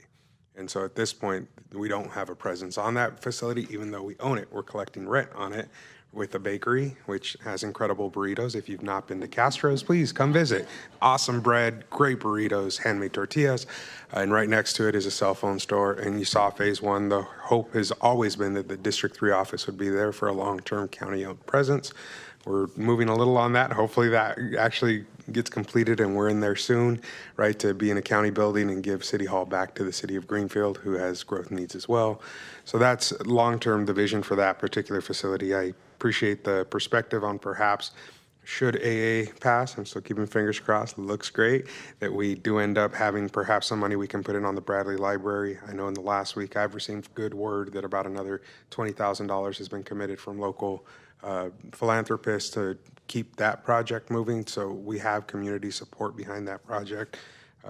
And on the courthouse, I know today, while we had our meeting at 2 o'clock, they had a big ceremony down there, reopening court services. And I received 2 texts, folks asking, when are we going to invest in the facility, right? And so it's sort of the appearance, what was outlined here. I know we talked just briefly about the EV and the other infrastructure needs that are going to go into this. It's time. It's time for us to invest in these facilities that have long been forgotten.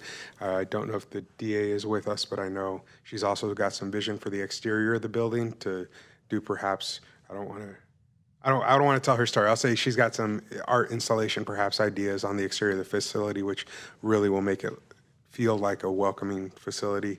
And so I'm supportive, if we're being asked to prioritize, I agree with Supervisor Alejo, go for the lower cost options. I want to see that Pajaro Library take off. I appreciate that half has been funded. Let's finish it off. Let's get that done for the community. They deserve it. It's been long enough.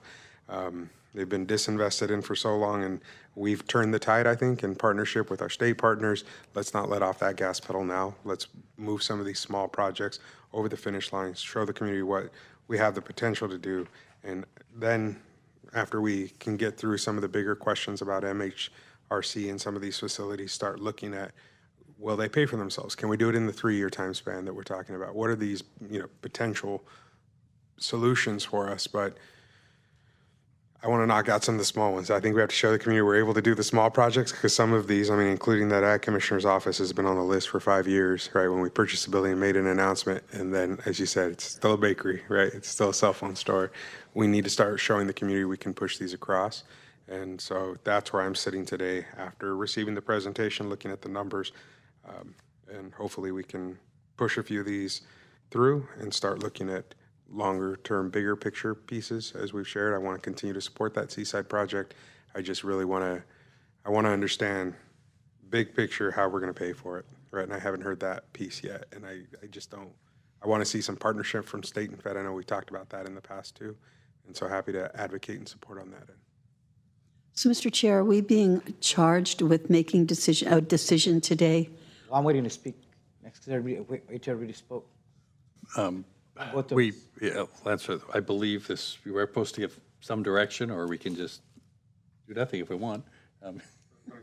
It's 2025. It's what the majority of the board decides. Supervisor Alejo. Yes, several things. I think one, it's a mistake to start already looking at the measure that hasn't been fully counted. I think that's a mistake to message to the voters. The sales tax increase was something I brought to this board after Santa Cruz County had successfully done the same. And when we looked at the numbers with Mr. Vega and our CEO, we realized we were just way behind on that. But I think it's a mistake to now start looking for that to fund other things that were already on a capital improvements list. But just look at the sheer numbers. On the Seaside office replacement, on interest alone, every year, the county would take on a commitment to pay $6.7 million. On the MHRC, another $12 million in interest alone. That's significant. I don't know where people are thinking money is going to come from, but money is tight, and it's going to get tighter, as Mr. Vega has been telling us for years. But on some of these, I think they deserve merit, but do we have the funding to do it? Is what the same question that Chris is getting to is what I'm struggling with. Staff come and say the Seaside current office is beyond its useful life. Why? Why is it beyond our life? Where's the study that shows it cannot be repaired or renovated? Have we done a study to renovate it? We're looking at, if we did a project that renovated at a cost of the existing building of $50 million versus paying $200 million, I think that information hasn't come to the board. Yes, everybody wants a new building. Let's move out of an old building. Let's go to a new building. Yes, the services are critical. I get that. We've been out there in the parking lot. The MLK marches start there. But it's easy to say, just give us a brand new building versus really saying, would it be much cheaper and a better use of taxpayer dollars to spend a quarter of that money renovating it? Our CSAC director was here earlier. Our CSAC office in Sacramento is an old building. They're going to renovate, take out the insides, keep the outside, but they're using the same property, same exterior, but they're renovating the inside, almost a brand new building. I haven't heard that we've even done that analysis. And how much cheaper would that option be versus a $200 million option? So that's what I'm struggling with. The other part that wasn't explained by Ms. Cabuasa is that, as she said, there's a commitment, there's a lease for Casa Noche Buena. That's our women's and children's shelter that we took so long to get up and running. It's running great now. It's serving its purpose. But we have a commitment that we'd have to find them an alternative place. No mention was done about how much would that cost to find a new property, a new building to renovate that. I assume that's going to be at least another $2, $3, $4 million. So I want to put that on the record. Now, going to these other projects, the MHRC on the Natividad property, there's old, I passed through there the other day, there's old barns, old animal coops, whatever they were used for when it was a ranch back in its day are there. So I know there's a cost for demolition. That wasn't included there of all the existing structures that are there. And then the last time I had a conversation with Director Jimenez, she had mentioned that because there may be concerns of the proximity of the facilities to the neighbors there, that perhaps they could be moved more towards the center. But the plans that were just shown by Ms. Caboaso showed the facilities would be right almost next to the homes themselves. So it was a total change from what Ms. Jimenez told me that she might try to address some of the community concerns. And just, we started that conversation with a $20 million grant, but now we're looking at a $364 million project that was never in our capital improvements. So that still just troubles me how we went from looking at a grant of only $20 million and now committing to pay almost $400 million in the long run. Those are the two big issues I'm struggling with because the cost is so high, it's so expensive. The interest is a big commitment each year to the county when we have other pressuring needs that our county employees are asking for, that our community is asking for. And yes, it's nice to get these brand new buildings, but they're very expensive, especially today with construction costs and inflation, that it's going to come at the price of our local taxpayers and pulling away from other sources that we could be utilizing elsewhere. On the smaller projects, Chris, I hope that Library Bradley looks better than that sketch they did, because for that price, $3.5 million, it should look nicer for the community. Really nice. Okay, good. I'm glad. And then just on the parking lot, obviously, it does not look like a courthouse. The way that exterior, that landscaping of that building, it looks, I think, it's not what South County deserves. So I agree on those efforts. And obviously, the Pajaro Library, I'm a big supporter of getting that once and for all for our residents. That's it. Let me just, before I go to you, Supervisor, Lori Medina's online, has some comments she wants to make, so I want to pass out to Lori right now. Well, thank you so much, Chair. And I just wanted to respond to some of the comments. And I understand that the Broadway Family Connection Center is a big price tag. It's not $200 million, but it's still a big price tag. It's $107 million that's unfunded at this date today. The longer we defer the maintenance for that building, the bigger the price tag will get. But I do understand that these are big decisions that the board has to make. And the vision that we're talking about for the Broadway Family Connection Center is a big vision. It's not just a rebuild for social services. It's a multi-service building. But whether we do that bigger vision or a smaller vision, this building has outlived its use. I think that Public Works, Facilities, and Parks can speak to more of that better than I can. But eventually, we're going to have to do something with this building, whether it's a new building for social services or this broader vision. We're going to have to do something, because this building is something that every time we do more maintenance, other issues come up. So I just want to say very strongly that whether we do this vision or something else, this building needs to have, we have to do something for this building in Seaside, or have to find someplace else for us to go, or do a smaller vision, but something has to happen in Seaside. This building is not habitable. It's not, there are so many problems with this building right now. And I just want to say that it's not just, we just want a new building. That's not it.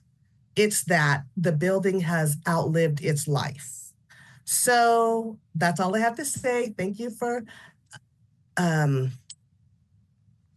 hearing me about that. But it's not just we want a new building. But Ms. Medina, on that, because it's a response to maybe the comment I made, if you were to put a new roof, if you were to tear out the walls and build new walls inside, wouldn't that be much cheaper than the 200, a project much narrow in scale, not be Yeah, so but it's not a expensive. $200 million building. It is. It's not a $200 million project. It's 107. No. Ms. Benita, you missed the whole point about the interest, right? Because the interest doubles what the county's going to pay at the end. And that's why I'm looking at this chart where it gives you the interest and the total project costs, and that's over $200,000. So that's what I'm talking about, because that's ultimately what we're going to pay at the end of all the debt service. So and that's what I'm saying. You're right. And that's what I'm saying. Has any study been done to say what would it cost for us to gut the place and just use the exterior of the walls, re-roof it, fix the plumbing problems, and renovate the inside? Have we done any study to show what that would cost versus building this very nice building that that with all these extra amenities that is really a very expensive one? Well, I will defer to Florence and maybe Randy Ishii on that, because I think they have done some preliminary studies around that. So I'll defer to, I think Florence is. Good afternoon. I'm going to let Dave Pratt, the project manager, speak to that. Those studies were done as part of the programming and design phase, and I'll let him provide more information about that. Chair, Church, and Supervisors, this is Dave Pratt, Public Works Facilities and Parks, at 1281 Broadway in, I think it was 2015 or 2016. We did a very comprehensive review of this site at 1281 Broadway. We evaluated all the systems within the building, the envelope, and there was an extensive amount of repairs required. We loaded that. Those repairs weren't all going to happen at the same time, and we've done just the first few of those for the 1281 Broadway facility. We have. I don't have that report at my fingertips. I can provide it to the supervisors after the fact. Yes, please. I'd appreciate it. Certainly, Supervisor Alejo. We've also done some rough order magnitude estimates as far as what it would take to do a full renovation of the 1,100 square foot facility. We're balancing that against the idea that this facility could potentially have a higher and better use than what is currently serving multiple departments under one roof. As Director Medina mentioned, not only is the building tired, but it's in many ways it's well beyond its useful life, and it also does not function operationally for the existing program. And again, we want to make this facility into something that can house multiple departments, and not just one department at its current footprint.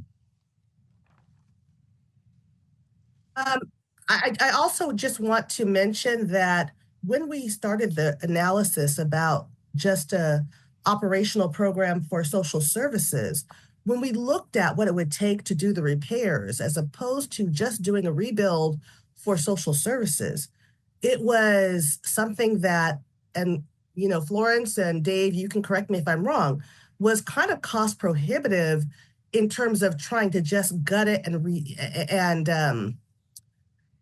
renovate.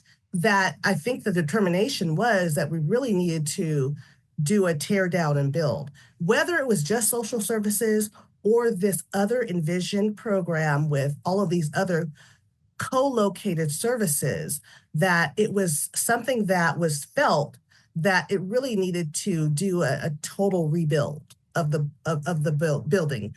And if I'm over speaking, Dave and Florence, you can correct me, but I think that was the determination. Thank you. I'm going to just jump in here. So to be really clear, we're not, I think what I hear from the majority of us is no one's asking to finance this building.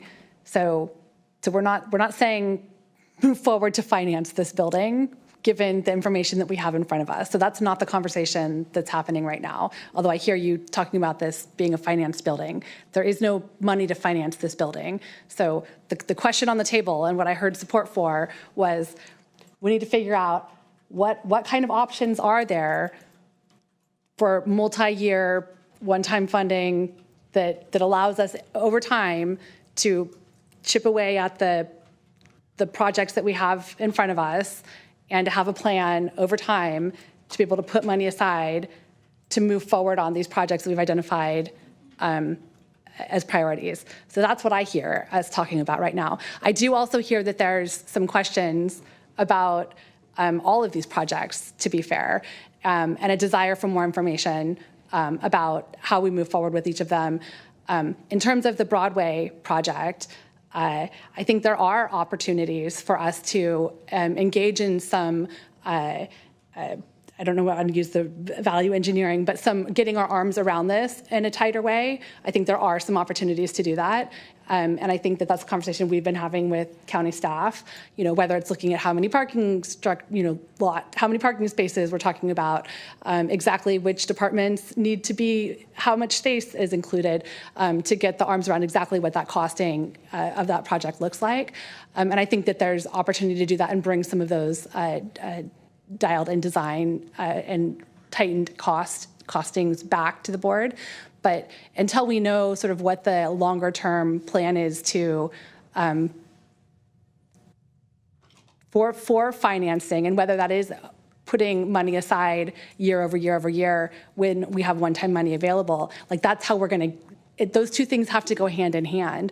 And so that's the direction that I'm asking us to give to Ezekiel, so that you can then come back and say, hey, this is how we might be able to do that. And we can then say, yeah, that makes sense, or no, that doesn't make sense. What I know right here in front of me today is that financing a building that doesn't have revenue associated, that doesn't make sense. So that's not something I can support today. And I don't think I hear that support from others today. The question that I do need to think we need to get to move forward today, though, is for the health department and whether or not we can support directing staff to move forward with financing for the MHRC. And that is something I do have a couple additional questions about, and I think we do need to get clear about whether or not we're prepared to support financing for the MHRC. That's a question that, for me, I want to make sure we're clear about before we walk out of this room today. So can we make that project happen is the question that I have. I have another question too. Good afternoon, Elsa Jimenez. Thank you. I want to address the concerns potentially raised from Creek Bridge residents. I had shared before that I heard the first time we brought this project forward that may be an issue. Our office has not received any concerns directed to us from our Creek Bridge residents or others. We did hold a community meeting last Thursday, and there was a mix of agency reps, I think some consumers, some members of the public. We didn't do a sign-in sheet. And overwhelmingly, there was support that the MHRC is a service that we need to have in our community for individuals to be able to receive the rehabilitation services that they need so that they can be self-sufficient, go back into the community, as opposed to where we are now, where we send individuals into the Bay Area, into the Central Valley, into Southern California to be able to receive those services that you can only receive in an MHRC. The way that we are designing this project is to cap it at 16 beds, which then allows us the ability to be able to bill Medi-Cal for the services rendered and the MHRC. And I will hand it over to my colleague, Fabricio Chombo, who is our working out of class assistant director of behavioral health, who did the financial analysis and can affirm that the health department would be able to pay back the $100 million, right, with the interest over a 30-year period, with the ability to be able to bill Medi-Cal for beds that we utilize, as well as for beds that would be contracted out to other counties that would would generate Medi-Cal revenue. And just one more thing, now that we're going to be going into, Senate Bill 43 being implemented in 2026, that's going to require that we can serve individuals with substance use only. Those individuals are going to need a place to be able to be housed, to be rehabilitated. We're going to be implementing Care Court later this year. Again, if we had a local MHRC, more of our residents probably would be able to receive the rehabilitation services that they need and may not have to go through the Care Court process in terms of one additional intervention to be able to get our individuals who are not coping well because of a mental illness and or substance use disorder to be able to receive the services that they need here locally in their community in close proximity to their family and support network. Good afternoon, Supervisors. Fabricio Chombo, Assistant Bureau Chief, working out of class. So as Elsa mentioned, I did prepare a financial analysis of the MHRC. And so basically what we did, as you noted, so we have 51 clients, 51 of our residents in IMD institutions throughout the state. And that is a cost to us of approximately $5.3 million. And because those institutions are not MHRC, we're not able to leverage Medi-Cal or federal financial participation. So being able to bring those clients back, the 51 clients, we would be able to generate approximately $3.4 million in Medi-Cal revenue. Additionally, we're looking at contracting the remaining beds. So it's a 96-bed facility. 51 of those would be occupied by county residents, Monterey County residents. The remaining would be contracted out to neighboring counties. We already have letters of support from Santa Cruz, San Luis Obispo, and San Benito counties who would be interested in bringing some of their own clients into this facility. So being able to leverage that revenue would bring an additional about $1 million extra. So that itself would cover the debt service that it's estimated. So the annual debt service, it's $3.4 million at the 4.67%. The Medi-Cal revenue generated through the 51 Monterey County clients, it's $3,440,331, plus the additional $910,000 that would be generated with other county residents. We can't claim Medi-Cal for them because they're not county residents, but we still be able to contract those services out. I'll be happy to take any questions. Thank you for that, because this is right on point. But the numbers you just mentioned don't seem to add up to the cost. So I'm just going back to the scenario three. Scenario three, which is what Mr. Vega and the team went over earlier for the MHRC, but it also has these other projects. It says the total in interest alone is $12 million, but that's adding, I guess, these other projects, right? Yes. So how much in interest would be just for the MHRC out of the $12 million? Because you said it would pay for itself, but that's assuming you have the savings of $3.4 million from those that you're sending out of county, and then $1 million extra for the extra beds that may come in from the other counties. And you mentioned Santa Cruz, because when I met with Director Jimenez, Santa Cruz just built an MHRC, so I don't see how they're going to be sending. They just built a facility 3 years ago, similar to ours. Beautiful facility, because I didn't know what they look like. Also showed me some photos of what they do, but they just built one. So how would they be sending their clients here? And so we're making assumptions that the other counties would be sending their folks here. So Katie Eckert, Behavioral Health Bureau Chief. And on that front, we have gone and we have surveyed the other MHRCs that are around. We know that statewide there's a shortage of beds of this level. The MHRC in Santa Cruz County, we went specifically to that. It has about 100 beds. They are always at between 99 and 101% capacity, because they have someone coming in, sometimes overlapping with someone going out. So I have spoken with each of the behavioral health directors, in our surrounding counties, also inclusive of Santa Barbara. Santa Cruz is highly interested in partnering with us. San Luis Obispo, highly interested in partnering with us. San Benito, highly interested in partnering with us. And Santa Barbara has also indicated that interest, but they have not yet given us a letter of support. The other 3 counties have given us that letter of support.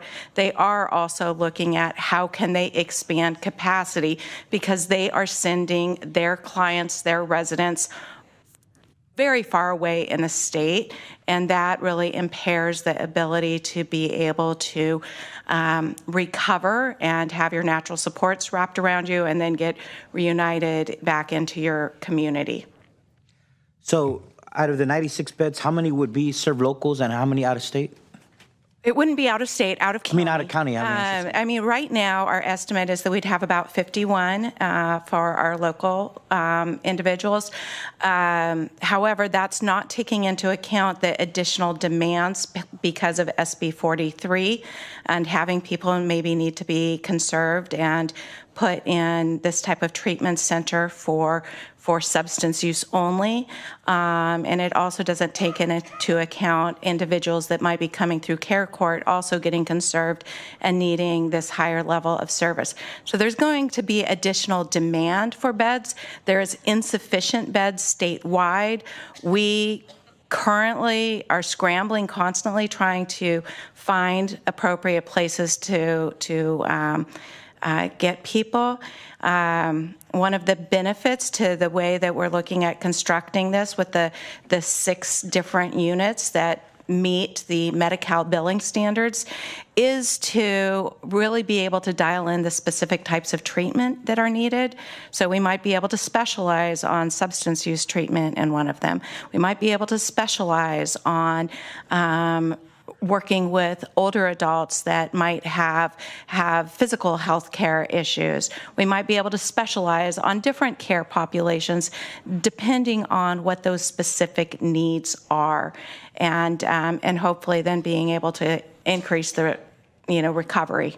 Okay, but we haven't done this before, so that's why we have to think through, because if let's say we build this a few years from now and you guys don't have the funding, we're having to look to the general fund or other sources.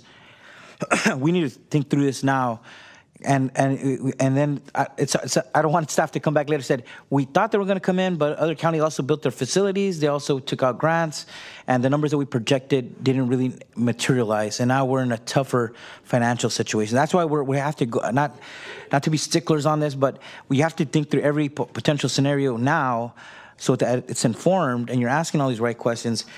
So the question I had for you, sir, was you said it's enough to pay the interest. How much is the interest? Because here they got it all combined together, but it also the interest is interest alone. It doesn't combine the other non-funded construction costs. So thank you for that question. If you look at the appendix on the presentation from KNN on page 17, it gives you a breakdown of the annual debt service payments. The debt service payment for the MHRC for the first year, assuming like a half a year payment, it will be $1.3 million. After that, it will be about $3.4 million in debt service payment. That will include interest and principal for the construction of this facility. So the $3.5 million approximately that Mr. Chombo had alluded to in additional revenue will be sufficient. In principal and interest would be sufficient. With right. What you're saying. Yeah, got it.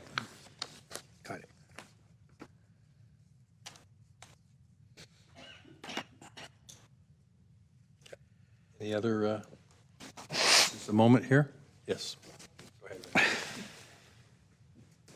ahead. Thank you, Chair. Staff wishes to make a clarification about some timelines that were talked about earlier in our presentation today. There's a variety of factors that's at consideration for your board's discretion review at this juncture. The 2 themes that we want to highlight as staff is that there's the financing component, and then there's the construction component, or the design, development, the programming, the environmental review process, and the construction. And what we wanted to articulate a little more clearly for the board and for the public is that a big driver for the timelines, as we understand it, is the $20 million plus minus grant, of which the health department was very fortunate to win, which is the one of the funding components for this MHRC project.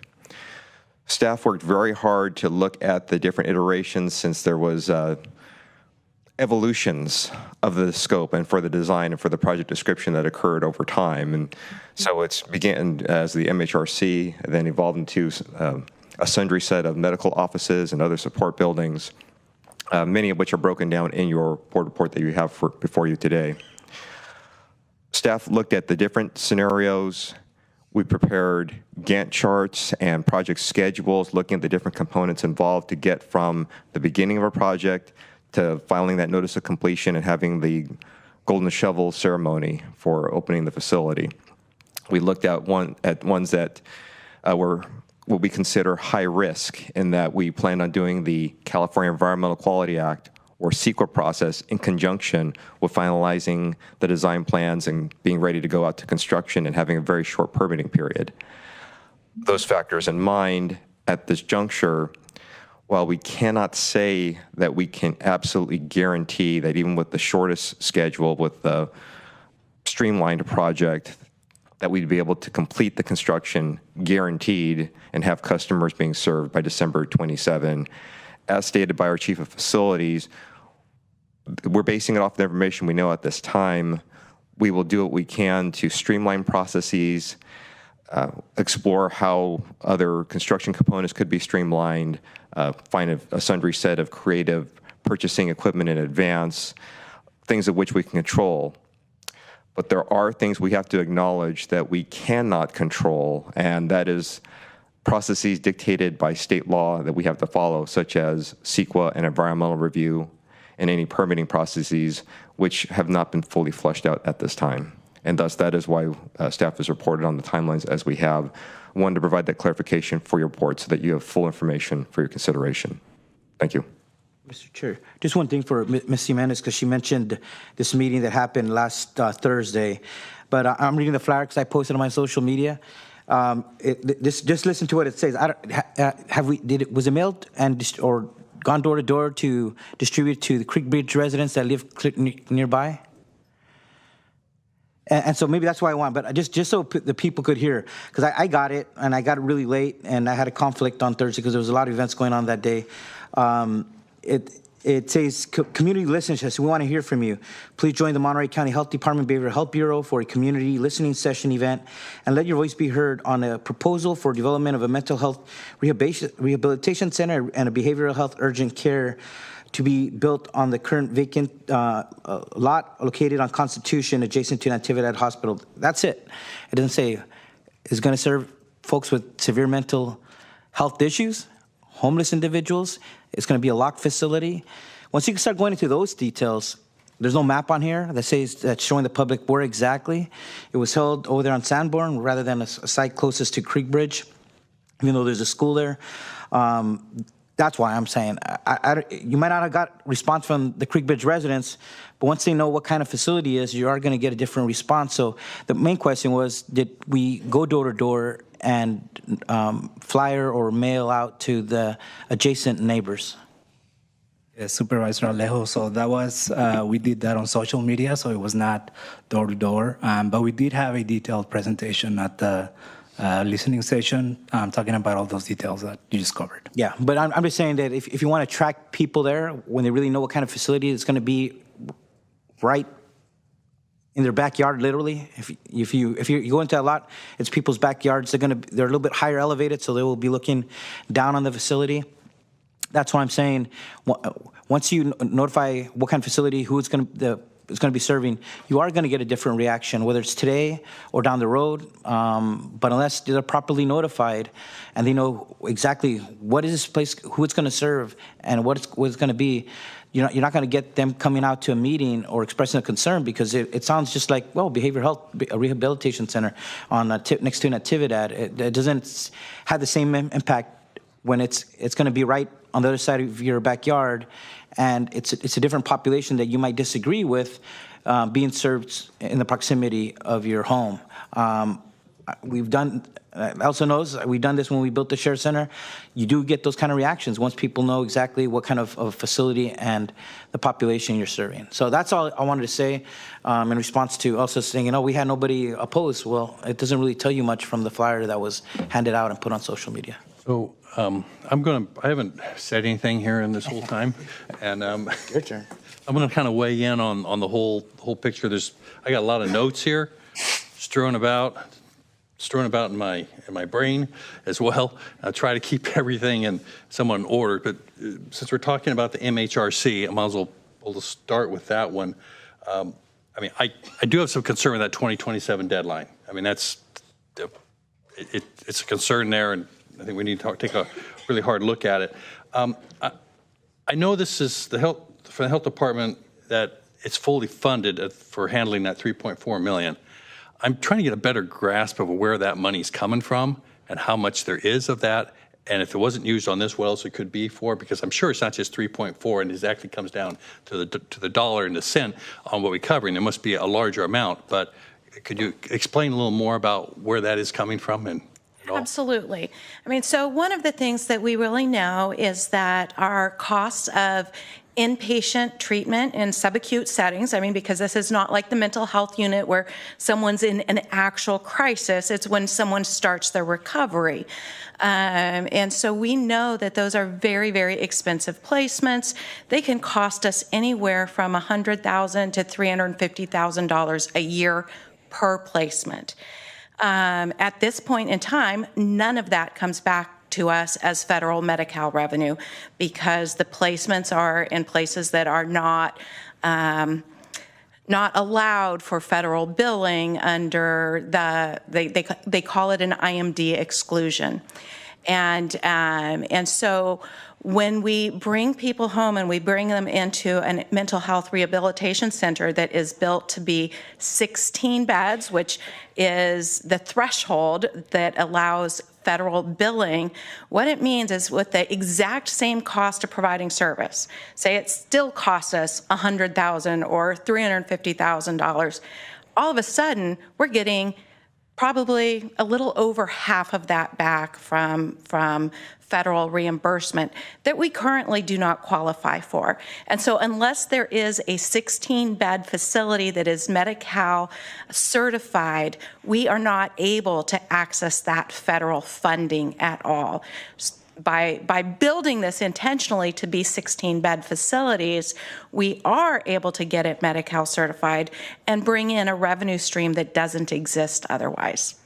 So what you're saying is it'll be self-funded, basically. It will be self-funded from federal billing revenue that we don't currently get. So I'd be interested to seeing what that P&L looks like on showing it, because I'm sure it doesn't come out exactly to 3.4, 11 and everything. So I'd like to know what kind of cushion we have into there. Fabricio can share that again with you. He does have that. And again, our 51 clients that we'd expect to be there, I think cover that 3.4 million. And then the other counties who would be reimbursing us for services that their clients are getting in the facility. I think that gives us some extra cushion. But let me give Fabricio back. Yeah, I'd like to hear what those numbers are. Yeah, sure. So when I did the analysis, I looked at what it would cost us to have this facility, right? So when I took into consideration the building depreciation, the annual debt service, and then the costs to provide the services in the facility, it was about $10 million cost a year. However, because we're able to generate that revenue through the Medi-Cal, and then the numbers from the other clients. So as I mentioned, the Medi-Cal revenue is $3.4 million. The revenue from the other counties is $910,000. And then because the plan is for us to contract out this facility to a provider, that was rent revenue that was included in there of $1.2 million. So what was that number? How much? $1.2 million. So when I do the comparison of the $10 million, and then the $5.3 million that we currently pay, and then add the revenue, it was about $200,000 where the county would be in the black when I did the comparison. That's kind of tight. $200,000 Correct. that we have to spare on there. And then the one thing to consider too, it's so the rates that we get paid by the Medi-Cal, so they get increased every year. So those numbers are looking a little better as time goes by. So do operating expenses. Correct. Yeah. I don't know anybody that makes a whole lot of money off of Medi-Cal things. It's okay. That's helpful and answers it. It's I understand how it's being paying for itself now, but 200,000, that's about a 5%, from the 5% on the amount that we're paying here, that we're profiting. Now, I suppose using that word is to understand in terms of revenue over expenses. Okay, that is tight, but yes, Katie, go ahead. One other thing is that there's a cost containment piece here, because one of the pieces that we also know is our costs of out-of-county placements are growing faster than our our revenue streams. And so by doing this, we will have a predictable amount of cost that we currently do not have. Just even when we think about state hospital placements, the cost of state hospitalization is increasing dramatically, and there's not enough beds available. So then we have people who need treatment that we're mandated to get placed in an appropriate treatment facility. The costs are exorbitant, and there's no beds available. And so we would have both an ability to have beds to be able to serve our mandates, and we would have a predictable cost stream that we don't otherwise have. If something goes haywire and we, don't match, get into the black on that, the funds will be coming from the general fund. Is that correct? It would be coming from 91 realignment. All right. Good. It would be the behavioral health 1991 realignment. Other costs might come from behavioral health 2011 realignment. All right. Thank you.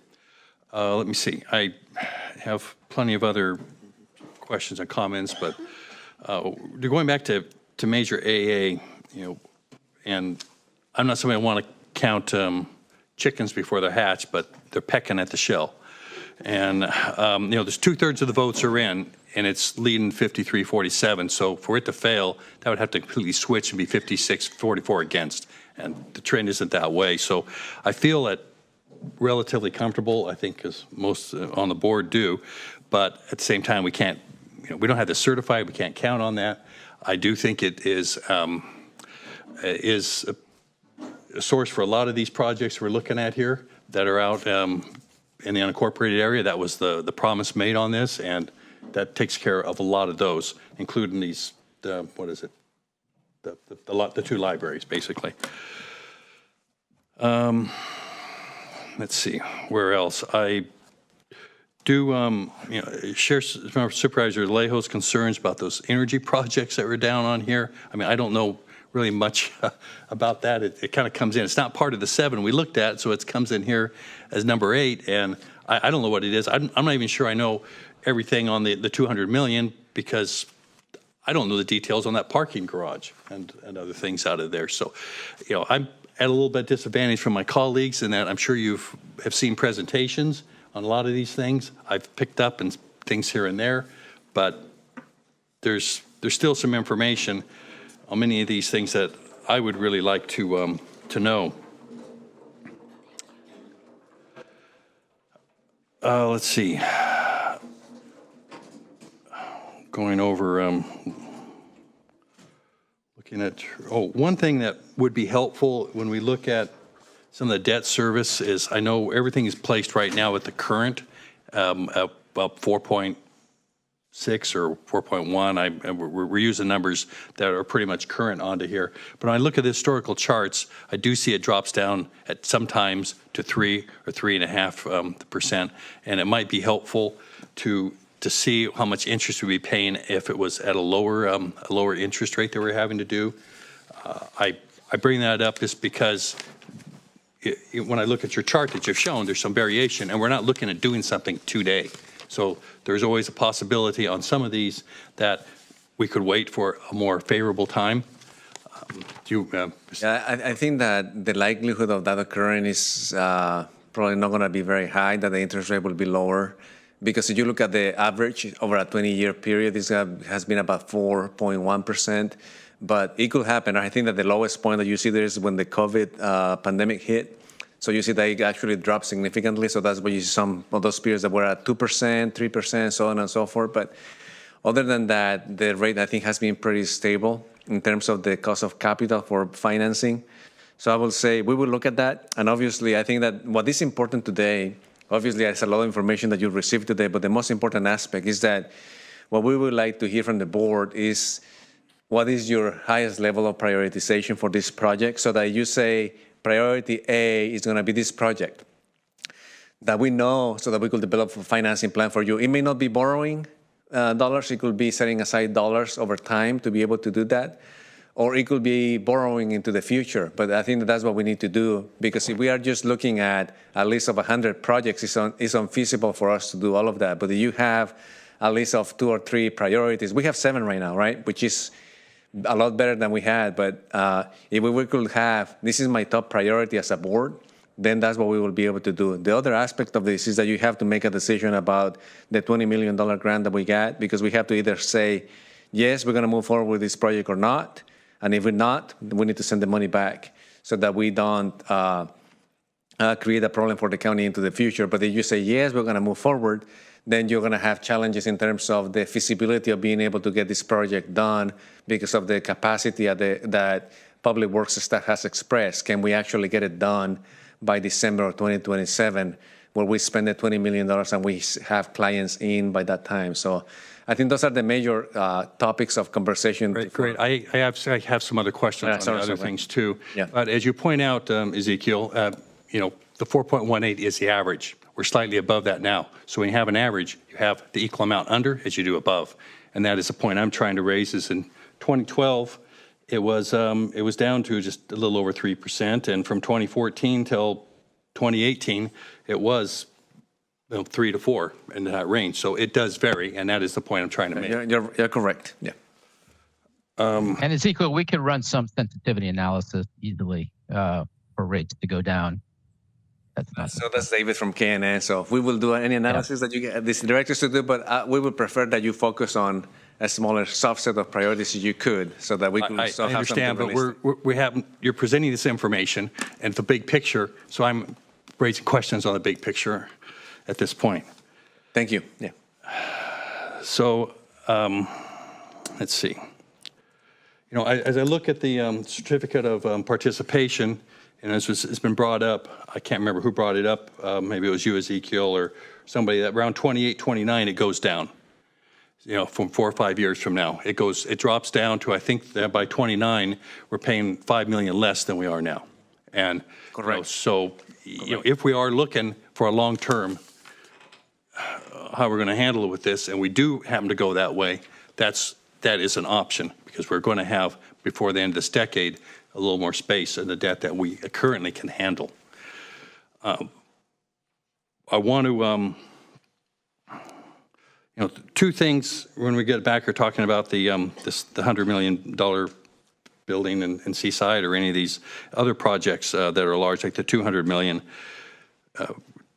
Two points I want to make, and they're kind of conflicting, is one, if you're going into a $30 million debt, a 30-year debt onto something, that's whether we're paying the interest as we're proposing on these at 4.67 or whatever they are, that isn't all being paid in today's dollars. If you have 2% inflation over 30 years on $100 million, that comes to $180 million, which is about what we end up paying on to this. So that's why we vote for bonds, and that's why there's 2 bonds that passed in this last election. You are getting ahead of inflation a little bit buy onto this. So there is a little advantage there. It isn't like just it's automatically doubled in today's dollars, and I think that needs to be put out there. The other thing that comes up is we talk about this building being old in 1975. It was built. I have vague memories of that being built, as that goes back to when there's another supervisor church on up here, and that was a long time ago. I'll agree with that. But that building is old. It needs a lot of work. But part of what we're discussing here today is also the restoration of a mansion built in 1850.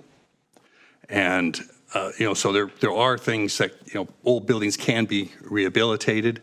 I think it would be an important thing to look at. I understand it doesn't take the whole picture of the space that is being proposed. It isn't apples and apples. It's apples and cucumbers or something along that line. So there is a variation on there, but we go through and look at all this. We need to look at all these different options that we have, and I think that would be one of them. We have, can I get this clarification that we have to make a decision on this, on the MHRC today? It can't wait, is that correct?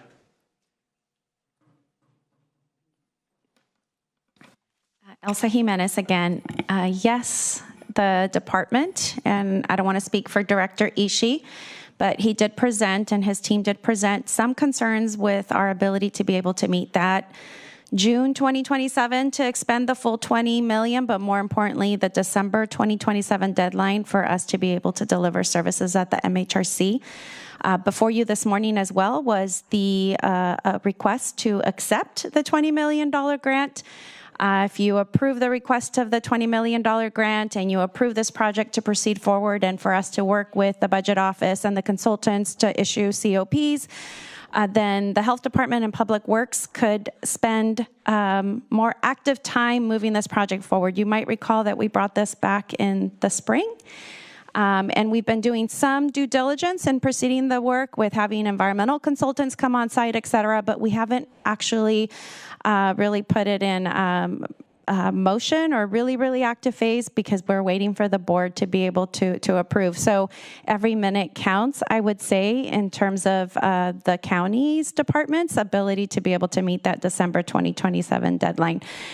If we don't approve it today, we definitely won't meet that December 2027 deadline, and in essence, where we, telling the state thank you, but we're not able to accept the $20 million, and then we're back at square one with trying to figure out how we bring this much-needed service to our county for our residents and surrounding county residents. So a yes on MHRC would give us the ability to be able to work on that very tight timeline and hopefully be able to meet that deadline of December 2027. Just one little follow-up on there. If we approve this and, we really, because I know we have a tight deadline in 2027, but I don't think I've seen exactly how that's planning out and what's being planned and through that period. Maybe it's in here somewhere. There's a lot of information. Yeah. Very easily could have missed it. I think that's what a big concern is on a lot of the supervisors up here. But if we go for this and sign on to this, but then we decide we can't do it, we facing any penalty in that regard? Well, I think if we don't meet that December 2027 deadline and your staff are not able to work with the state to extend that deadline, then we may have to pay back a portion of that $20 million or all of it back. I can't speak to what the repercussions would be. But then the department would be able to figure out how we could pay back through maybe additional debt issuance. It would at least give us the opportunity to be able to proceed, and then we can figure out a plan B if we need to return the $20 million. Yeah, that's not quite. That's going a little further down than I'm looking at here, because I want to feel a little more comfortable that we're on to the 2020. We can make that 2027 deadline. I don't know if we have that here today. I'll defer to Director Ishii on that. But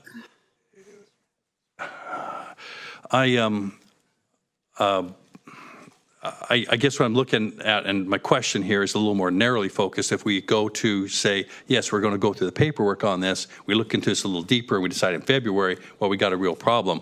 and we back out, then is there any repercussions at that point? That's what my question was. Sorry, I wasn't more specific. Mr. Chair. Yes. So one of the things that I've heard is that we're either going to look bad now by telling the state that we can't do the $20 million, or we may look bad in February by saying we can't use the $20 million, we're not going to be finished on time. Either way, it's the same negative outcome.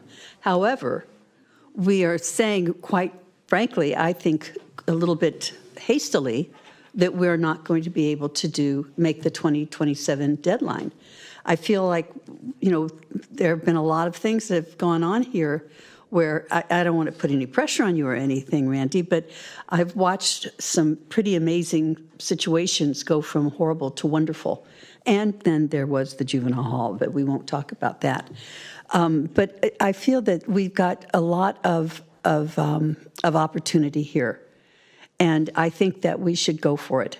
I know that there are a lot of reasons to question, but my primary thing is to Ezekiel and to my colleagues here.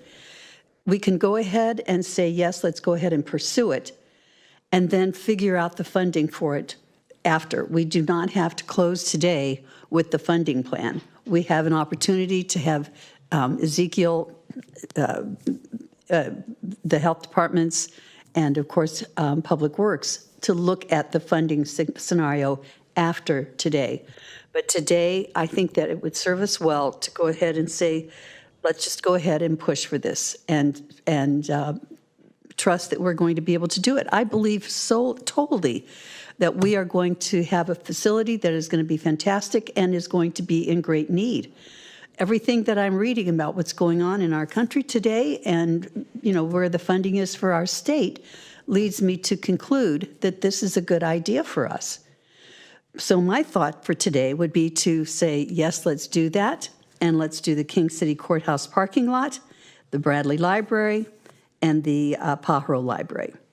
I let's just make some decisions and get on with it. I guess what I sat here and listened to everybody else on the board, so I want to just kind of make sure I get the questions that I want answered onto here. And I do have a little concern with this. I don't think I or anybody else said we can't make that deadline. That isn't what's been discussed. But I was just wanting to, I'm okay with going ahead is what I'm putting forth here. I just want to make sure that there's not any other penalty financially or otherwise if by some chance we look at this and we don't see how we can go ahead with it. And I don't know if there's anything you have to add on that, Randy or Elsa, on terms of that 3-year deadline, but yeah, so I don't know, like you were alluding to a scenario come 2025. The department currently is spending money on getting consultants to come and do site reviews, et cetera. We have an architect that's helping us design the plans. So independent of the $20 million having been accepted, the department has expended currently, and you might recall as well last year when we were planning to renovate a piece of the jail, the department expended to the tune of $500,000 with those plans that then had to be shelved. So in terms of a penalty, I don't know if I'd frame it that way, but the department is utilizing other revenue sources that we have available to us to get us to the point where we are. And so then that would just, that would cease, and then that's just money that we've expended and then just shelve the plan as well. But on the other penalties, I don't know. I'll defer to Randy on that.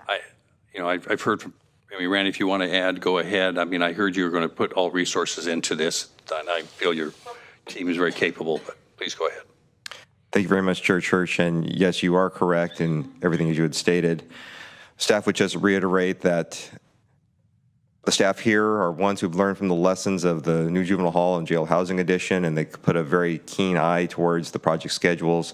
I have the Chief of Facilities, Florence Cabasa Green, on the line, who could probably bring up one of the many project schedules that they looked at very deep and thoroughly to ensure that it's deliverable. And we believe that the challenges that we're seeing are the same, that if it were decided to take it off of the department's hands and put it into a project management firm to handle solely and entirely, they would see many of the same challenges in terms of CEQA, environmental review, neighborly issues, and so on, or complaints that may come up. And so, not speaking to penalties there, but speaking to the challenge and how we came up with the schedules.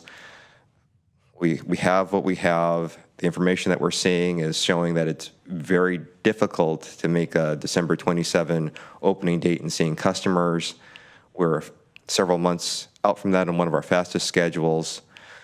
Again, we would do what we could to streamline processes, to put as many resources to it, to make the deadline, and also to see what could be pre-purchased in advance. But again, with all that we've looked at, we are, I'm afraid, not able to achieve that December 27 deadline. And if this grant is anything similar to other grants that our department, Public Works, Facilities, and Parks, receives from the state or the federal government, generally the penalty is you must pay back what was expended for that grant.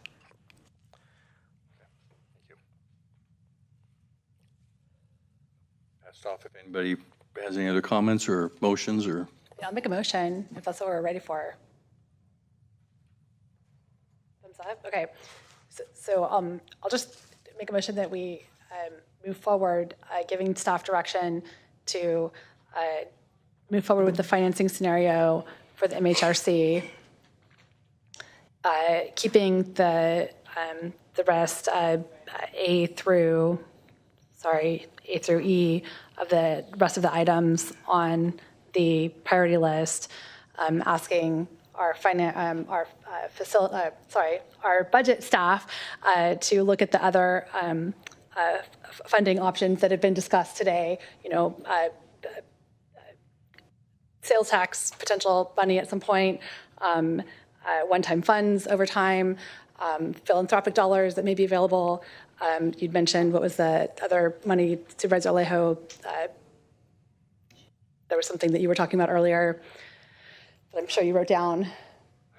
iBuying dollars, that you come back with more information about all of those different options for how we may be able to provide funding for the other priority projects, and that we give direction to move forward at this point.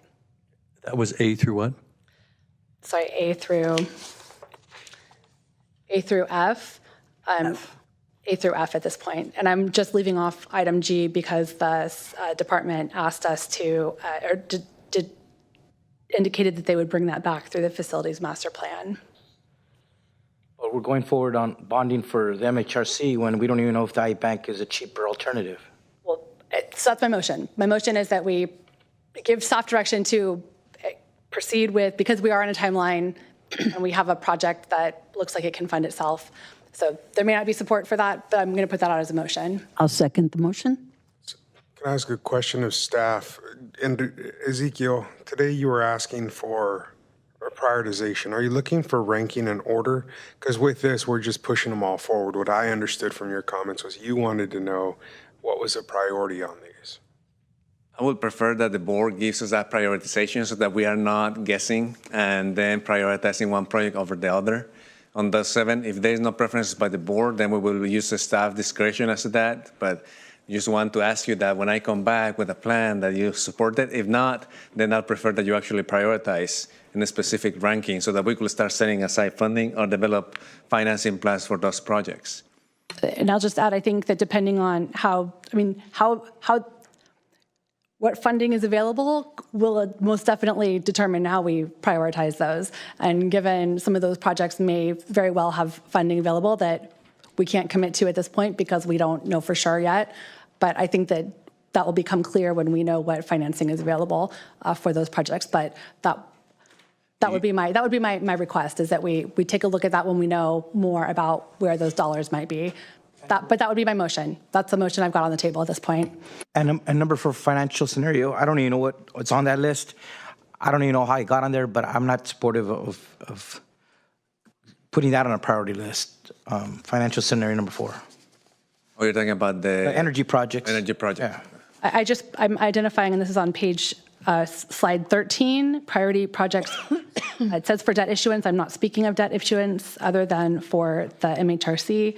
I'm talking about debt issuance only for the MHRC with asking our finance, our budget team to identify one-time money or ongoing other financial options to provide dollars for the ID A through F, so that we can then identify how we might want to prioritize those moving forward. I'm not talking about the other ones. So I'm struggling with the motion only because to the question that staff had put out there in terms of priority, I would personally rather drive that ship and say what I think those priorities should be and allow them to move things around. And so I can't support the motion for that reason. Specifically for me, the way I'd like to see them ranked is the parking lot in King City, because it's the lowest of the cost, the Pajaro Library, Bradley, and then after that, I feel like the list is a little easier, and then it's going to come down to financing, but I think we should set those three, as I shared during my comments, as the top three priorities to be knocked out and targeted based on the needs of community that we've identified. So with that in mind, could we perhaps get an amendment, a friendly amendment to the motion, so that we would keep the base motion that Supervisor Root Askew put forward, but instead of funding A through F, we would fund in order F, which is the courthouse parking lot, the Pajaro E, which is the Pajaro Library, and then C, which is the New Bradley Library. I can accept that as a friendly amendment to the motion, and then, but I am going to insist that we keep A on there. And if I can add then an additional friendly amendment to that, I would just like to ask that we have our CAO team work with us to tighten up the Broadway Family Connections project so that it is a tighter budgeted project that is within the realm of what realistically we might be able to get done. Okay, I'm going to make a substitute motion then, and that would be to keep, and it breaks it up into three parts, because we're looking at funding sources here we don't have on Measure AA, which we don't know yet, and I think that's important to take in consideration. So I want to just set B, C, E, F, and G.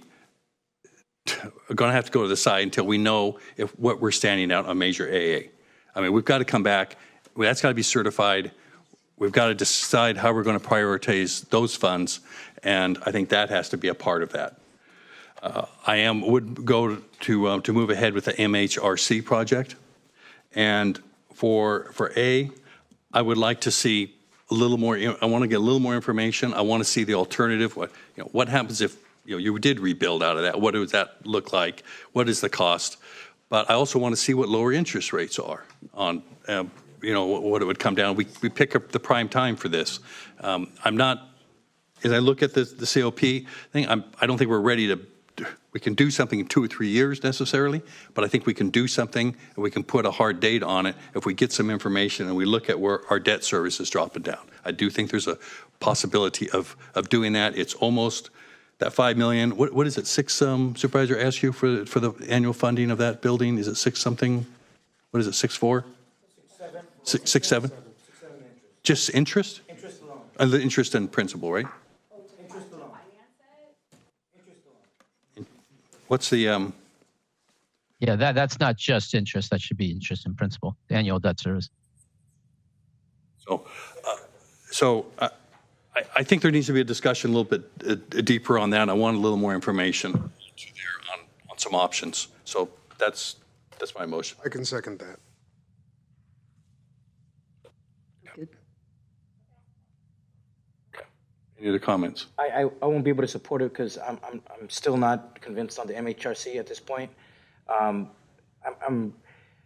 Staff and the state should be able to give commitments about extensions, especially when they know construction projects take so much time.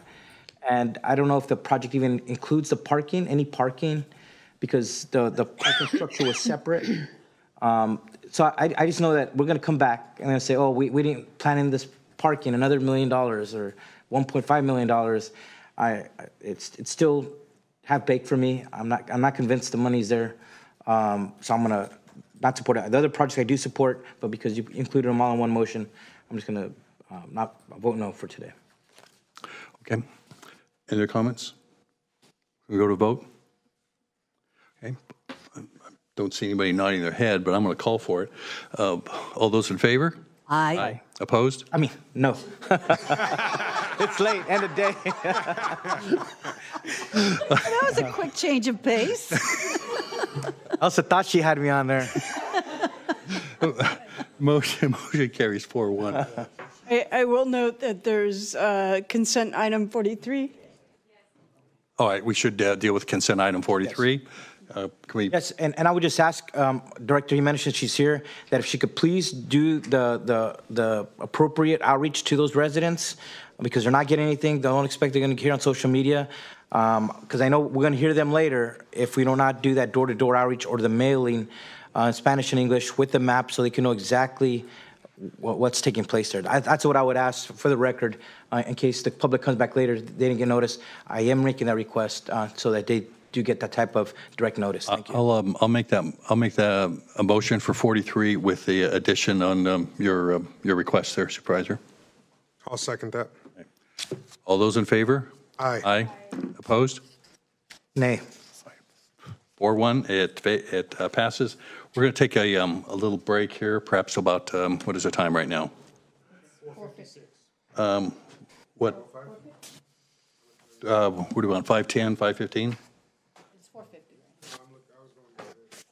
That's 5:15? Okay.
We'll now reconvene the evening session of the Board of Supervisors. Item 23 is next on the agenda, and this is to approve Amendment 16, United Franchise Agreement on Proposed Rates and Services. Mr. Encarnacion. Good afternoon, Chair Church and board members. Rick Encarnacion, Director of Environmental Health. And with me today are Robin Kimball, Management Analyst, and Marnie Flagg, Assistant Director of Environmental Health. We're here today to conduct a public hearing to present the proposed rate adjustment request from Waste Management for the Unified Franchise Agreement for 2025. In 2010, an agreement was awarded to Waste Management Incorporated, DBA, Carmel Marina Corporation, as a franchisee for solid waste services in the unincorporated areas of Monterey County. The county and Waste Management have been negotiating a new unified franchise agreement with an expected effective date of January 1, 2025. However, should negotiations for the new agreement extend beyond January 1, 2025, the rate adjustment requests based on the Refuse Rate Index, or RRI, are presented for your approval today. The approved solid waste indices for Refuse Rate Index calculation include labor, diesel, CNG fuel, vehicle replacement, bad debt, and pass-through fees and landfill tipping fees. The proposed rates are broken down by the two locales.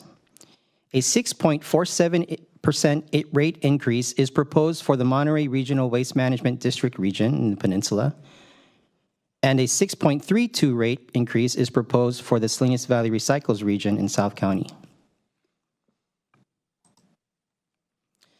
The proposed rate adjustment examples are here for your reference.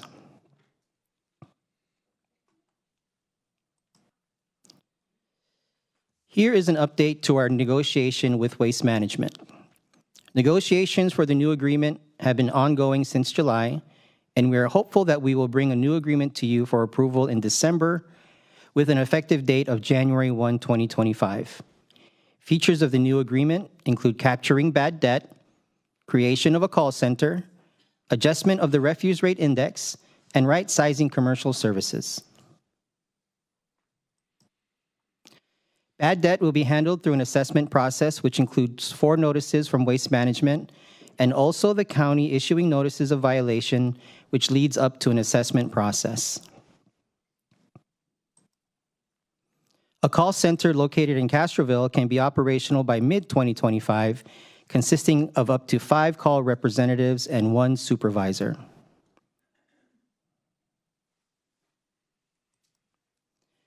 Commercial services will be right-sized and costs will be realigned to reflect services provided, resulting in a revenue-neutral change. Here are more updates. Overage charges were replaced with the 3-warning system before subsequent right-sizing of containers. 20-gallon cart inserts will be removed and right-sized and priced to the 35-gallon standard cart. In summary, benefits of the new agreement include financial strategies to manage bad debt and costs, enhanced customer engagement and education, a local customer service experience, and it addresses equitable commercial recycling solutions.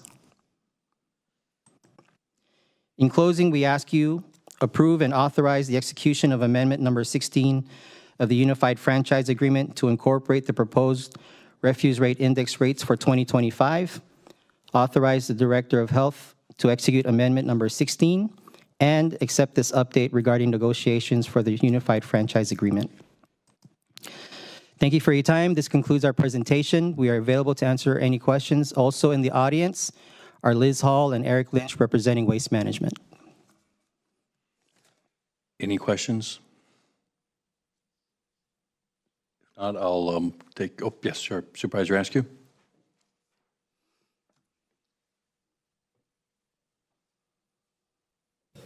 There we go. The rates, just in regards to the bad debt rate changes, so can you speak more to the bad debt amounts, and if we weren't making that change to the bad debt, what the difference in the rate would have been? Thank you, Supervisor. For the bad debt, in the proposed rates that you see before you, that includes the bad debt.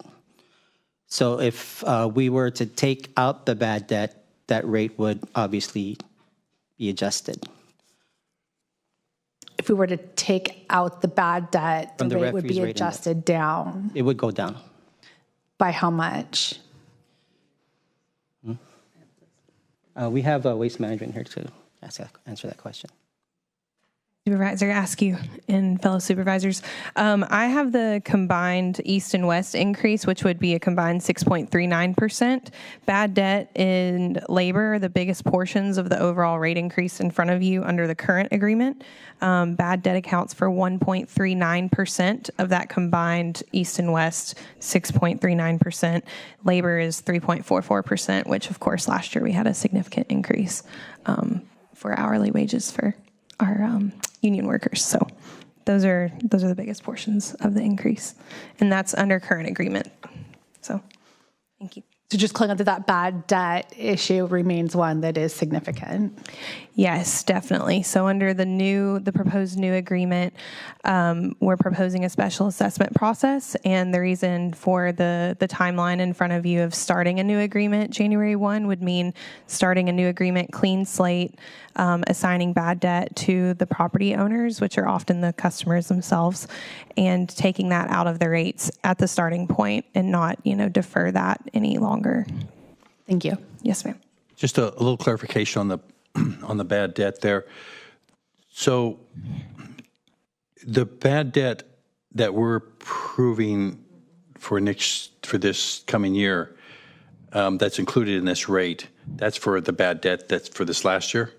Yes, that's correct, for 2023. So when we get the contract done, and that's is part of it, then that would be reflected in the 26 rates because, correct?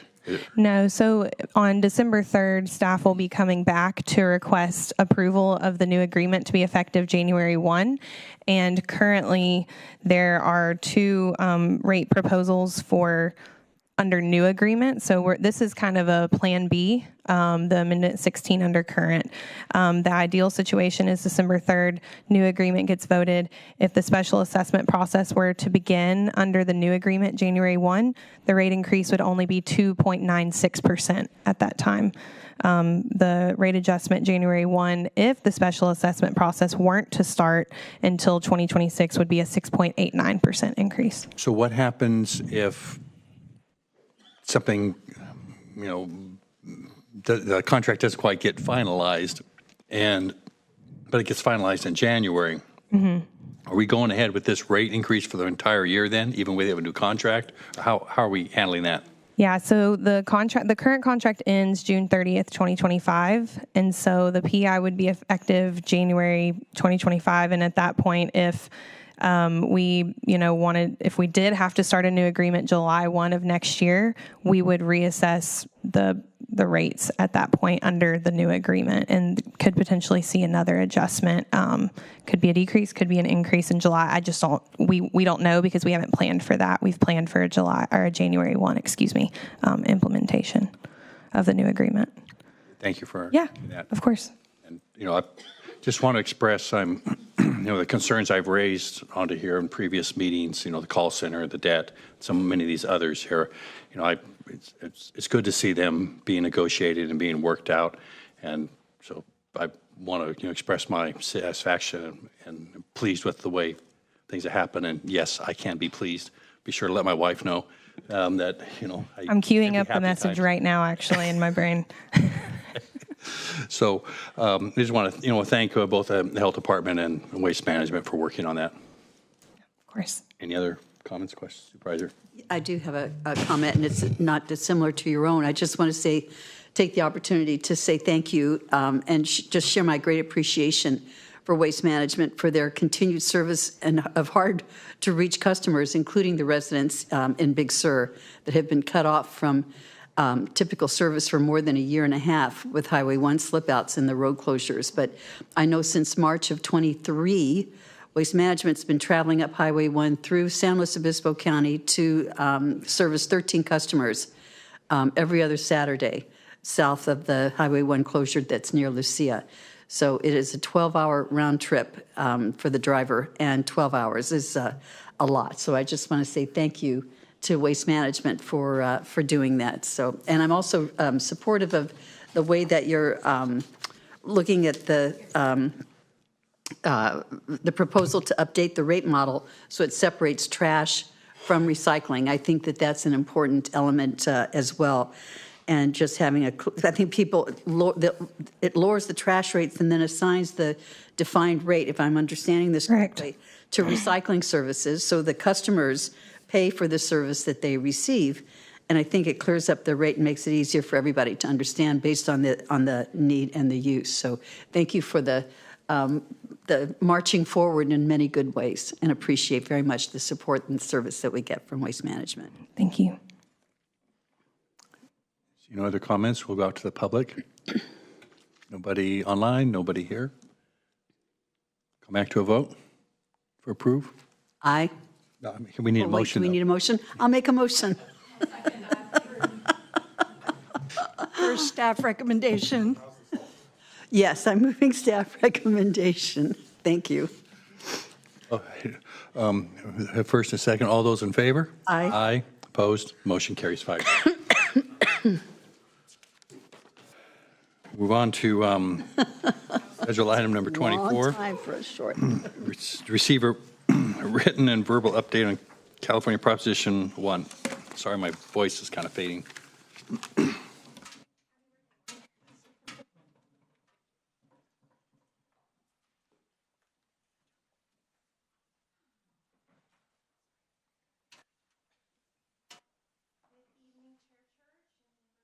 Board. I am here as your Behavioral Health Bureau Chief, and with me is Fabrizio Ciambo, who is our interim Assistant Bureau Chief, and assisting me with what we know from Proposition 1 and what we're going to expect, and a little bit about the process that we're suggesting that we move forward with.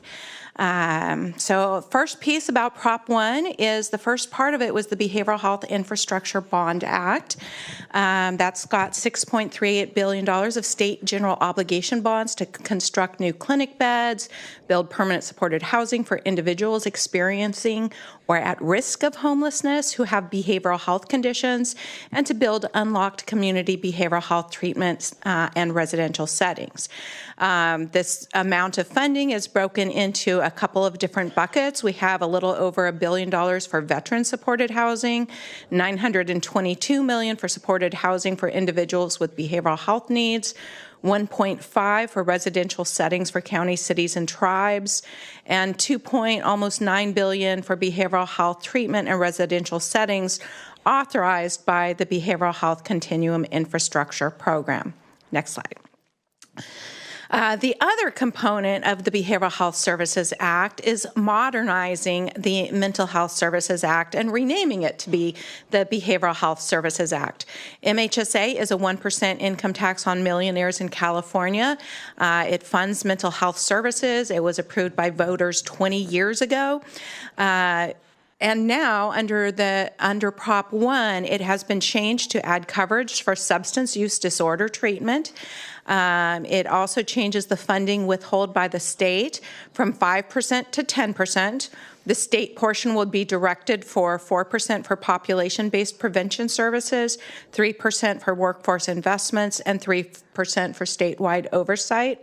And it redirects the funding that we receive as the county to new buckets, which are 30% for housing the chronically homeless, 35% going to full-service partnership programs. We already do have full-service partnership programs, and leaving 35% for behavioral health services and supports that also already exist.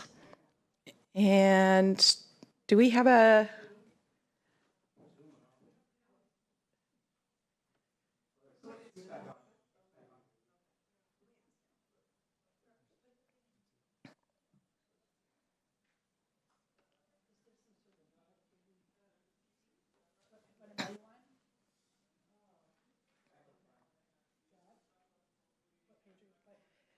I think, oh, thank you.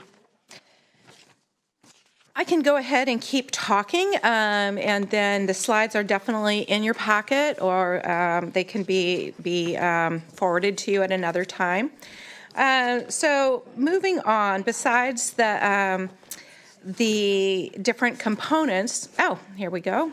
Thank you for the technical assistance. Let's move on to the next slide. Oops. Okay.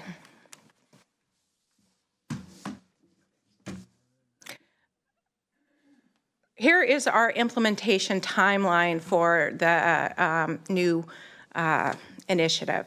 On March 5th of this year, voters approved Proposition 1. June through December was our time frame to initiate our local preparation efforts, start internal stakeholder processes, start sharing information, including the continuity of our current year funding. Our current year funding was not affected.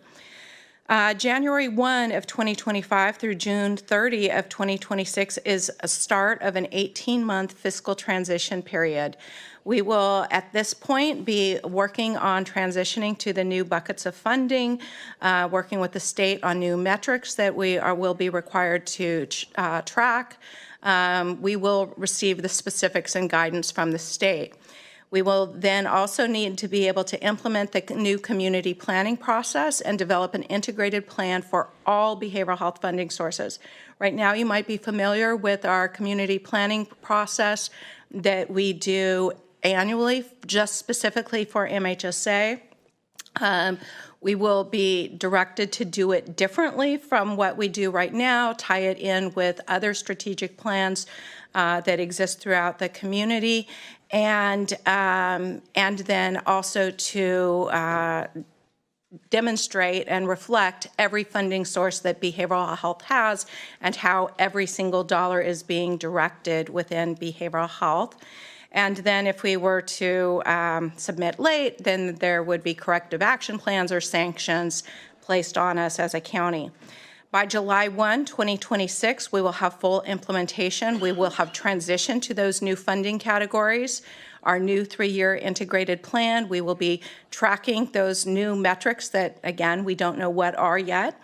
And then we will have to also report every expenditure and outcome for behavioral health on a new county behavioral health outcomes accountability and transparency report that will be due in 2028 and onwards. Implementing the Behavioral Health Services Act, we do not have an immediate effect on our adopted budget for current year. We have already started our extensive planning process to understand and identify program mandates, data, and priorities so that our future changes might be informed by those facts and data.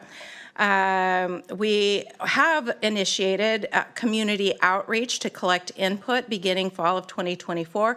Some of that is going along with our regular MHSA community stakeholder information gathering process, and then some of it is by presenting information such as this to our Board of Supervisors and other interested organizations.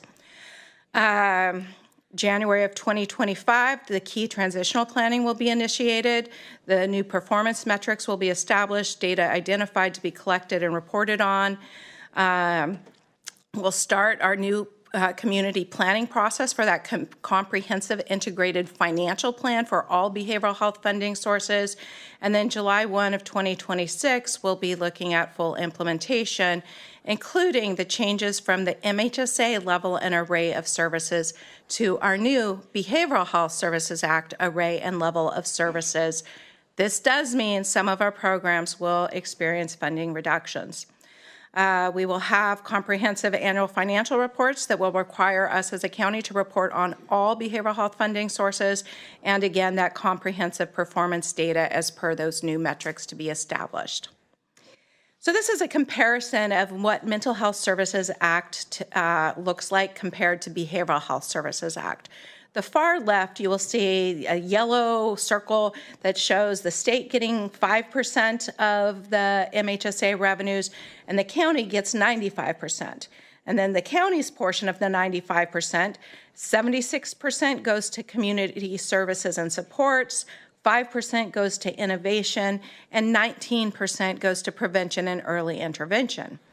Under the new Behavioral Health Services Act allocation, the county will get 90% of the total pot of funding, the state withholding 10% instead of 5%, and the county's 9% is now going to be directed 30% towards housing, 35% to full service partnership programs, and 35% to behavioral health services and supports. This demonstrates what our revenue history has looked like. MHSA as a tax on millionaires is very volatile. And you can look at the last two columns. Well, you can see that there's times where we've received, some really incredible amounts, and then there's times that it's kind of gone down really significantly. And, and so we really try to figure out how can we best serve our community with the uncertain revenue streams. And the last two columns here, you can see what would be funded under MHSA in fiscal year 27, and really looking at about $36 million of funding coming in. Under MHSA, we would have had that green bar would have been our community services and supports. Prevention and early intervention would be that orange part, and innovation would be that turquoise part. And as you can see, there's going to be a pretty significant difference. Same amount of funding, well, roughly the same amount of funding coming into us. But that top striped portion will be the part that has been redirected towards housing. And then the blue column and red column are the funds for current programs. And so you can see that there's a pretty substantial chunk that is going to come out of what we are currently doing. Next slide, please. This is our fiscal year 27 revenue projections for all sources. We're looking at $10.3 million of 1991 realignment. That's based on statewide sales taxes. $27 million based on 2011 realignment, also statewide sales taxes. Looking at $25.6 million of MHSA. We are looking at a loss of MHSA due to the passage of Prop 1 of $11 million. We're looking at federal dollars, federal financial participation of about $44 million. Looking at an additional loss of $5.3 million of federal financial participation due to Prop 1. And we've already looked at about $5 million of a loss due to the CalAIM payment reform. And so this is where we're sitting right now forecast-wise. Next slide, please. Here's our programs that we're currently funding and the levels that we're currently funding. So the full service partnerships, that is a piece that is going to continue to get some funding under the Behavioral Health Services Act. We're currently spending $17.7 million on full service partnerships. Our estimated amount of funding that we're going to be able to fund program-wise moving forward is $12.2 million. So we're looking at a cut of $5.5 million out of full service partnerships. The list of the programs and the cost of each of those is listed here, as well as the number of clients that we generally serve each fiscal year. Our general system development programs, again, we will continue getting some funding here, but we will be dropping from $15 million to $12 million of revenue. So almost a $3 million impact. Prevention, we're no longer going to be funded for prevention services. And so that is removing $4.6 million of our existing programming. The early intervention, again, we're not getting the direct funding there, so that's removing $2.1 million of our direct service funding. And so all total here, we're going from a current level of expenditures on these MHSA funded programs of almost $40 million and dropping that down to about $24 million. Some of this I should note is that we are We are using some fund balances, so that is part of what is allowing us to have basically $40 million of services. But these are going to be real impacts felt by our community when we have to look at roughly a $20 million loss of program funds from the direct MHSA funds, the $15 million of direct MHSA funds, and the 5.3 associated loss of federal revenues. That is going to impact our community. Next slide. So some of the key implications, we do have competitive bond funding available to expand infrastructure, as per our discussion earlier, where our health director mentioned that we are going to be applying for some infrastructure funds to support some of the behavioral health needs, and they are competitive. We are looking at how can we maximize our ability to get those, and we are actively working on that. Another key issue is per our legislative analyst office, bond funding is going to house less than 3% of California's current individuals experiencing homelessness.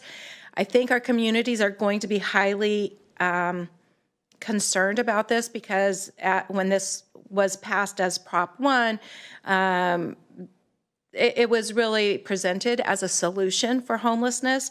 And I think that our growing homeless population exceeds that 3% that we are able to really be able to house with this. The redirection of the MHSA funds is going to result in a reduction of dollars available locally to fund prevention programs. That is likely going to have adverse impacts on our historically underserved communities.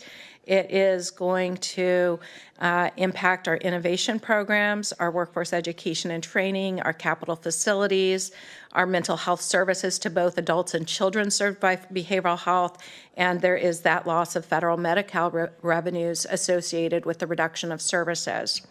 And again, just knowing a millionaire's tax, it is highly volatile, and we need to be able to plan for sustainable programming that the community can rely on. Additional implications. There isn't any new funding with Prop 1, only that redirection of existing funding that has been fully utilized in supporting our community programs and services. Our community members will be impacted by service changes due to the redirected funding. There's no additional funding available for the expanded coverage for substance use disorder treatment. Our community-based organizations are going to be impacted by reductions and/or elimination of funding for highly valued programs. This could threaten their financial viability or affect their workforce. Our local prevention programs will be highly impacted by reductions and/or the elimination of funding and adversely affect our historically underserved people. And the bond measure and the homeless funding will not provide sufficient affordable housing to solve homelessness in our communities. This will be a cause of community concern. So our next steps as the Behavioral Health Bureau for preparing for the Behavioral Health Services Act implementation, we're forecasting our expected Behavioral Health Services Act revenue, including Behavioral Health Services Act and realignment. We're identifying our mandated programs that we operate and identifying funding available to cover the mandates, including federal Medi-Cal dollars. We're identifying other sources of local revenues inclusive of partnerships with schools, probation, child welfare, or other governmental providers serving the same population as behavioral health. We're identifying non-mandated programs, data demonstrating their effectiveness, our partners involved with each, local cost to continue operations, and federal funding leverage.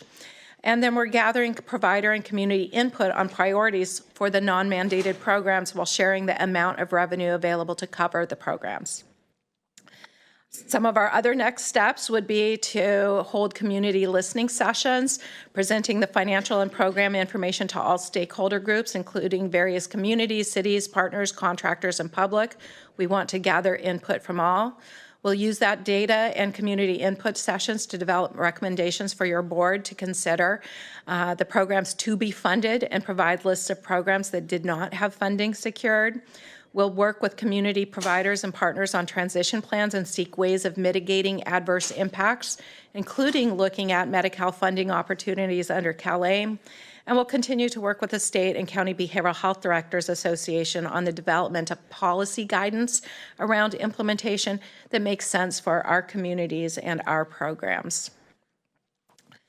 A successful implementation will look like we have ensured transparency by sharing the data and information widely, really looking at how we can measure the number and types of stakeholders that we engage, holding the listening sessions and gathering that input from stakeholders, measuring the number of stakeholders engaged there, providing written response to community concerns raised during input sessions, developing a clear and transparent recommendation for your board to consider based on facts, data, and that input, developing the transition plans that include seeking the ways to mitigate impacts with every contractor or program that will be adversely affected, and measure the percentage of programs and contractors with transition plans.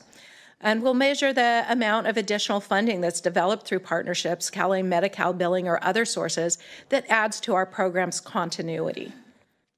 Final thoughts. We know that adversity can drive innovation.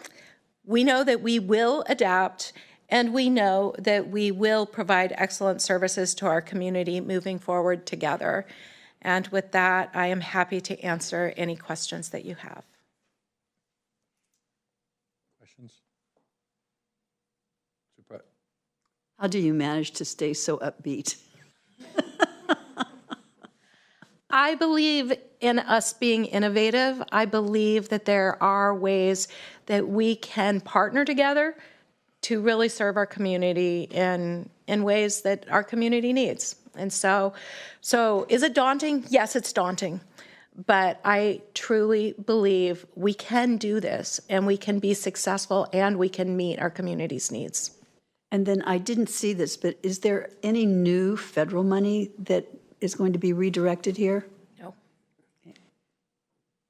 And we're, in fact, experiencing a loss of federal monies because we will not be able to provide the same level of direct services. Yes, final question. What are they thinking? It's hope, and again, I think that everyone has been looking for a solution for homelessness. I think that there is an interpretation that, clearly anyone who is homeless must have a behavioral health condition. My challenge for any of us is, imagine if you found yourself homeless, tell me what your mental health condition would be, and tell me whether you might be tempted to self-medicate with whatever substance. So there's the question, what comes first, your behavioral health condition or homelessness? Clearly, we need housing to be one of the pieces to solve homelessness. Clearly, there is need for behavioral health services and supports to go along with that. But I think that the reality is that there was a lot of hope that there was not going to be pain felt by moving dollars. And the reality is it's a zero-sum game. Yeah. And when you unfund something to fund something else, there's going to be pain experienced with that. Thank you for all of your good efforts. I really appreciate it a lot, both of you. You're welcome. So we'll go to the public. Is there anybody online? Nope. All right. Close public comment. Any other final words? Just we warned them, right? I think that's all I can say. We tried. We were out there. And I want to appreciate you, Katie and Fabricio, for always being there with the numbers to be clear with the public about what the impacts were going to be. Now we know a little more concrete what they are. And it's, as you said repeatedly throughout the presentation, right, the community will see impacts. And so, unfortunately, here we are. And as we move forward and the community continues to ask us to solve problems, we have to hope. And so, join you in hoping and being creative in how we move forward. But thank you for not saying I'm out of these trenches and, sticking in with us and continuing to fight for what we know our communities deserve. We appreciate you. Thank you. Thank you for the detailed presentation, the thoroughness of it, and laying things out of where the direction we're going, and with some hard facts and some hopefulness, as is the word of the day, I think. So again, we have a lot of creative people that are committed to our community. We'll figure out a way. Exactly. Thank you. Any other final comments? Right ahead. Obviously, as part of the Behavioral Health Commission, this was presented there, so thank you very much. I think it's important for us to vet this. I know our public is gone today, but it's on record that we try to know that, tell our residents that this is coming. There's major changes to the Mental Health Services Act.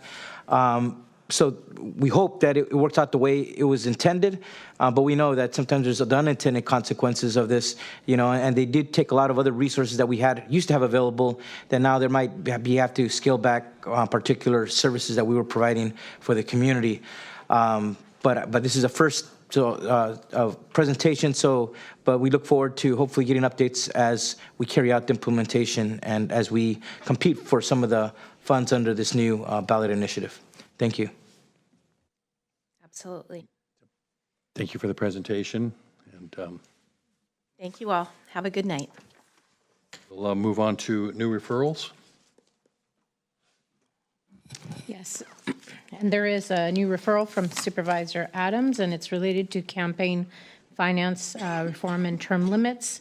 This referral has been assigned to our county counsel, Susan Blitch, and seeks specifically campaign finance reform related to the and the creation of a policy that reforms campaign finance. It creates term limits for County of Monterey Board of Supervisors.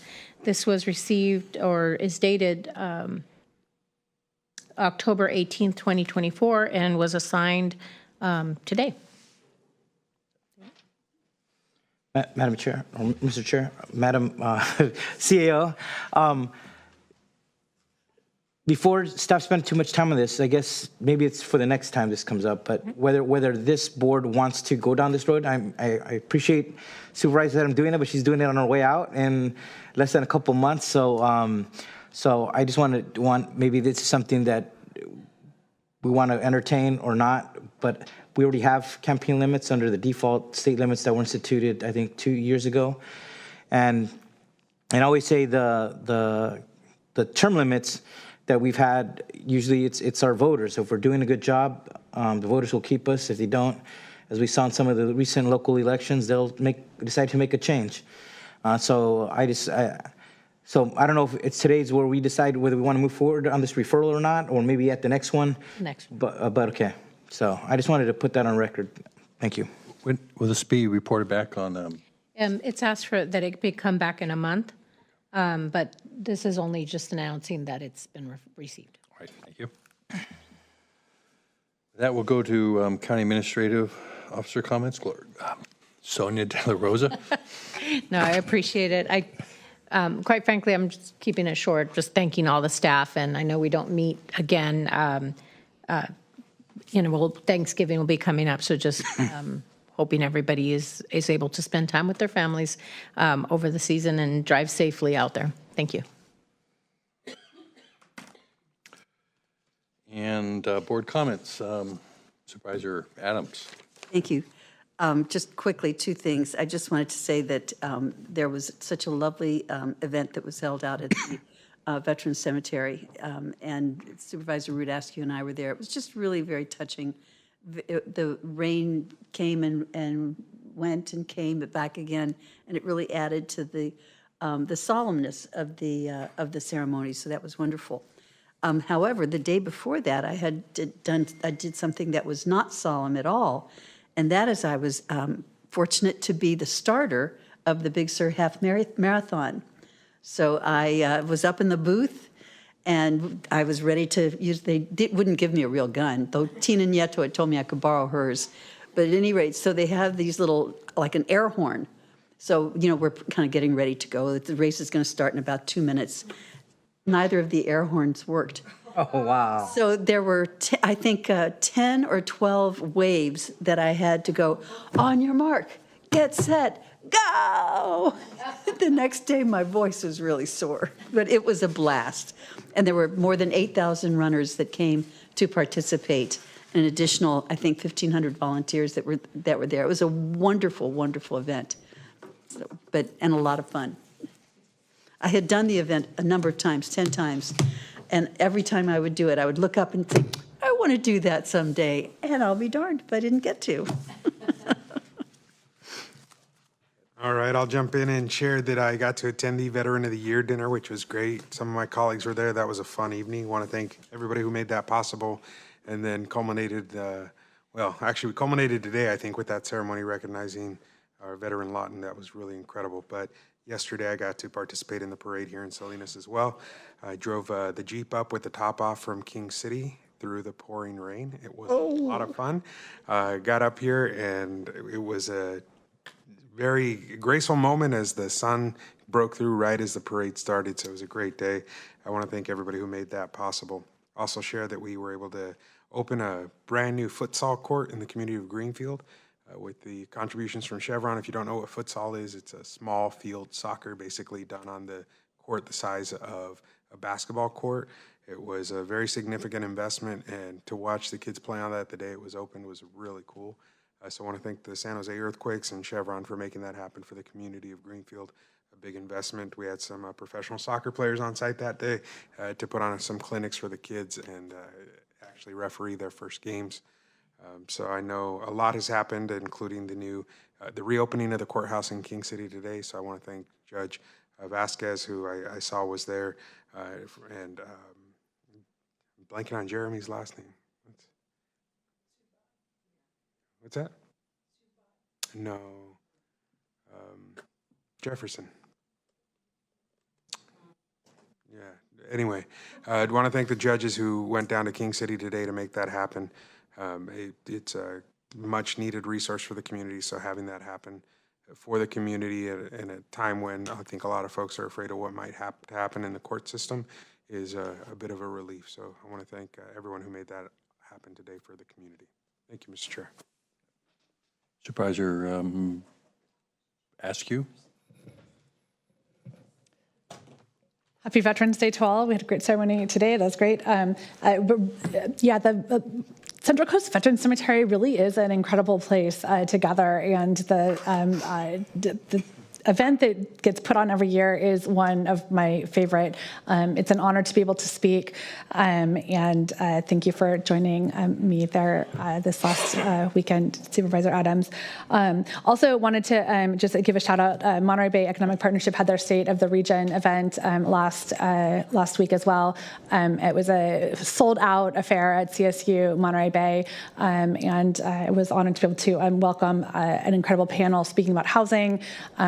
Was also able to speak at the Landwatch luncheon with our incoming colleague, Kate Daniels, talking about some of our housing element work and land use planning work that the county is doing. So lots more going on, but we've had a long day, so we'll check out. All right, thank you very much. Next week for residents, we won't have a meeting because I think most of us are at the California State Association of Counties Conference in Pasadena. They say they have a record number of registrants, so it should be a lot of fun. And I think Valerie's even joining us, as was announced earlier, and Ida-sama. All right, thank you. Looking forward to hanging out over there. But we won't be back until December, so happy Thanksgiving to everyone. And by team, we always go volunteer at Dorothy's place before the holidays. And this year, we're doing something nice with Supervisor Church's office. Supervisor Church is bringing a beautiful tree here to which I used to do, but he is the expert on Christmas trees, so he's going to do it bigger and better. But we're going to co-decorate the tree with his staff, I think the Wednesday before Thanksgiving. Last thing I wanted to say was that, we filed a referral late. It was on Thursday because it was only 2 days after the election. But in light of those circumstances, it will be announced at the next meeting. But I just wanted to bring it up, the need to form an ad hoc committee on immigration due to the threatened mass detentions, apprehensions, deportation of immigrants.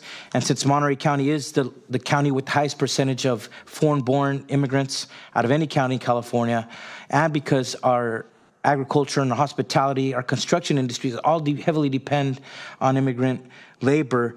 This could have serious ramifications for our county. Last time this board stood side by side in defense of our immigrants, we held press conferences. We had the state attorney general come to East Salinas. We held Know Your Rights town halls. We joined litigation. We encouraged our police chiefs and sheriffs to encourage the community that they're not going to participate in planned federal actions against our immigrant families and communities. All that is worth regrouping for, to enhance communication, enhance collaboration, and to provide advice from our community partners to our county to better defend the immigrants during a tough time that is ahead of us. The new administration comes in on January 20th, and he is hiring and he is planning to initiate those actions as soon as he assumes office. So we're taking this with all due seriousness. I know Santa Cruz County Board of Supervisors had a press conference last Thursday as well in the morning. Anyways, I just wanted to mention that because it is on our minds. It's on the mind of our families.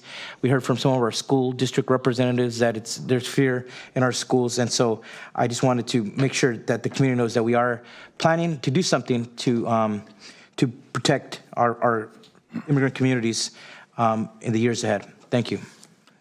Thank you. And I'll try to keep mine kind of brief here too. So last Friday, I and our CAO Sonia De La Rosa attended on a State Senator Ana Caballero's farewell celebration down at the Steinbeck Center, and also attended, which I think you forgot to mention, Supervisor Alejo, you attended the Vietnam Veterans event yesterday, as I did, in the rain, and at the Vietnam Veterans Memorial Park. It was wet, as I think as we all like to say, but as a gentleman who I think was a veteran I was standing next to said, they had to go through a lot more than just getting wet, and that is true. There is a upcoming TAMSI meeting on November 20th between 6 and 8 at the Pajaro Middle School on some input and information on the multimodal train station planned for out there. I'm also holding my Prunedale Town Hall on December 4th, 5:30 to 7 at the Prunedale Grange. And one last thought as we go into the seasons, remember to get a Christmas tree. A real Christmas tree. Yes, yes. Very much. And with that, we'll I get a readout from closed session by County Council, and then we will enter in closed session later as well. Right. There is no reportable action from the Monterey County Water Resources Agency. For the Board of Supervisors, the board reached tentative agreements with 4 bargaining units, EG, DNR, which are prosecutors, county counsel, public defender, and resident physicians. We will be recessing back into closed session, but there will be no reportable action from that, and we will be adjourning from closed session. But we will also, while we were adjourning from closed session, we do have an adjourned memory from Maria del Carmen Ramirez, Supervisor Alejo. Everyone, today it's with a heavy heart that we adjourn this evening in memory of Maria del Carmen Ramirez Lomelí, who was a close family friend, but she was a respected and beloved elder in our community, my communities of Salinas and Watsonville, and certainly a close family friend. She was affectionately known as Doña Carmen or Carmelita. She passed away on October 20th, 2024 in Salinas at the age of 87. She was born on November 6, 1936 in Jalisco, Mexico. She immigrated to the United States as a young single mother, settling in Watsonville, where she worked in local agricultural fields and in the canneries until her retirement. She fostered a community that extended beyond more acquaintances to include what many would consider an extended family who loved her dearly. Carmen was known for her beautiful and welcoming personality, touching the lives of many with her kindness and warmth. And her favorite activities included dancing, visiting her dear friends, as well as thrift shopping and exploring flea markets, always finding joy in the simple pleasures of life. She was a devoted member of Assumption Church in Pajaro, where she found a great comfort and community. She is survived by her loving children, Jose Roberto Lomelí, Maria Concha Alejo, Cuca Rodriguez, Blanca Estela Lomelí, and Rafael George Lomelí, all along with many grandchildren and great-grandchildren who will dearly miss her presence and guidance. Today we adjourn in memory of a great woman who was loved by all who knew her. She always brought a smile and always was the life of every family gathering and celebration. She has left a lasting legacy in her amazing family and will be missed by all who knew her. May Doña Carmen Ramirez Lomelí rest in peace. Thank you, Mr. Chair. Thank you, and we'll go to closed session.